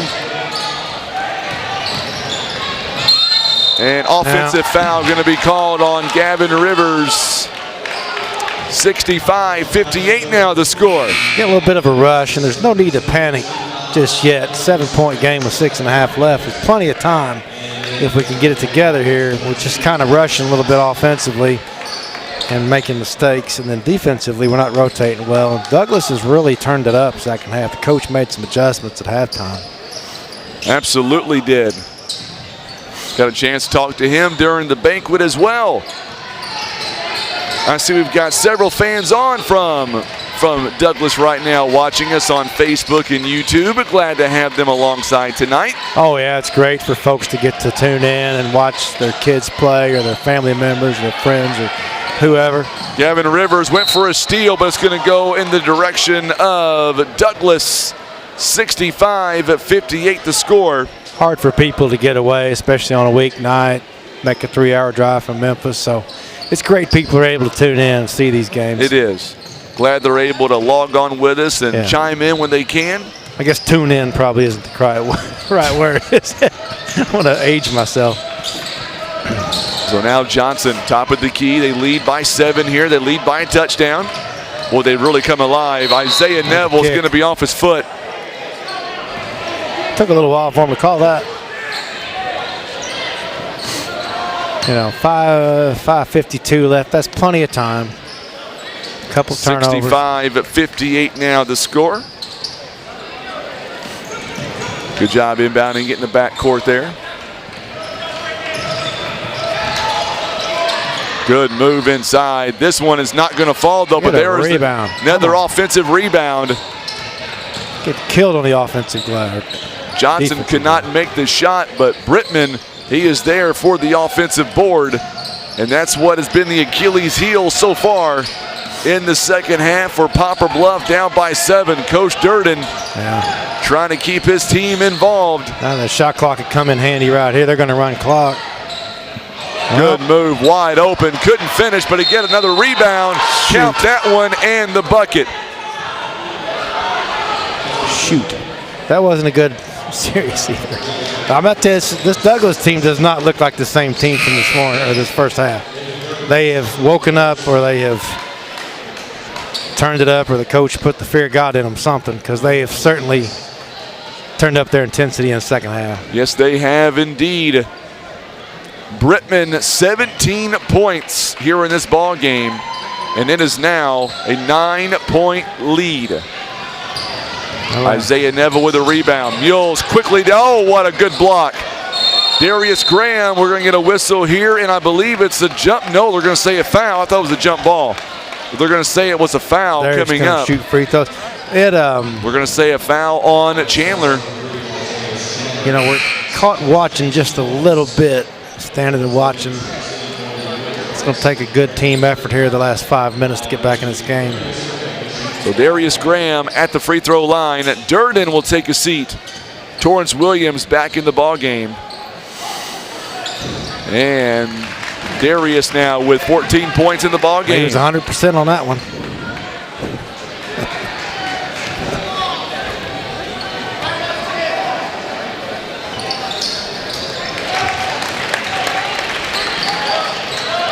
.505 to play here in the ball game. 7-point game. Darius Graham, 15 points. 67-60 now the score. Douglas done an excellent job protecting the ball this last quarter and a half. They're not having a lot of turnovers. They're working clock and then getting layups. Johnson now going to work it back out. Oh, wide open is Brittman, and he's got 19. There it that is. was a good dish by Johnson. Back to 9. Coming up on the midway point here in the fourth quarter. They're just running offense. Darius Graham gets a wide open lane. He can't finish. We're kind of playing 1-on-5, and they're playing offense, which makes a huge difference. Tyler Johnson got the rebound. Pretty good timeout. Douglas timeout. So this will be a 60-second timeout. We'll come right back. You're watching live coverage of the 35th annual Poplar Bluff Showdown. This is the Southeast Sign and Graphics Mules Radio Network. Christian Automotive and Tire. Quality name brand tires that you know and trust. They also have ASE certified mechanics that have the training, tools, and knowledge to fix your vehicle right the first time. Business 67 South in Poplar Bluff. Eye Care Specialists is committed to the protection and the preservation of the precious gift of sight. Nothing is more important than your eyesight. That's the way the doctors of Eye Care Specialists see it. Protecting your toys are just as important as protecting your daily driver. First Choice Insurance can help find the coverage for your ATVs, boats, and campers that will give you peace of mind and not break your bank. All right, so following the First timeout, Choice Insurance to review your Poplar insurance Bluff needs now today. trails 69-60. And Douglas right now shooting 54%, but here in this second half, they are shooting 60% at 12 out of 20. And they have out-rebounded Poplar Bluff 12-9 in this second half. And they have a 9-point lead. Midway through the fourth quarter now officially, Tequez Butler. He's had a ball game himself, 23 points. Mules defense trying to step up here as Hickman Roberson. Now they're going to play keep away right now run from the clock Bluff. on down. Smart strategy here by Douglas with a 9-point lead. Durbin went for a steal, couldn't come up with it. Winner of this game will move on and play Haywood tomorrow night, 7 o'clock. Little Rock Christian will play in the consolation game at 5:30 tomorrow night. 3:21 and counting now. Boy, Douglas, they're working. You got to. They're going to run it all the way down. Yeah, they're working. You got to give them credit.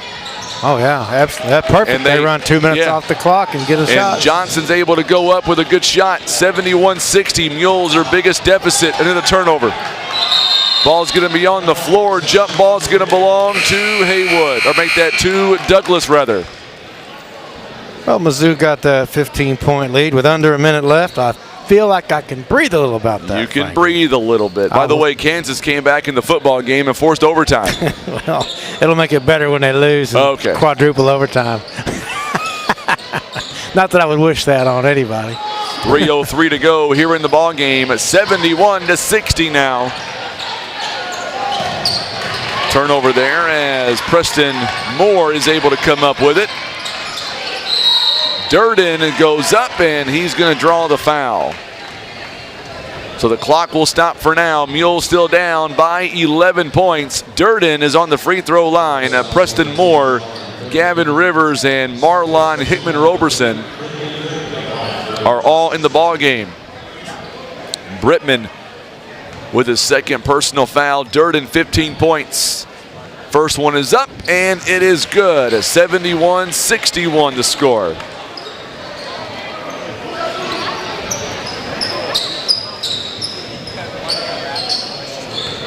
He'll get one more. 71-61, 10-point game. No problem, Frankie. Second one is up, and it is good. Down to 9. Getting our percentage up a little bit. Now we'll see what the Mules can do on defense here. Douglas leads by 9. Darius Graham tried to go for a steal.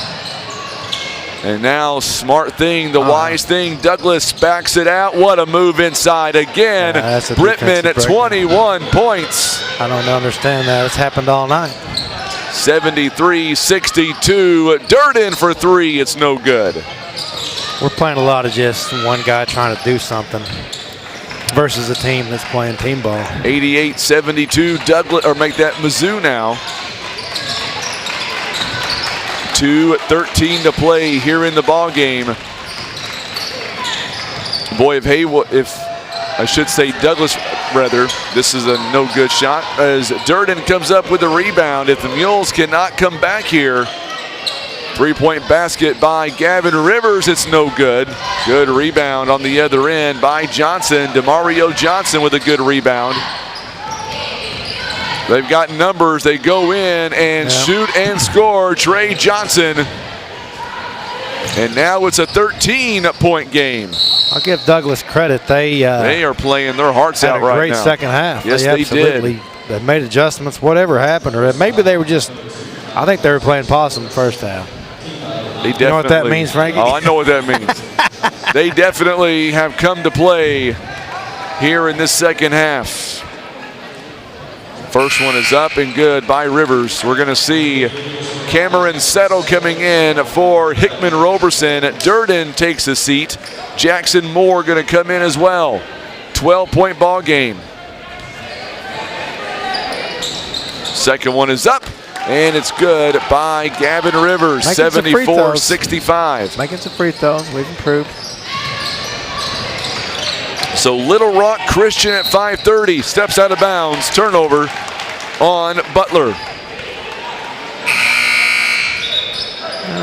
Minute and a half, 11. Stranger things have happened. I was going to say if the score holds up tomorrow night, 7 o'clock, Douglas, Haywood, that's going to be a fun matchup. That'll be an interesting matchup, to say the least.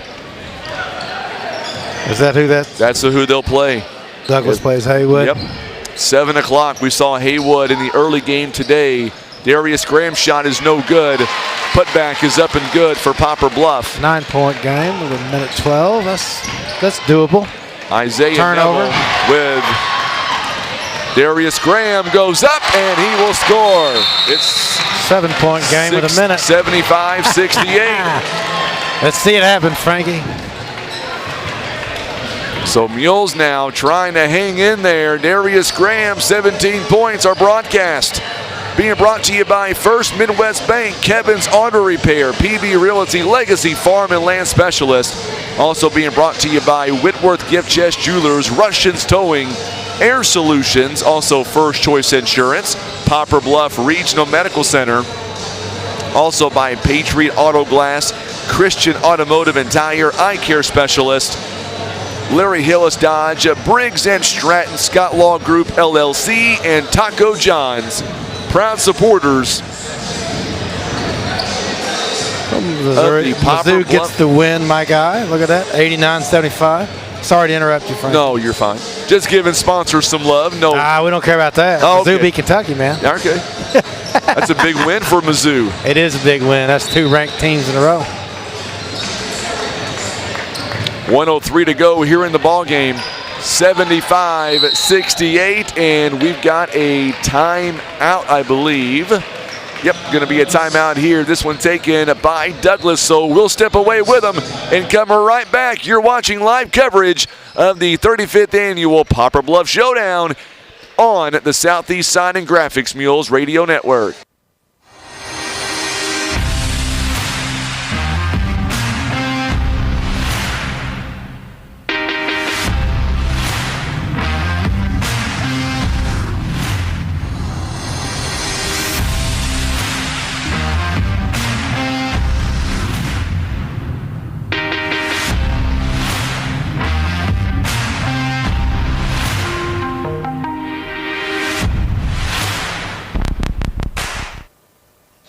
All right, we are back here live. 1:03 to go in the ball game. 75-68 now. Timeout called by Douglas. They've got no timeouts left. Mules have 2. 1 minute left to go in the ball game. Durden back in. Mules going for a steal. Couldn't come up with it. We got a whistle and a foul coming up. I believe it's going to be on Durden. It is. And that'll be number 3 on him. 55 seconds left. Brittman now going to the free throw line. He is 3 out of 5 here tonight. Right now, Douglas poised to take on Haywood tomorrow night, 7 o'clock, if the score holds. First one is no good. Bluff would play at 5:30. if unable to come back in this contest. We still got one more game to go tonight, Johnny boy. Just getting warmed up, Frankie. We'll be talking about Kentucky all night at the next game. Darius Graham high off the backboard. 5-point game. And now Darius Graham makes it a 5-point game again, and we've got 47 seconds. It's a full timeout. A few of those free throws would come in handy. So a timeout called, 75-70. Possession arrow is going to favor Douglas. And both teams are in the bonus, so there you go. Let's reset. As Mules right now shooting 46% in the second half, 42%. Meanwhile, the Red Devils in the second half shooting 63%. They are 15 out of 24. Only 6 turnovers in the second half. Mules have 5. And they enjoy a 5-point lead right now. They have led by as many as 11. I see Germantown. They are here ready to go. They're going to take on Springdale when this game comes to a close. We'll be here for that call as well. 46 seconds now. Mules hoping for maybe a turnover. It is a 5-point game. And Isaiah Neville is going to go ahead and foul with 38 seconds left here in the ball game.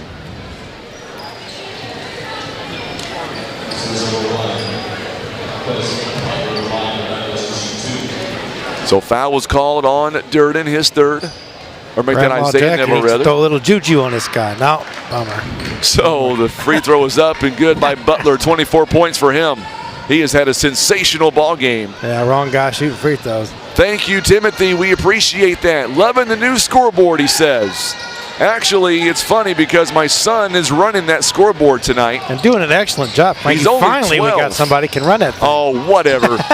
Durden shot no good. Rebounded, picked up by Butler, and a foul going to come in. 2-shot foul coming up. So who are we going to get tomorrow night, Frankie? We're going to get tomorrow night. It'll be Bluff taking on Little Rock Christian. There we go. Well, Darius Graham with the foul.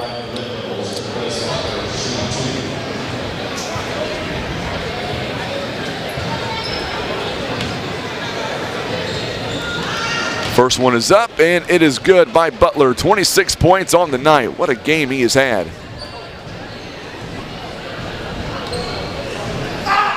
Second one is up, and it is no good there. Rebounded by Gavin Rivers, rather.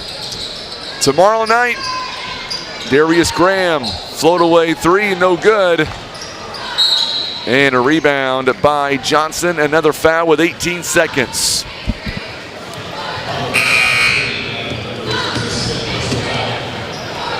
$78-70 the score. One timeout remaining, or two timeouts remaining for Bluff.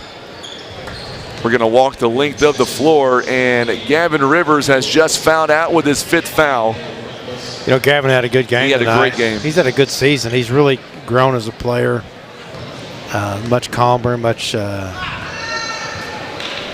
more assertive in a calmer way, and he does an excellent job getting to the rim when he needs to. Good defensively, doesn't make a lot of mistakes.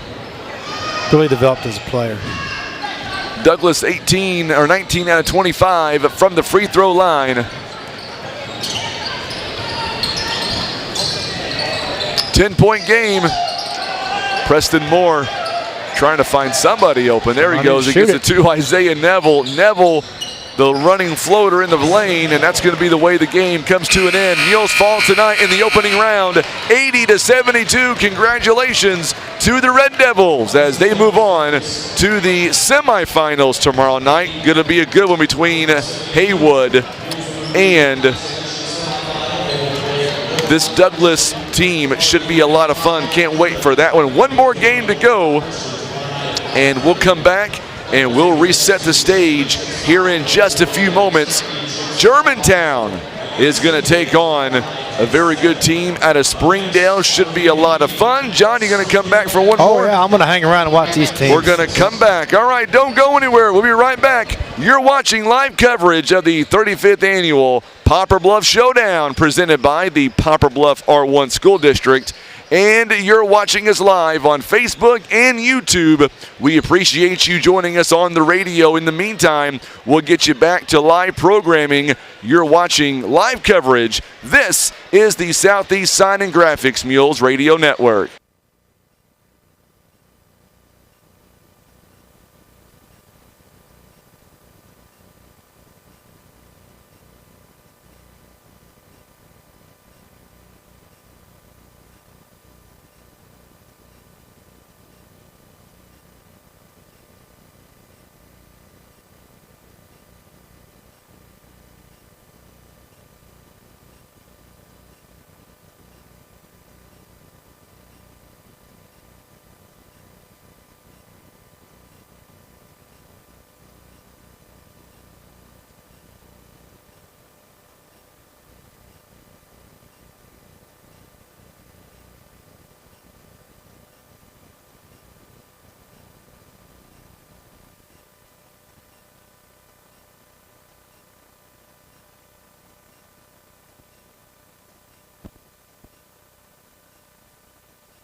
All right, we're coming up on the last 6 minutes here before we tip off our final game of the night. What a game so far. Everybody chiming in on Facebook. We appreciate all your comments. We had to go and make sure that we were good to go for this ball game. So coming up, we've got Germantown. They're going to take on Springdale. Should be a really good game coming up between those two. Can't wait for that to begin.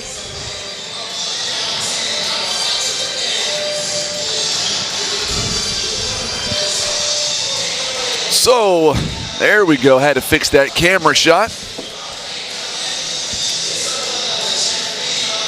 All right, so we're going to get everything underway here in just a moment between our final game of the night.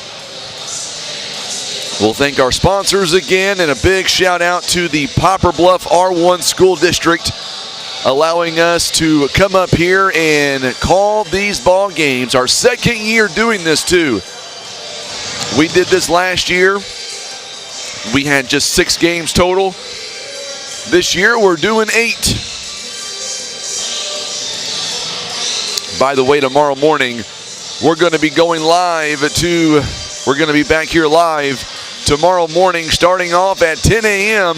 because tomorrow morning it is the 3-point and slam dunk contest.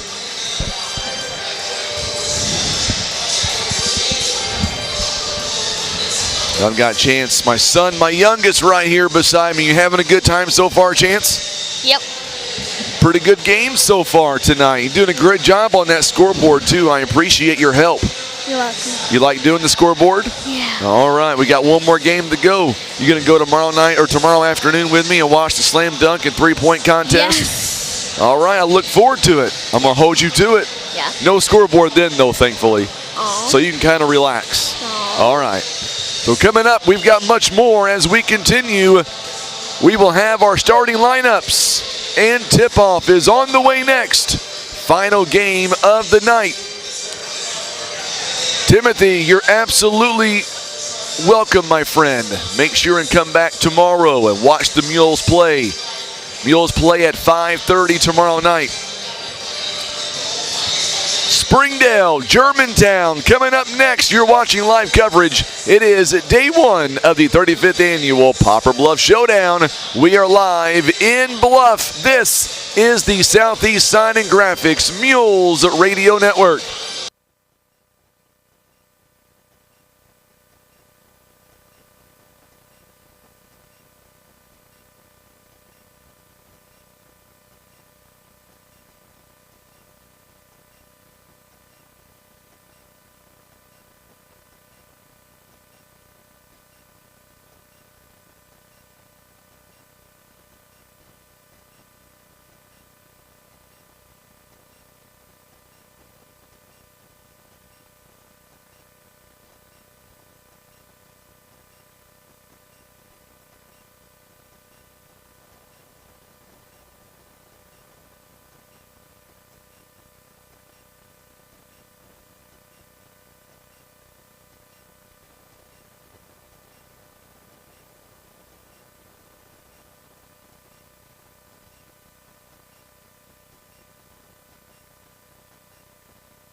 All right, so here we are, 2-minute mark.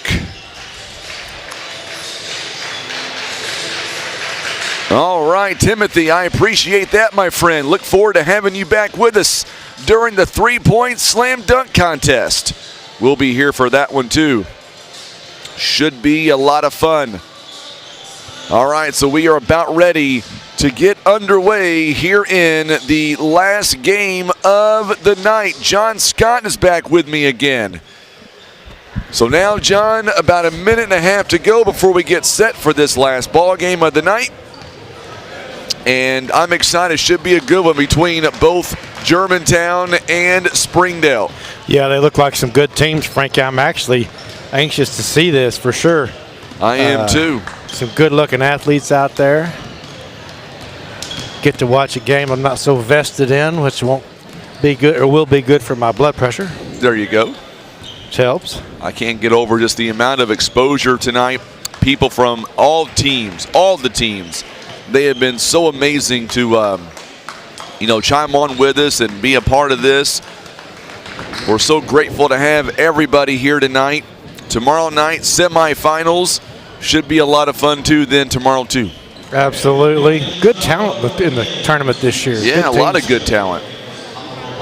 We're going to go down courtside here momentarily for the starting lineups here in just a few moments. Right now, Ken Hosler reading through the necessary stuff. Germantown, quite interesting for Germantown. Coach Spears, he has been here before. This will be his 4th time here at this competition. First time with Germantown, and you look at Germantown and what they are bringing with them here tonight, John. They've got some really good players. Anthony Medlock, a 6'4" senior guard. He is averaging 20 points a ball game, 2 steals a ball game, all-district performer. He is being recruited by several junior colleges and D1 schools. As we see Ja'Cory Dixon, Caleb Jeffries now going to be introduced.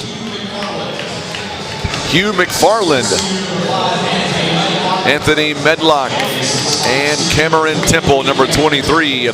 Those are the starters. By the way, the last time that Coach Spears was here, he was coaching Kirby High School, and he brought 3 teams here with him during that stint. So we're glad to see him back with us. Springdale, they were not at the banquet today. They had some travel issues, coached by Jeremy Price. He is in his 8th season as the head coach. 184 losses. They are 10-2 on the season. Getting the start, Carson Tangness is getting the start. Also Zion Sanders, Isaiah Seeley, and number 35, Tevin Tate. Those are the starters here tonight for the Springdale Bulldogs. All right, John, are you about ready for one more night or one more game tonight? Frankie, I am ready for one more game tonight. Let's do it. Let's do it. I like that. All right, Letitia Osborne, it says, let's go Germantown. And glad to have you alongside Letitia. Tim Hicks on the camera. I'm Frankie Castile. Here we go. Make sure and hit that share button for us on Facebook if you don't mind. And we are about to get underway. So here we go. Germantown wearing the white, or the red jerseys, silver trim, silver numbering. Springdale wearing the white jerseys, maroon numbers. Here we go. Coach, or I should say referee Jim Vaughn walking up. Ball goes in the air, and we were underway.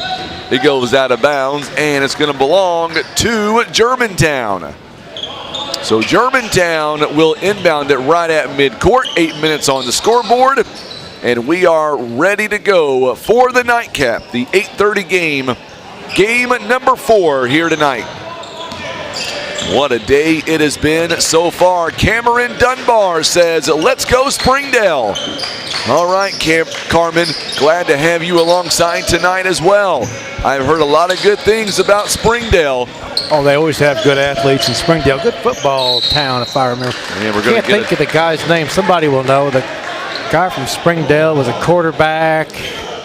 Was really good quarterback a few years ago. Let's see if somebody can jog my memory. I think he was a quarterback. Yeah, let me know if you know what he's talking about. 7:35 to go here in the first. Seeley, he is a name that we're going to say all night long. There is Muldrew. He's a player also. They're going, Springdale going right to left on your TV screen. Zion Sanders now. Boy, Springdale can move the basketball, no doubt. Shot is no good by Tangus. There's grown-sized individuals out there, too. You ain't kidding. Rebounded by Dixon. Now we get a whistle and a foul. Lee Wallace says 55-53, Arkansas, third overtime. They won the game, Arkansas did? I don't know if they won the game or not. That would be great. That's even worse. Sanders picks up a foul. 7:05 to go here in the opening quarter. All these great fine folks keeping us updated with all these different scores. I appreciate it. It's a great time of year for athletics. It is. Three-point ball is no good. Mitch Mustaine, I believe he was the quarterback from Springdale. That was quite a player. There's a three-point basket there by Springdale. Final. As Muldrew is able to hit the three ball. You got to watch him. He can go off on any given night. 3-0 now. Bulldogs leading the Red Devils here. Two teams with the same mascot, the Red Devils. That's interesting. Yeah, this guy, I don't want to belabor the point. Mustaine played for Arkansas one year, then he went to USC. Had a pretty good career out there and then played minor league baseball. Isaiah Seeley now steps inside, count it. And they're going to count the basket. Man, Seeley, he's got his first bucket of the night. Springdale talking about Isaiah Seeley. He was the two leading scorers from last season. Him and Cortland Muldrew, each with high scores from last year. Foul going to be called on Temple. Free throw is no good by Seeley. It is rebounded by the big fella, Cameron Temple. Temple, by the way, a 6'5" senior. Nearly a steal there as Dixon able to control it. It is a final now. Arkansas defeats KU in 3 overtimes. That's even better. There you go. That's just like taking a lollipop from a baby. Boy, Temple. Good move inside. Oh. Good assist by McFarland. 5-2 now. Springdale. Three-point basket is up. It's no good. This one by Tangus could not come up with it. Here comes McFarland inside the paint. Nearly a turnover. Good job. A foul as well as the big fella. As Temple is able to go up and score off McFarland's pass there. I guess you call that a pass. It'll be a foul coming up on Springdale, and they're going to call that on Kevin Tate. And we're going to see a substitution coming in now quickly for Springdale as Carson Tangus will take a seat. Aiden Gazaway coming in the ball game now. So Temple, he's got all 4 points so far tonight. Can tie the ball game at 5 with a make right here. And he will not be able to do that. Kevin Tate on the rebound. So Springdale going right to left. Seeley, he's got it. Near midcourt, picked up by Medlock. A lot of athletes on the floor right now in this 8:30 game. Gazaway kicks it inside. Tate goes inside the paint. The hook shot, no good. It is rebounded by Temple. I will say Temple. He's going to be the rebound guy for sure. Down low. Medlock cannot get the shot to go down. What a move on the other end by Muldrew as he goes coast to coast. It is now 7-4. Back to a three-point ball game again. Long baseball pass there across the court. They do it again. And now Jeffries near the baseline kicks it outside.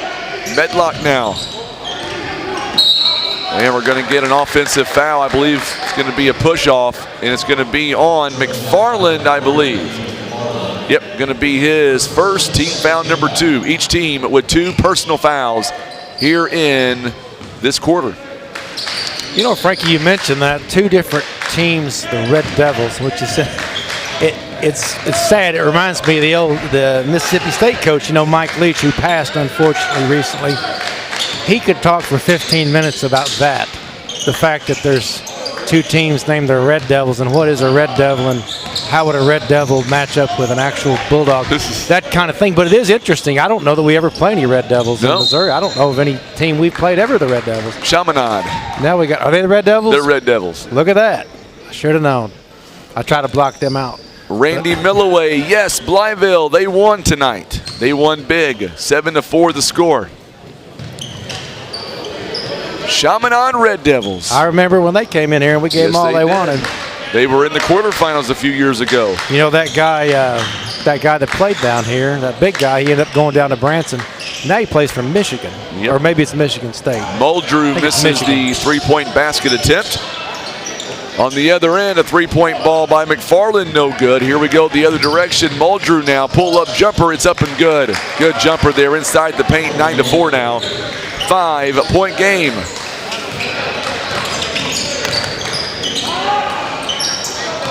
This shot is no good by McFarland. Good job on the rebound there by Medlock, and Medlock will drain a 3-point basket, making it once again a 2-point game. Nice looking shot. 9-7 now the score on the inbound. Just like that, we've got a tie ball game here as McFarland comes away with a steal. 9-9. Another steal on the inbound. Temple is going to be fouled in the process, so back-to-back steals. And just like that, Springdale right now looks to be a little bit winded. 3 minutes to go here in the first quarter. And coming in, foul going to be called on Caleb Jeffries.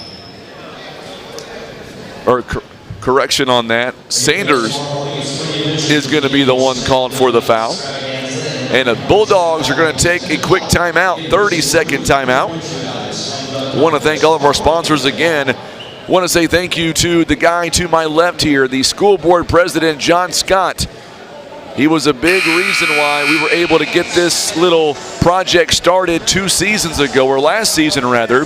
And I would say that our streaming success has taken off, and I owe you a big part of the gratitude. Well, Frankie, I got to say, you know, it all came together at just the right time, and you guys were doing games, and we had all the crazy stuff going on with COVID, and things were starting to get toward, you know, more streaming, but there was a lot of reluctance from a lot of people. And so I'm not going to take credit for it, but we did make it happen, and it came together right, and you guys have done an excellent job. We were talking about it earlier, how much it's changed over just a year, and the way you guys do it, and the miles of cords that you have up here, the millions of dollars worth of equipment.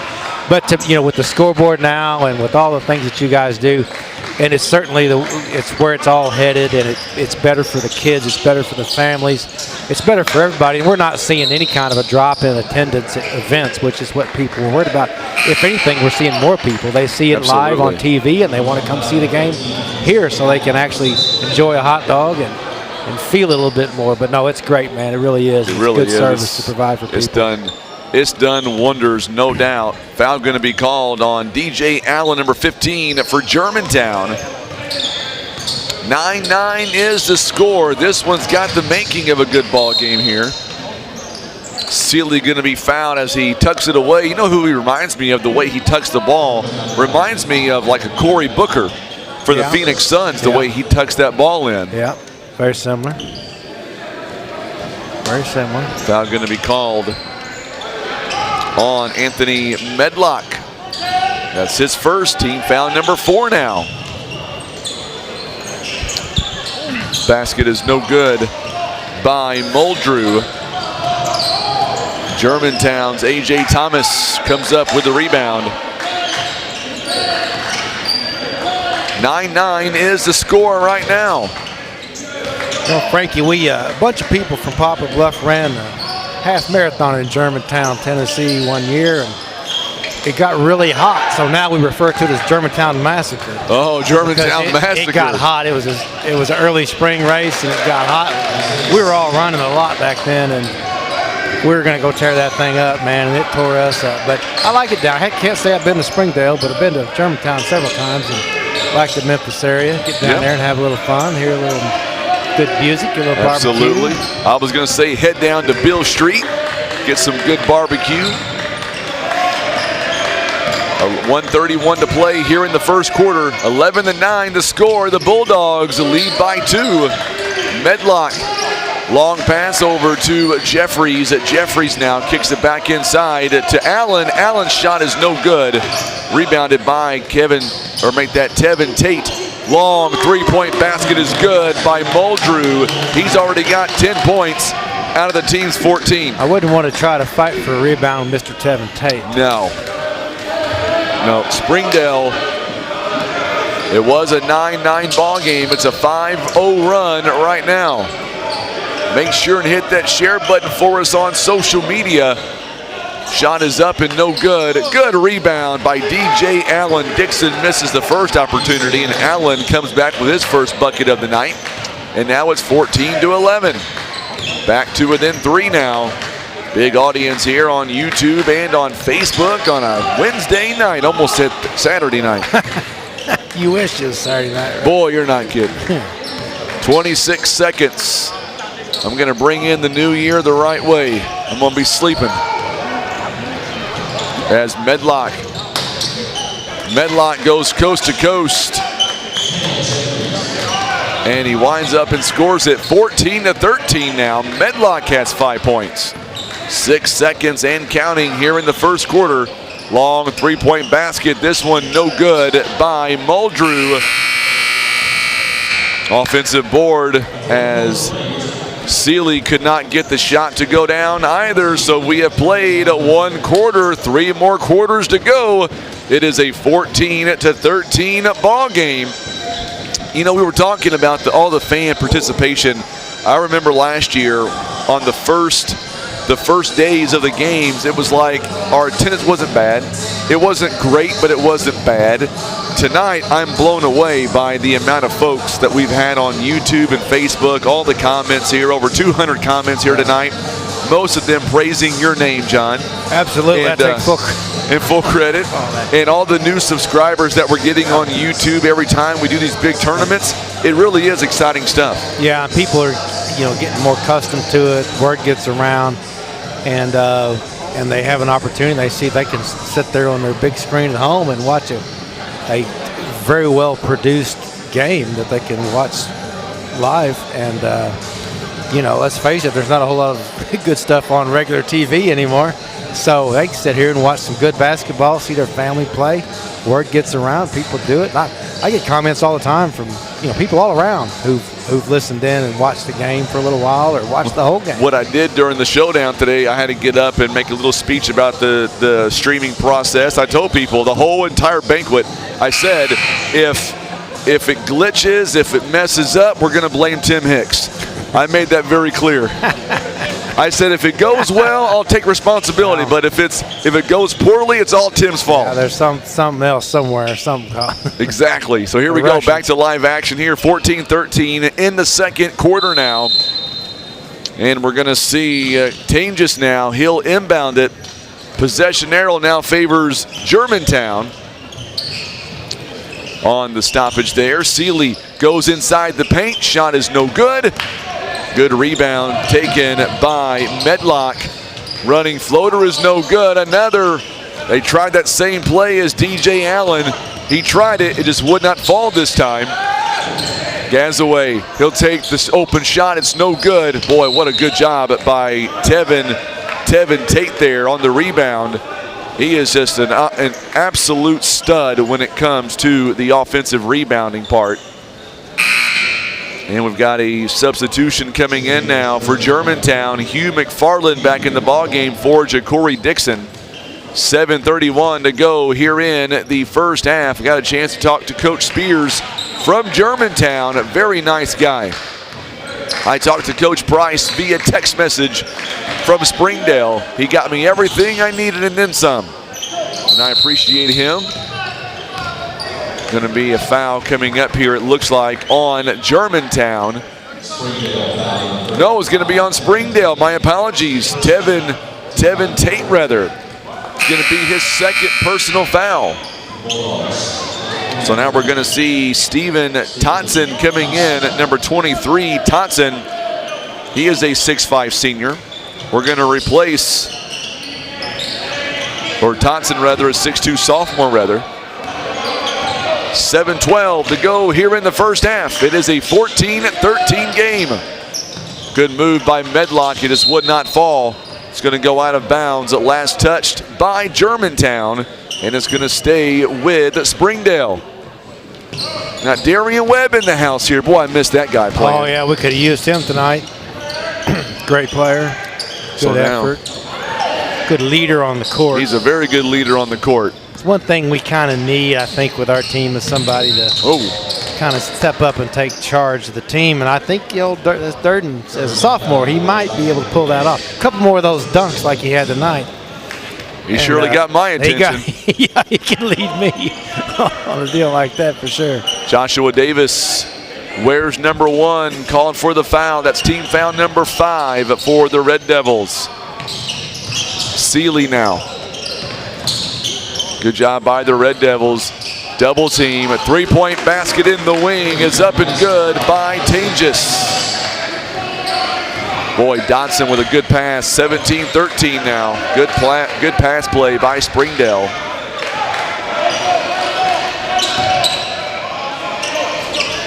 Shot is up and no good by Medlock. And we get a whistle here. Another foul coming up. It's going to be on Hugh McFarland. That's team foul number 6. So now we're going to see McFarland, I believe, coming to the bench.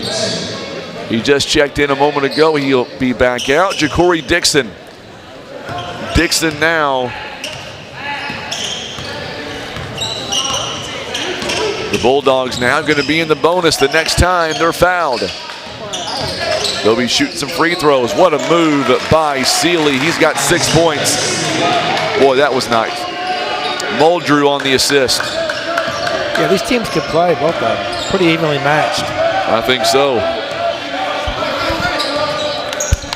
You do 4 or 5 of these games in a row, Frankie, you just wake up in the middle of the night calling games. I don't know. Sometimes Ja'Cory Dixon, good move there to end the run at 19-15 now. Whoops. Nearly a turnover there. It's going to be a turnover. Good pickup there by Medlock. Quickly now down the floor. What a shot by Ja'Cory Dixon. So Ja'Cory Dixon.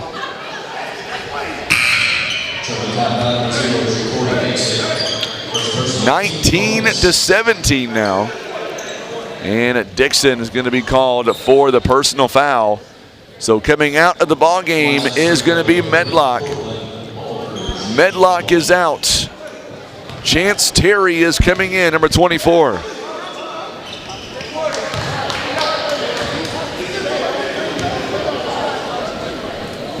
(20-17) the score now. Makes them both. Muldrew with 12 points.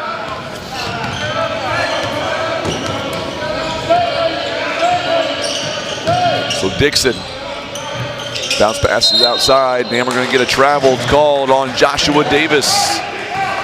21-17 the score. Winner of this game, they will take on Blytheville tomorrow night. Merry Christmas. Merry Christmas to whoever indeed. wins this game. Yeah. That'll be at 8:30.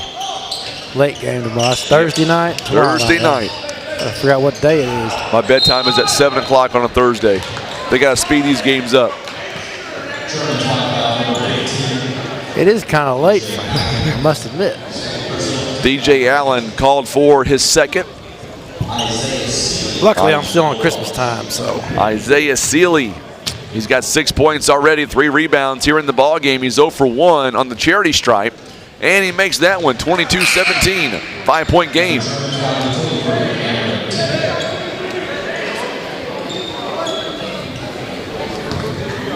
So Cameron Temple back in the ballgame now for Germantown as DJ Allen takes a seat. Seeley makes them both.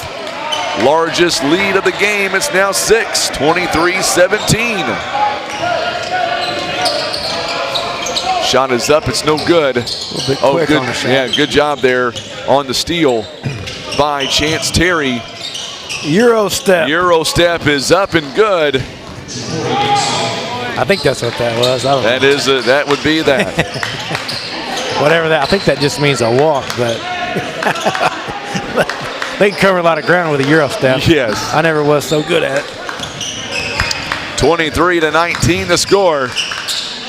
I tell you what, this team out of Germantown, man, they're not going away. No, they aren't. These teams, I think they're really evenly matched. Good move by Seeley. He's got 10 points also. 12 by Muldrew, 10 by Seeley. Oh, by the way, these two were the leading scorers last season.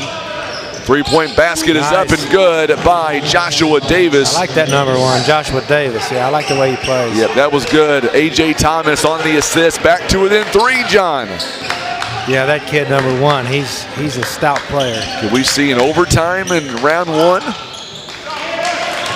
Oh, that reminds me. Did you hear about Kansas losing in 3 overtimes? I heard that. I mean, I hate for Arkansas to win, but if they're playing Kansas. 27-22. Mizzou got a big win tonight, too. Oh, yeah. Poor old Kentucky. Poor old Kentucky. 3-point basket, back-to-back threes. A.J. Thomas. Well, that was a good move by Dixon. And we're back to within 2 now. All of a sudden, it's back to within 2, John. It's a good game. It is a good game. I like it. We should take bets on if they'll fire Calipari tonight or tomorrow. Or wait till the tournament. That's right. They're going inside to Seeley. Boy, this kid is good. Seeley this time, shot is no good. Good look, though. It was a very good look indeed. Oh, the ball's going to be taken away by Seeley. Dixon lost it. The running floater there, trying to be unselfish, and look who's there, Muldrew. Yeah, he was wanting that alley-oop dunk. Yes, he was. Muldrew with 16, Seeley with 10. They've got 26 points combined for the two. 29-25 the score. It is a 30-second timeout called by the Red Devils. That little alley-oop play there, you know, you see that happen in college, and they just slam, or pros, and they slam it every time, and it looks pretty easy. But the real story is it's not that easy. And, you know, they got a little mixed up on that one, but it's a real testament to when something goes right and looks really good, effortless sometimes by some of these players. It's really not at all. It's a really difficult thing they're doing out there, all these kids. I don't want to say worst, the least best player on the court out there is pretty good. Absolutely. Compared to everybody else in the world. So you're going to be here tomorrow morning for the slam dunk contest. I'm going to do my best to be here for that, Frank. Something tells me you won't make it. I got a little trip up to Bloomfield in the morning at 9, but I should get out of there pretty quickly. I won't speed, but I get back. Only takes about, 24 minutes to get from. 24 minutes. I can do it in 30. Okay. From Bloomfield to here.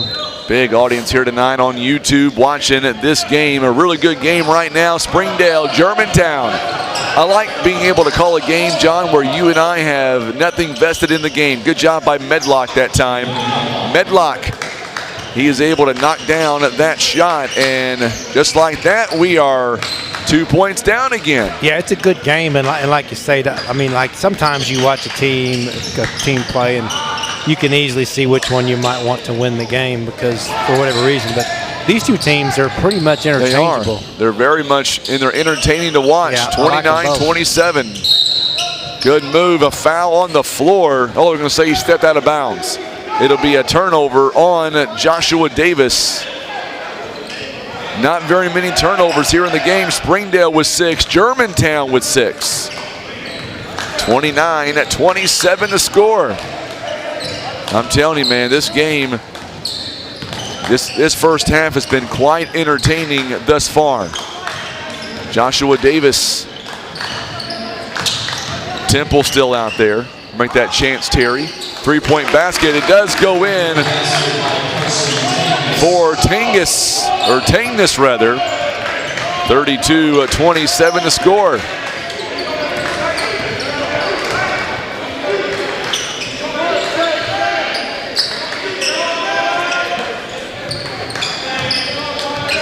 Terry is trying to get low. A.J. Thomas back out there. Contested long two-pointer from the free throw line. Anthony Medlock there. Good job by Dixon on the assist. Back to within 3 again. I think Tim is getting nervous. He's thinking about maybe overtime if this game keeps being this close. Let's see triple overtime on this deal.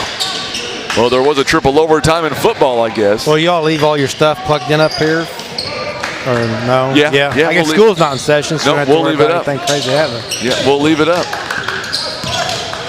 Good move inside. Tangeness could not get the shot to go down, and what a good job by A.J. Thomas fighting for the rebound. He'll wind up and get the rebound, and then a foul going to be called on Carson Tangeness. So Tangeness is going to be called for the personal foul. That'll be his first, team foul number 5. 51 seconds remaining here before halftime. 32-29 the score.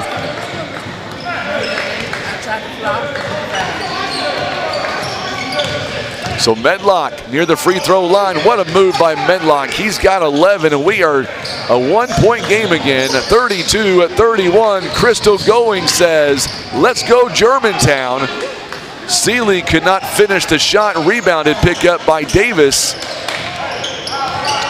Jada Brown tuning in with us on Facebook. Glad to have you alongside. Boy, what a good battle here in the first half. A 1-point differential right now.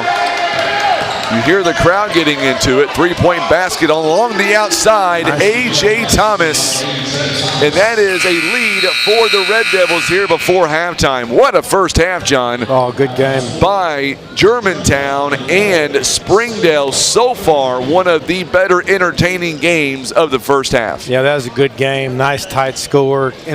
Teams that are playing well with each other. Good athletes on the court. Some team ball.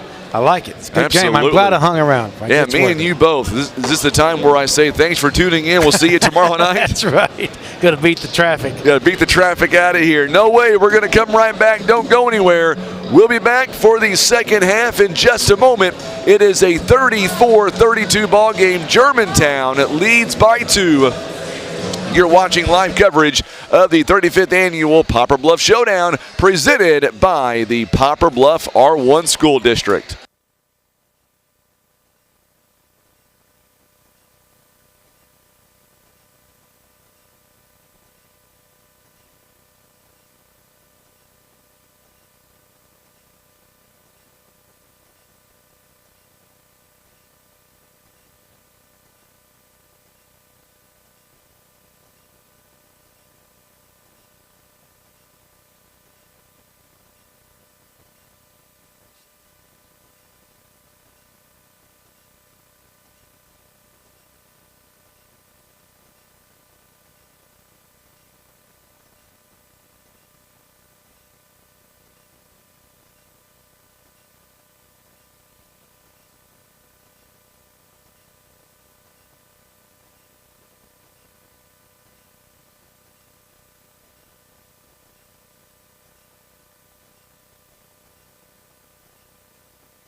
All right, so we are back here. I wound up with two. Oh, that's your phone. I was like, I wound up with two phones somehow. All right, so we are getting back here in about 3 minutes to live action. One more half to go, and Tim and I will wrap it up for day one of this amazing tournament. So happy to be a part of this tournament. Love coming up here every year. Tim and I did this for the first time last year, and the response was overwhelming. Tonight, I'm blown away. I'm blown away, Tim. Got my buddy right beside me here, my son helping me out with the scoreboard. Tomorrow morning, by the way, starting at 10 a.m., it is the slam dunk and three-point contest. We'll have that for you as well. Make sure and share this video feed for us. Subscribe to our YouTube channel. Tell you what, John, we have had a great first day so far. And I'll tell you what, in this game at 34-32, the Red Devils come alive there late in that first half. Springdale kind of on their heels right now, down by 2 points. Still a lot of ball game left to go. I don't know if Springdale was expecting the kind of output that Germantown gave them. Germantown was outscored at 14-13 in the first quarter, but then they come around. They outscored Springdale 21-18 in the second quarter. Yeah, Germantown got it together there toward the end of the first half. They really settled down and started playing some solid basketball. But again, these teams, a couple of runs here and there, but they're really, I think, evenly matched. It's going to come down to who can make those shots, the clutch part of the game. I'd like to see a close, maybe not an overtime game, but let's see a close game down here to the wire. Maybe get a couple of free throws to win it from one of these teams. But it's been a good game so far, and the tournament overall has been good. We've had a couple of lopsided scores, but the talent is good this year. These teams are good and well coached, and we've got some good individual athletes and some really good teams as well. It's going to be a great 3 days or 2 more days of basketball. I will say for an 8:30 game, a pretty good crowd here tonight for the 8:30 matchup. Yeah, it was still pretty full at halftime. A few people must have headed toward the exit, beat the crowd, but no, we've had a good crowd tonight for the first night of the tournament. Middle of Christmas break with the weather we've had and everything like that. I was very impressed with the turnout we had tonight. Absolutely. So we're about ready to get started here. Getting back here to live action. And if you are Germantown, you gotta love where you are right now, up by 2 points. So we'll see what Germantown is able to do in this second half. Germantown will receive the ball. They'll get the ball first. They're now going from right to left on your TV screens at 7:49. Oh, good job by Tangness there, taking it away. So a quick steal. And we're going to go the other direction with a quick foul. So Springdale out of the gate with a quick turnover, forcing a turnover. Tevin Tate back in the ball game, number 35. So we're back to our starting five on both sides. Ja'Cory Dixon is going to pick up his first foul or second foul of the game. Free throw is up and good by Muldrew. Here's one for you. 17 points by Muldrew, 10 by Seeley, and then 6 by Tangness, and that's it. That's it, 3 scores, wow. 3 scores right now for this Springdale team. When they take it, whoever takes on Blytheville tomorrow night, they're going to have more than 3 or 4 scores. Yeah, somebody's going to have to light it up for sure to hang with those guys. Dixon going to go baseline. What a move inside to Temple. Temple's got 6 points in the ball game. Good job by Ja'Cory Dixon. That is assist number 10 in the ball game for the team. Big crowd here tonight on YouTube and Facebook. Tate works it around. Tangness again for 3. It's no good, but look on the offensive putback by Seeley. Seeley now 12 points. He has a dozen. We are tied again at 36. Trading buckets right now here in the second half. Springdale has outscored 4-2 thus far. Good move again to Temple. Temple 8 points. McFarland, right place, right time. Give them another assist, and that's number 11 in the ball game. Both these teams pass it really well. They kind of spread the court out, shoot a lot of layups. Good move inside at Tate. This time, shot is not going to fall. Rebounded by the Red Devils, and high off the backboard. What a move. Nice collision down there. That was by McFarland. He goes high off the backboard. They've got their biggest lead of the night. Oh, what a step back three by Muldrew to answer right back. Yeah. He's got 21. That was a long one. That was nice a good shot. one. I'm looking at Medlock. I thought he wanted it, that three-point for a second. He'll step inside the three-point line. It's no good. Tate will make that instead. Seeley on the rebound that time. Long three-point basket by Muldrew is no good. By Seeley. I know, he is all over the place. This shot is no good.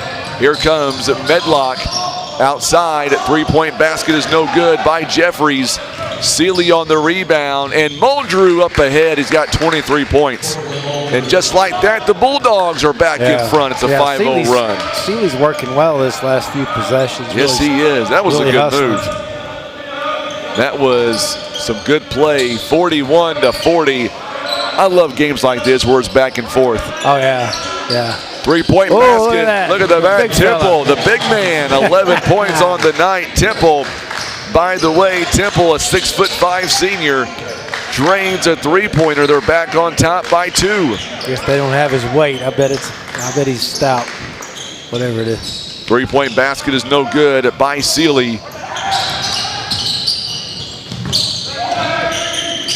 What a move. Could not get the finish that time.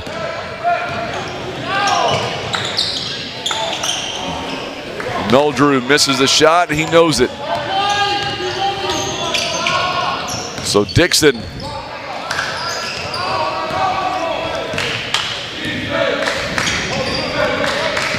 (43-41) the score. Three-point basket no good by Jeffries. Rebounded by Tangness. Poked in the eye a little bit. Tangness. I think so.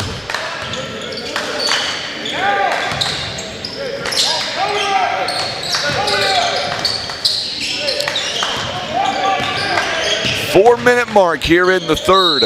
And a whistle, first whistle, second whistle we have had this half. And we are near the midway point in the third quarter. Third foul coming up on McFarland. That's a big foul. So he'll more than likely have to come out. So Muldrew, 23 points of the 41. He does miss the first one. So we're going to see A.J. Thomas, DJ Allen coming in the ball game. McFarland, he'll take a seat. Also, Temple takes a seat. Second one is up, and it is good. So Muldrew, 24, 43-42 now. So Caleb Jeffries also coming out.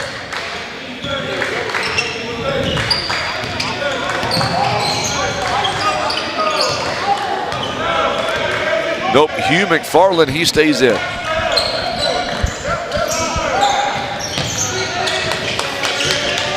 .339 to play here in the third quarter. 1-point game. And it's going to wind up and be a turn. No, they're going to say last touch by Springdale. Interesting. Was it a foul? No. No, I would have bet my last paycheck that was going to be out on Springdale. Yeah, it looked like he just. Or by out on Germantown, rather. That's why I get paid to be up here. There's a turnover there. A steal by Sanders. Sanders, Euro step, you betcha. The universe corrected that. Yeah, you ain't kidding. Sanders' first bucket of the ball game, 2 points. 44-43 now. Hit that share button for us on Facebook. Subscribe to our YouTube channel. Medlock goes inside the paint with a hook, no good. Rebounded by Sanders. They've got the lead right now by 1. I'll tell you what, by talking to Coach Spears, oh, what a move. Everybody moves out. Muldrew now, 26 points. Oh, he's having a big game. He's having a huge game. He's making his way on a mile tournament team. I know a guy that knows a guy who votes on this stuff. 230. Mail-in ballots, huh? Mail-in ballots. I'm going to stop the count. 226. Oh, good backdoor cut there. And, oh, what a shot by DJ Allen. A backdoor pass there. Nice touch. Yes, it was. A couple of big men going at it right there. He's a free throw away. It's, by the way, that's Tevin Tate's third personal foul. He's a free throw away from tying this ball game. That Mr. Tate, I would imagine he could strap on a football uniform and do some damage. You're not kidding. Free throw is up, and we are tied again. And DJ Allen 15, or make that 5 points on the game thus far. And Isaiah Seeley, as he drives the lane. Aiden Gazaway is back in the ball game. A whistle and a foul coming up. This one's going to be on. Looks like Joshua Davis is back in the ball game. And he picked up his second personal foul. First one is up, and it's good by Seeley. That's something you start seeing a little more of these days, is where the team shooting free throws just puts everybody back. You know, it seems like that's happening more. I don't know. I guess maybe this guy's a good free throw shooter. Looks like he is. 48-46. We could take a lesson. That guy come do a little clank tomorrow, maybe. 2:10 to play. He'll be here in the dunk contest, giving out three-pointers. Yeah, work on your free throws. We should have a free throw competition. You're not kidding. That would be fun, actually. That would be funny. 1:57 to play here in the third quarter. Three-point basket by Medlock. It's no good. It goes over the backboard. It touched the top of the backboard, rather. It's only a 2-point game for the Bulldogs. Really an exciting game. It is. I mean, it's late game, but man, these teams are going at it. We cut off at 9:40. It's 9:37 They're going to play the national anthem. Shut her down. Shut her down. It's like the old days. 1:40 to go here in the third. Muldrew, man, he is a player. He is a sight to see. Muldrew, yes, sir, walks right into the paint, scores it again. 28 points in the ball game. So now Medlock, he goes up. Can't finish the shot, but he does draw the foul. 4-point game. It'll be a 2-shot foul coming up for the Germantown Red Devils. Red Devils. It'll be a foul on Carson Tangeness. So Medlock, first free throw is up, and it's good. Boy, these two teams can shoot free throws pretty well. Springdale 9 out of 11. Germantown, though, they're just 2 out of 3 on the free throw line. Interesting. DJ Allen going to come out. Back in the ball game is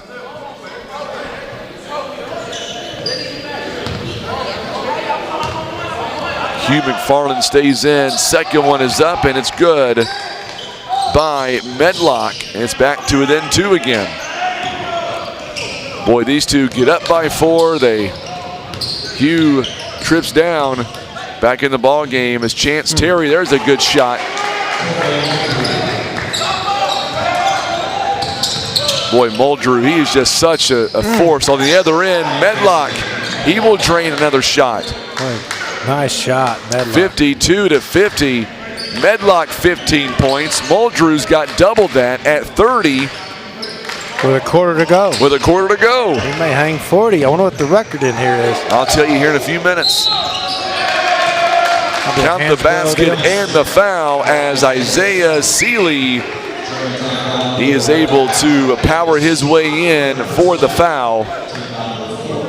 Team foul number 4 now. It's going to be a foul on Joshua Davis. And it's up, and it is good. Seeley now with 17 points. 5-point ball game now. 5-point game. As McFarland, and we're going to get a whistle here. It's going to be another foul going to be called. This will be a foul on Germantown, or make that on Springdale rather.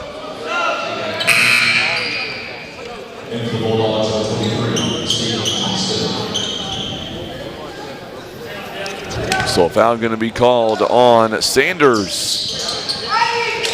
34 seconds left here in the third quarter. Could have been a turnover there. Probably should have been a turnover.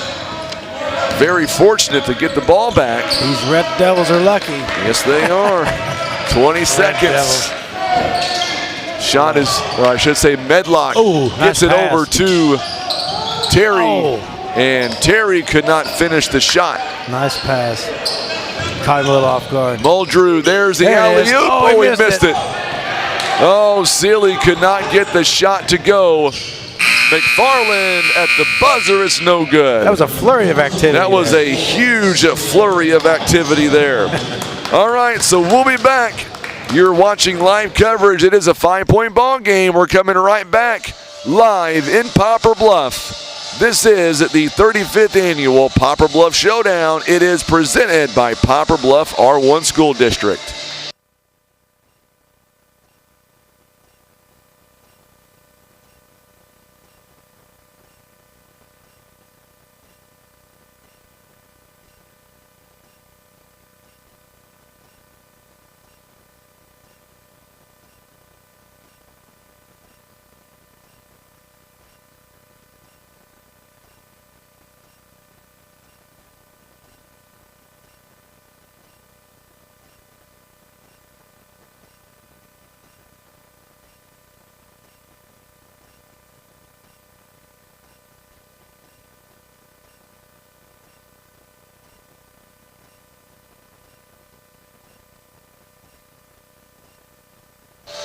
All right, so we are back. Final 8 minutes on the clock before we wrap it up on day one of the 35th annual Poplar Bluff Showdown. It'll belong to the Bulldogs here. So now we are back and underway. Possession arrow now favors Germantown the next time around. And we get a whistle here and no shot. They say it'll be a foul on the floor. I believe it's on Dixon. If it's on Dixon, it's number 3. It is. So now Aiden Gazaway back in the ball game. And we get a whistle and another foul coming up. This one's going to be on Germantown. Joshua Davis. A.J. Thomas back in the ball game as well. Foul going to be on Davis, and that's his 4th. Still a 5-point ball game. Right now, Germantown trails by 5. Oh, what a move. Count it and the foul. 32 points by Muldrew in this ball game. I think he's going to hang 40. Muldrew. Guy can play. Yes, he can. 4th foul, by the way, on Dixon to make it 33. And he does. Boy, he's a good player. 33. So now we're going to see Joshua Davis taking a seat. Caleb Jeffries back in. The kid's a sophomore? Kids. Is that right? I think got him listed. Muldrew. Oh, yeah, he's a sophomore. Lordy. Yep. Long 3-point basket by Medlock is no good. A good rebound by Muldrew, but then quickly they get the possession back. Caleb Jeffries now.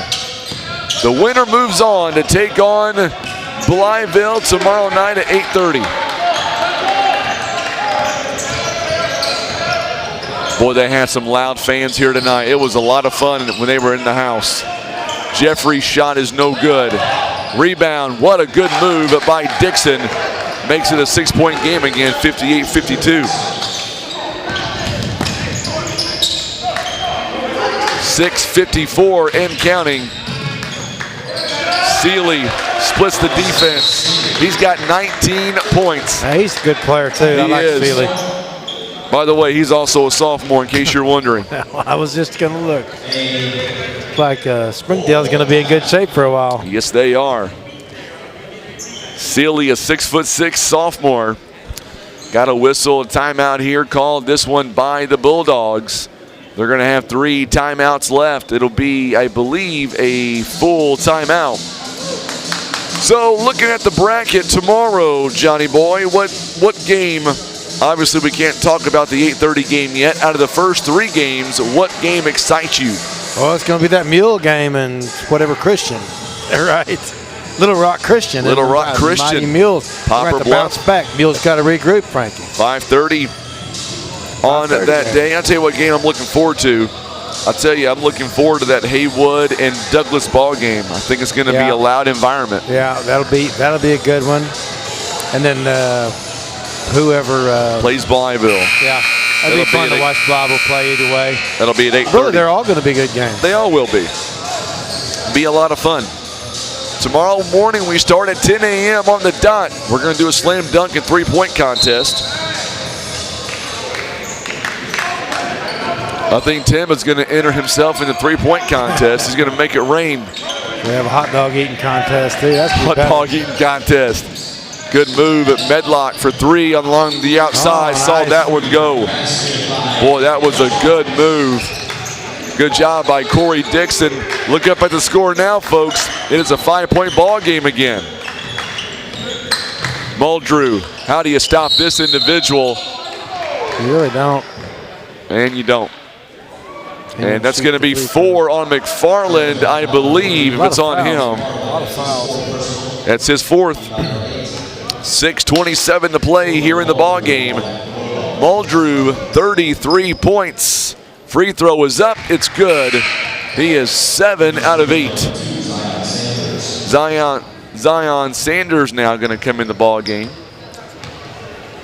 Zion Sanders. Muldrew, 34 points. He's definitely got the lead tonight for all scorers, 35 to be exact. It's back to a 7-point ball game again. Boy, good job there by Germantown. And the ball rolls all the way down to the other side of the 3-point line before anybody picks it up.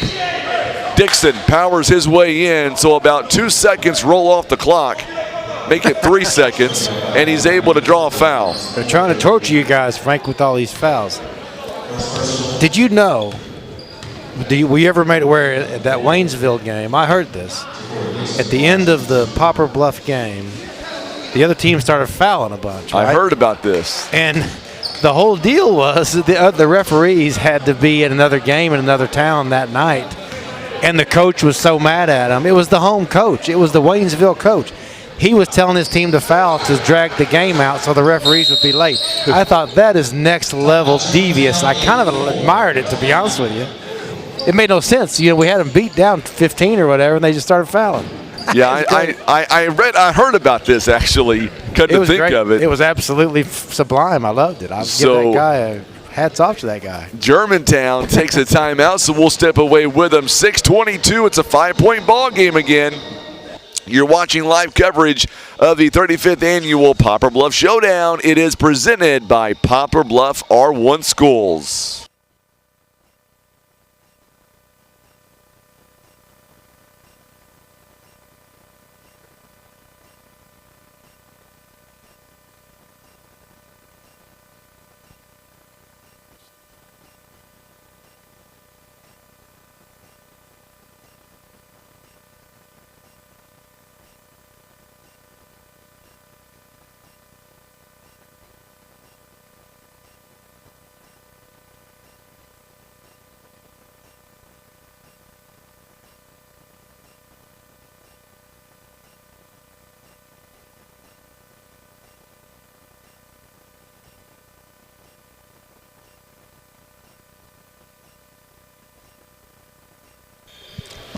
All right, so here we go. 6:22 to go here in the ball game. It is 62-57 now, the score. Day 1, game 4. Derek Matthews, let's go. Need 2 stops. Shot is up and no good. It's going to go out of bounds. Last touched by Springdale.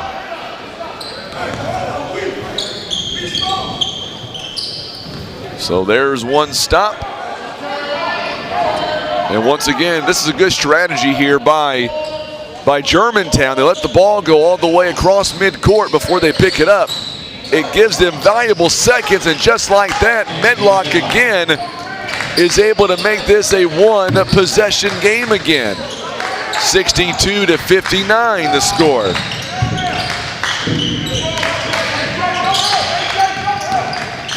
What a move inside. Sealy, he'll draw the foul. Medlock didn't like it, but I think it is the right call. Pretty much every time down the court, Springdale, he's going to get a layup or free throws. Yeah, it's going to be Sealy or Muldrew right now. Sealy with 19 points. He's trying to make it number 20 right now. Misses the first one. 20 plus 34. 35. Be 35. 35. Be 45. 20 would be 55. Or 55. Okay, I'm just doing the math in my. Second one is up. We got to talk there it through. You go. That's a lot of points. That's a lot of points of this team. They always say you can't let one guy beat you, but you can let 2 guys beat you for sure.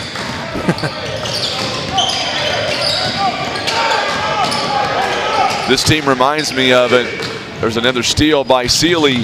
Sealy goes in. What a move. What an absolute beast. That's 22. 22 and 34. 35. Medlock gets it over to Jeffries. His shot is no good. Here comes. Make that 24. Oh, he misses that shot, but Muldrew will finish it up for him. 37. He's got 37 now, and just like that, 67-59. He may get 50. Good move by Dixon. Dixon works it outside. Medlock, good ball movement. 3-point ball is no good by A.J. Thomas. Ball batted around, and it's going to go out of bounds. Last touched by Springdale. So Germantown is going to bring in a Joshua Davis. Also Chance Terry.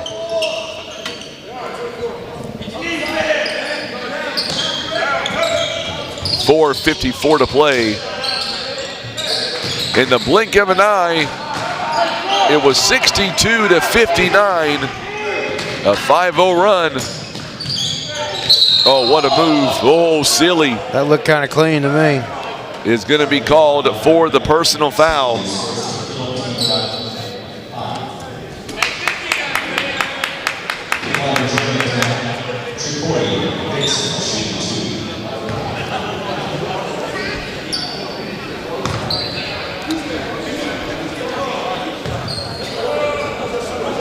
Blytheville gets the winner of this game. Well, that guy's got an interesting free throw form.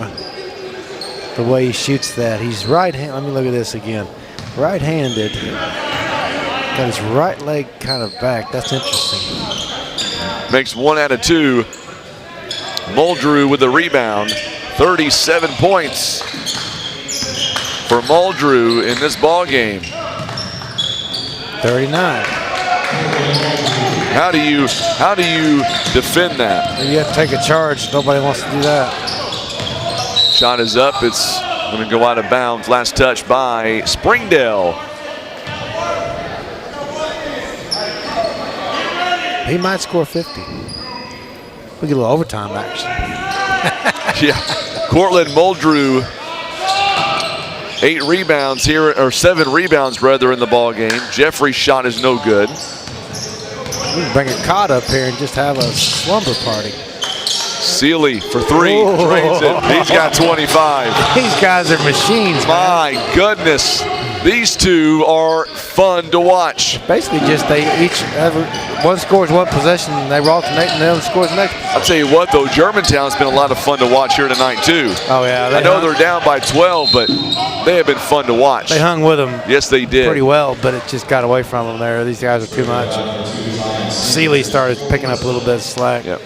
Did I mention these two guys are sophomores, by the way? Muldrew, is that right? Yeah, Muldrew. He's had a heck of a night. He's a little tired, but I give him the ball. Let him get 40. We're going to give that foul to Sanders. Did I mention Mizzou beating Kentucky? Yeah. And Illinois blew Illinois' doors off. I mean, beat them and just beat them. That was a great game. I didn't think it'd get any better than to go around and beat Kentucky. They got Arkansas Wednesday at Arkansas. Dixon's shot is no good. Ball on the floor. And they're going to give it to Tangness. 30-second timeout called by the Bulldogs. But the good thing is Arkansas got a couple of players out. Arkansas is good, and they always play Mizzou well. It's one of those teams that always plays Mizzou well in basketball, at least not necessarily football, but basketball. And down there, Bud Walton Arena is always a hostile environment. I remember years ago, the first night they opened that arena down there, Bud Walton Arena, they beat Missouri. Back when Missouri was really good, Norm Stewart coaching them, beat them like 107-50. It was crazy. I'm not exaggerating. I mean, they came out and blew Mizzou's doors off.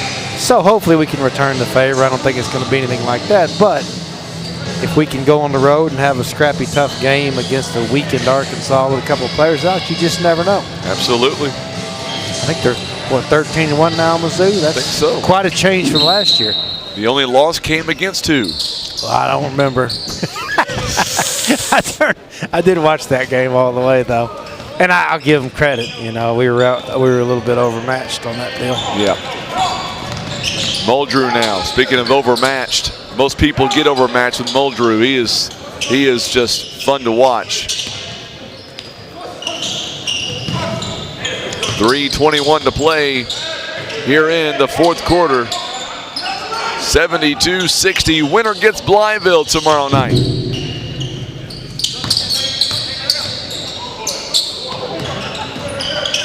Three minutes to play. Oh, Muldrew got away with that when he stepped out of bounds anyway. And we're going to get a whistle here.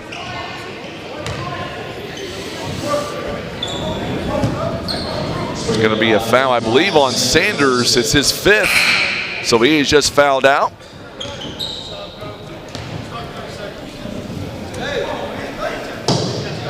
Team bonus. So Sanders will take a seat. Tevin Tate.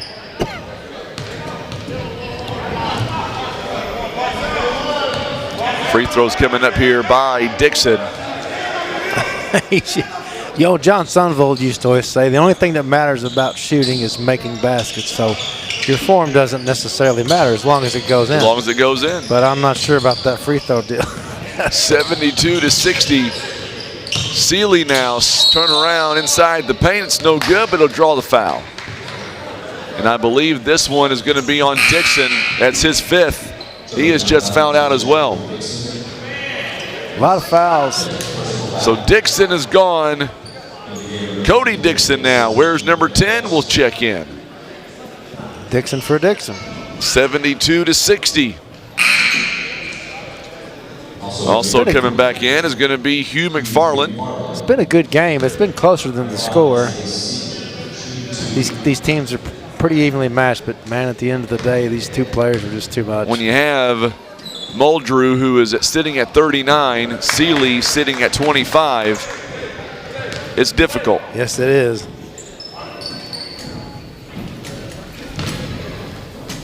$64 of their 72 points. Yeah. That's something. Don't see that every day. You don't see it. You don't see Seeley miss two free throws either every day. Medlock, he goes up and he'll draw the foul, so he'll shoot some free throws.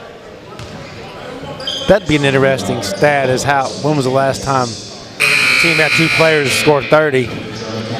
I'm sure that happens once in a while, but I don't think I've ever seen it.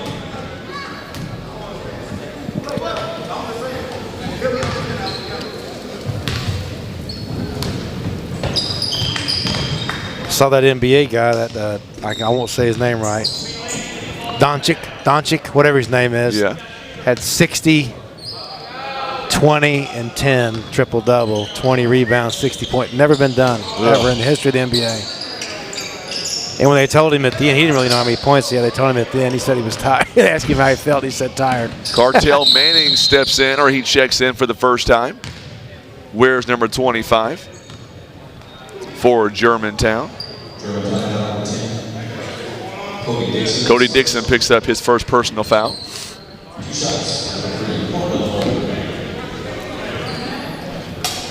$40.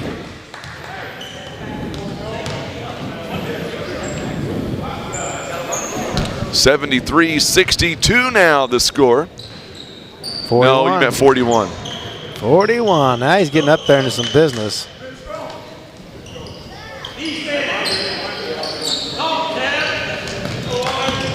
$74-62 now.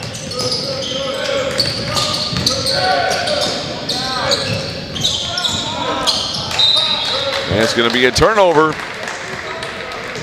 on Cody Dixon.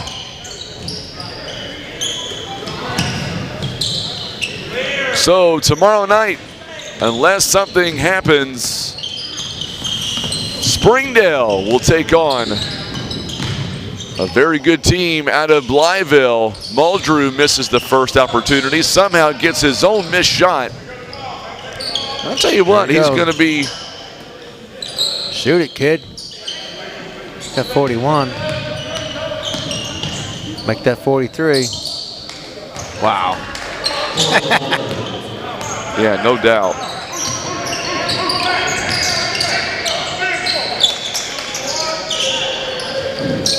Oh, got a foul there.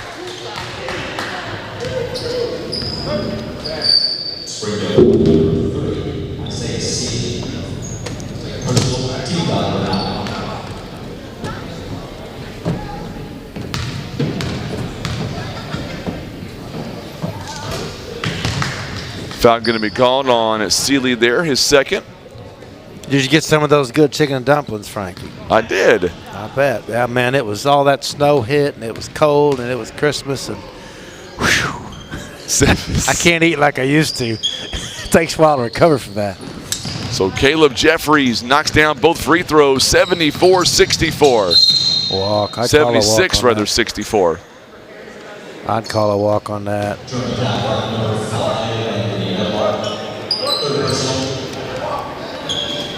These refs, they're going to have to get new whistles tomorrow. We got to put that on the list of stuff to bring.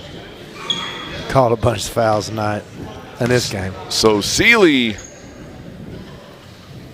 with 1:33 to go, first free throw is up and it's good. How many has he got? 20? 26. 26.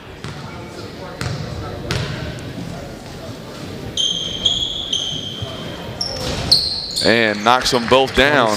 27 now.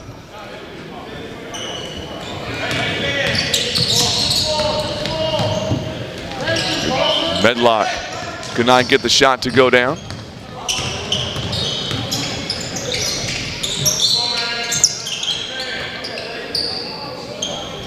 Three-point basket by Seeley is no good. Rebounded by Germantown. Here comes Caleb Jeffries. Going to go out of bounds on him. And 1:11 to go here in the ball game.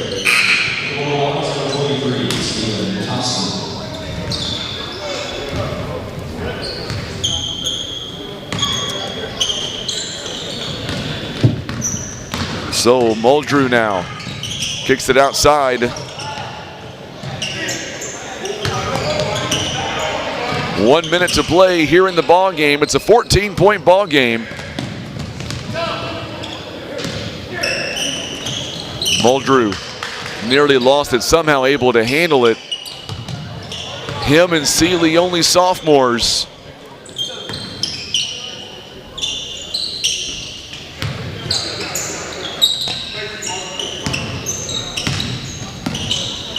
"34 seconds. Germantown will take on Hillcrest tomorrow afternoon at 4 o'clock.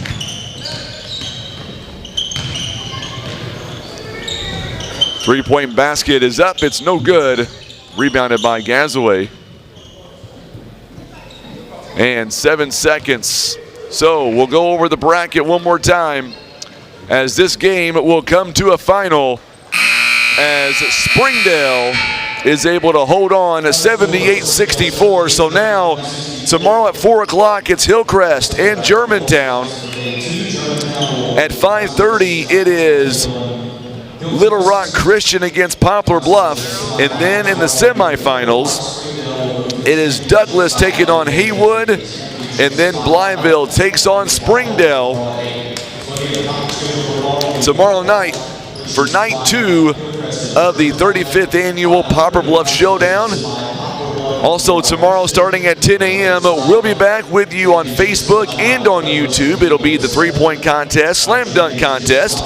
You'll be able to be out here for that. You'll be here, I'm assuming, at some point tomorrow, John. Yeah, I'll be here, Frankie. I wouldn't let our fans down. All right, John. Far and wide, worldwide. Well, there you go. So final score tonight, 78-64. We'll be back tomorrow morning, 10 o'clock. And then, of course, tomorrow afternoon at 4 p.m. for the consolation semifinals. And then championship semifinals begin starting at 7 o'clock. Tomorrow night, it is night 2 of the 35th annual Poplar Bluff Showdown. For Tim Hicks on the camera, John Scott beside me, Chance on my scoreboard, I'm Frankie Castile saying so long from Poplar Bluff. We'll see you back here tomorrow night for night 2 of the 35th annual Poplar Bluff Showdown. It is presented by Poplar Bluff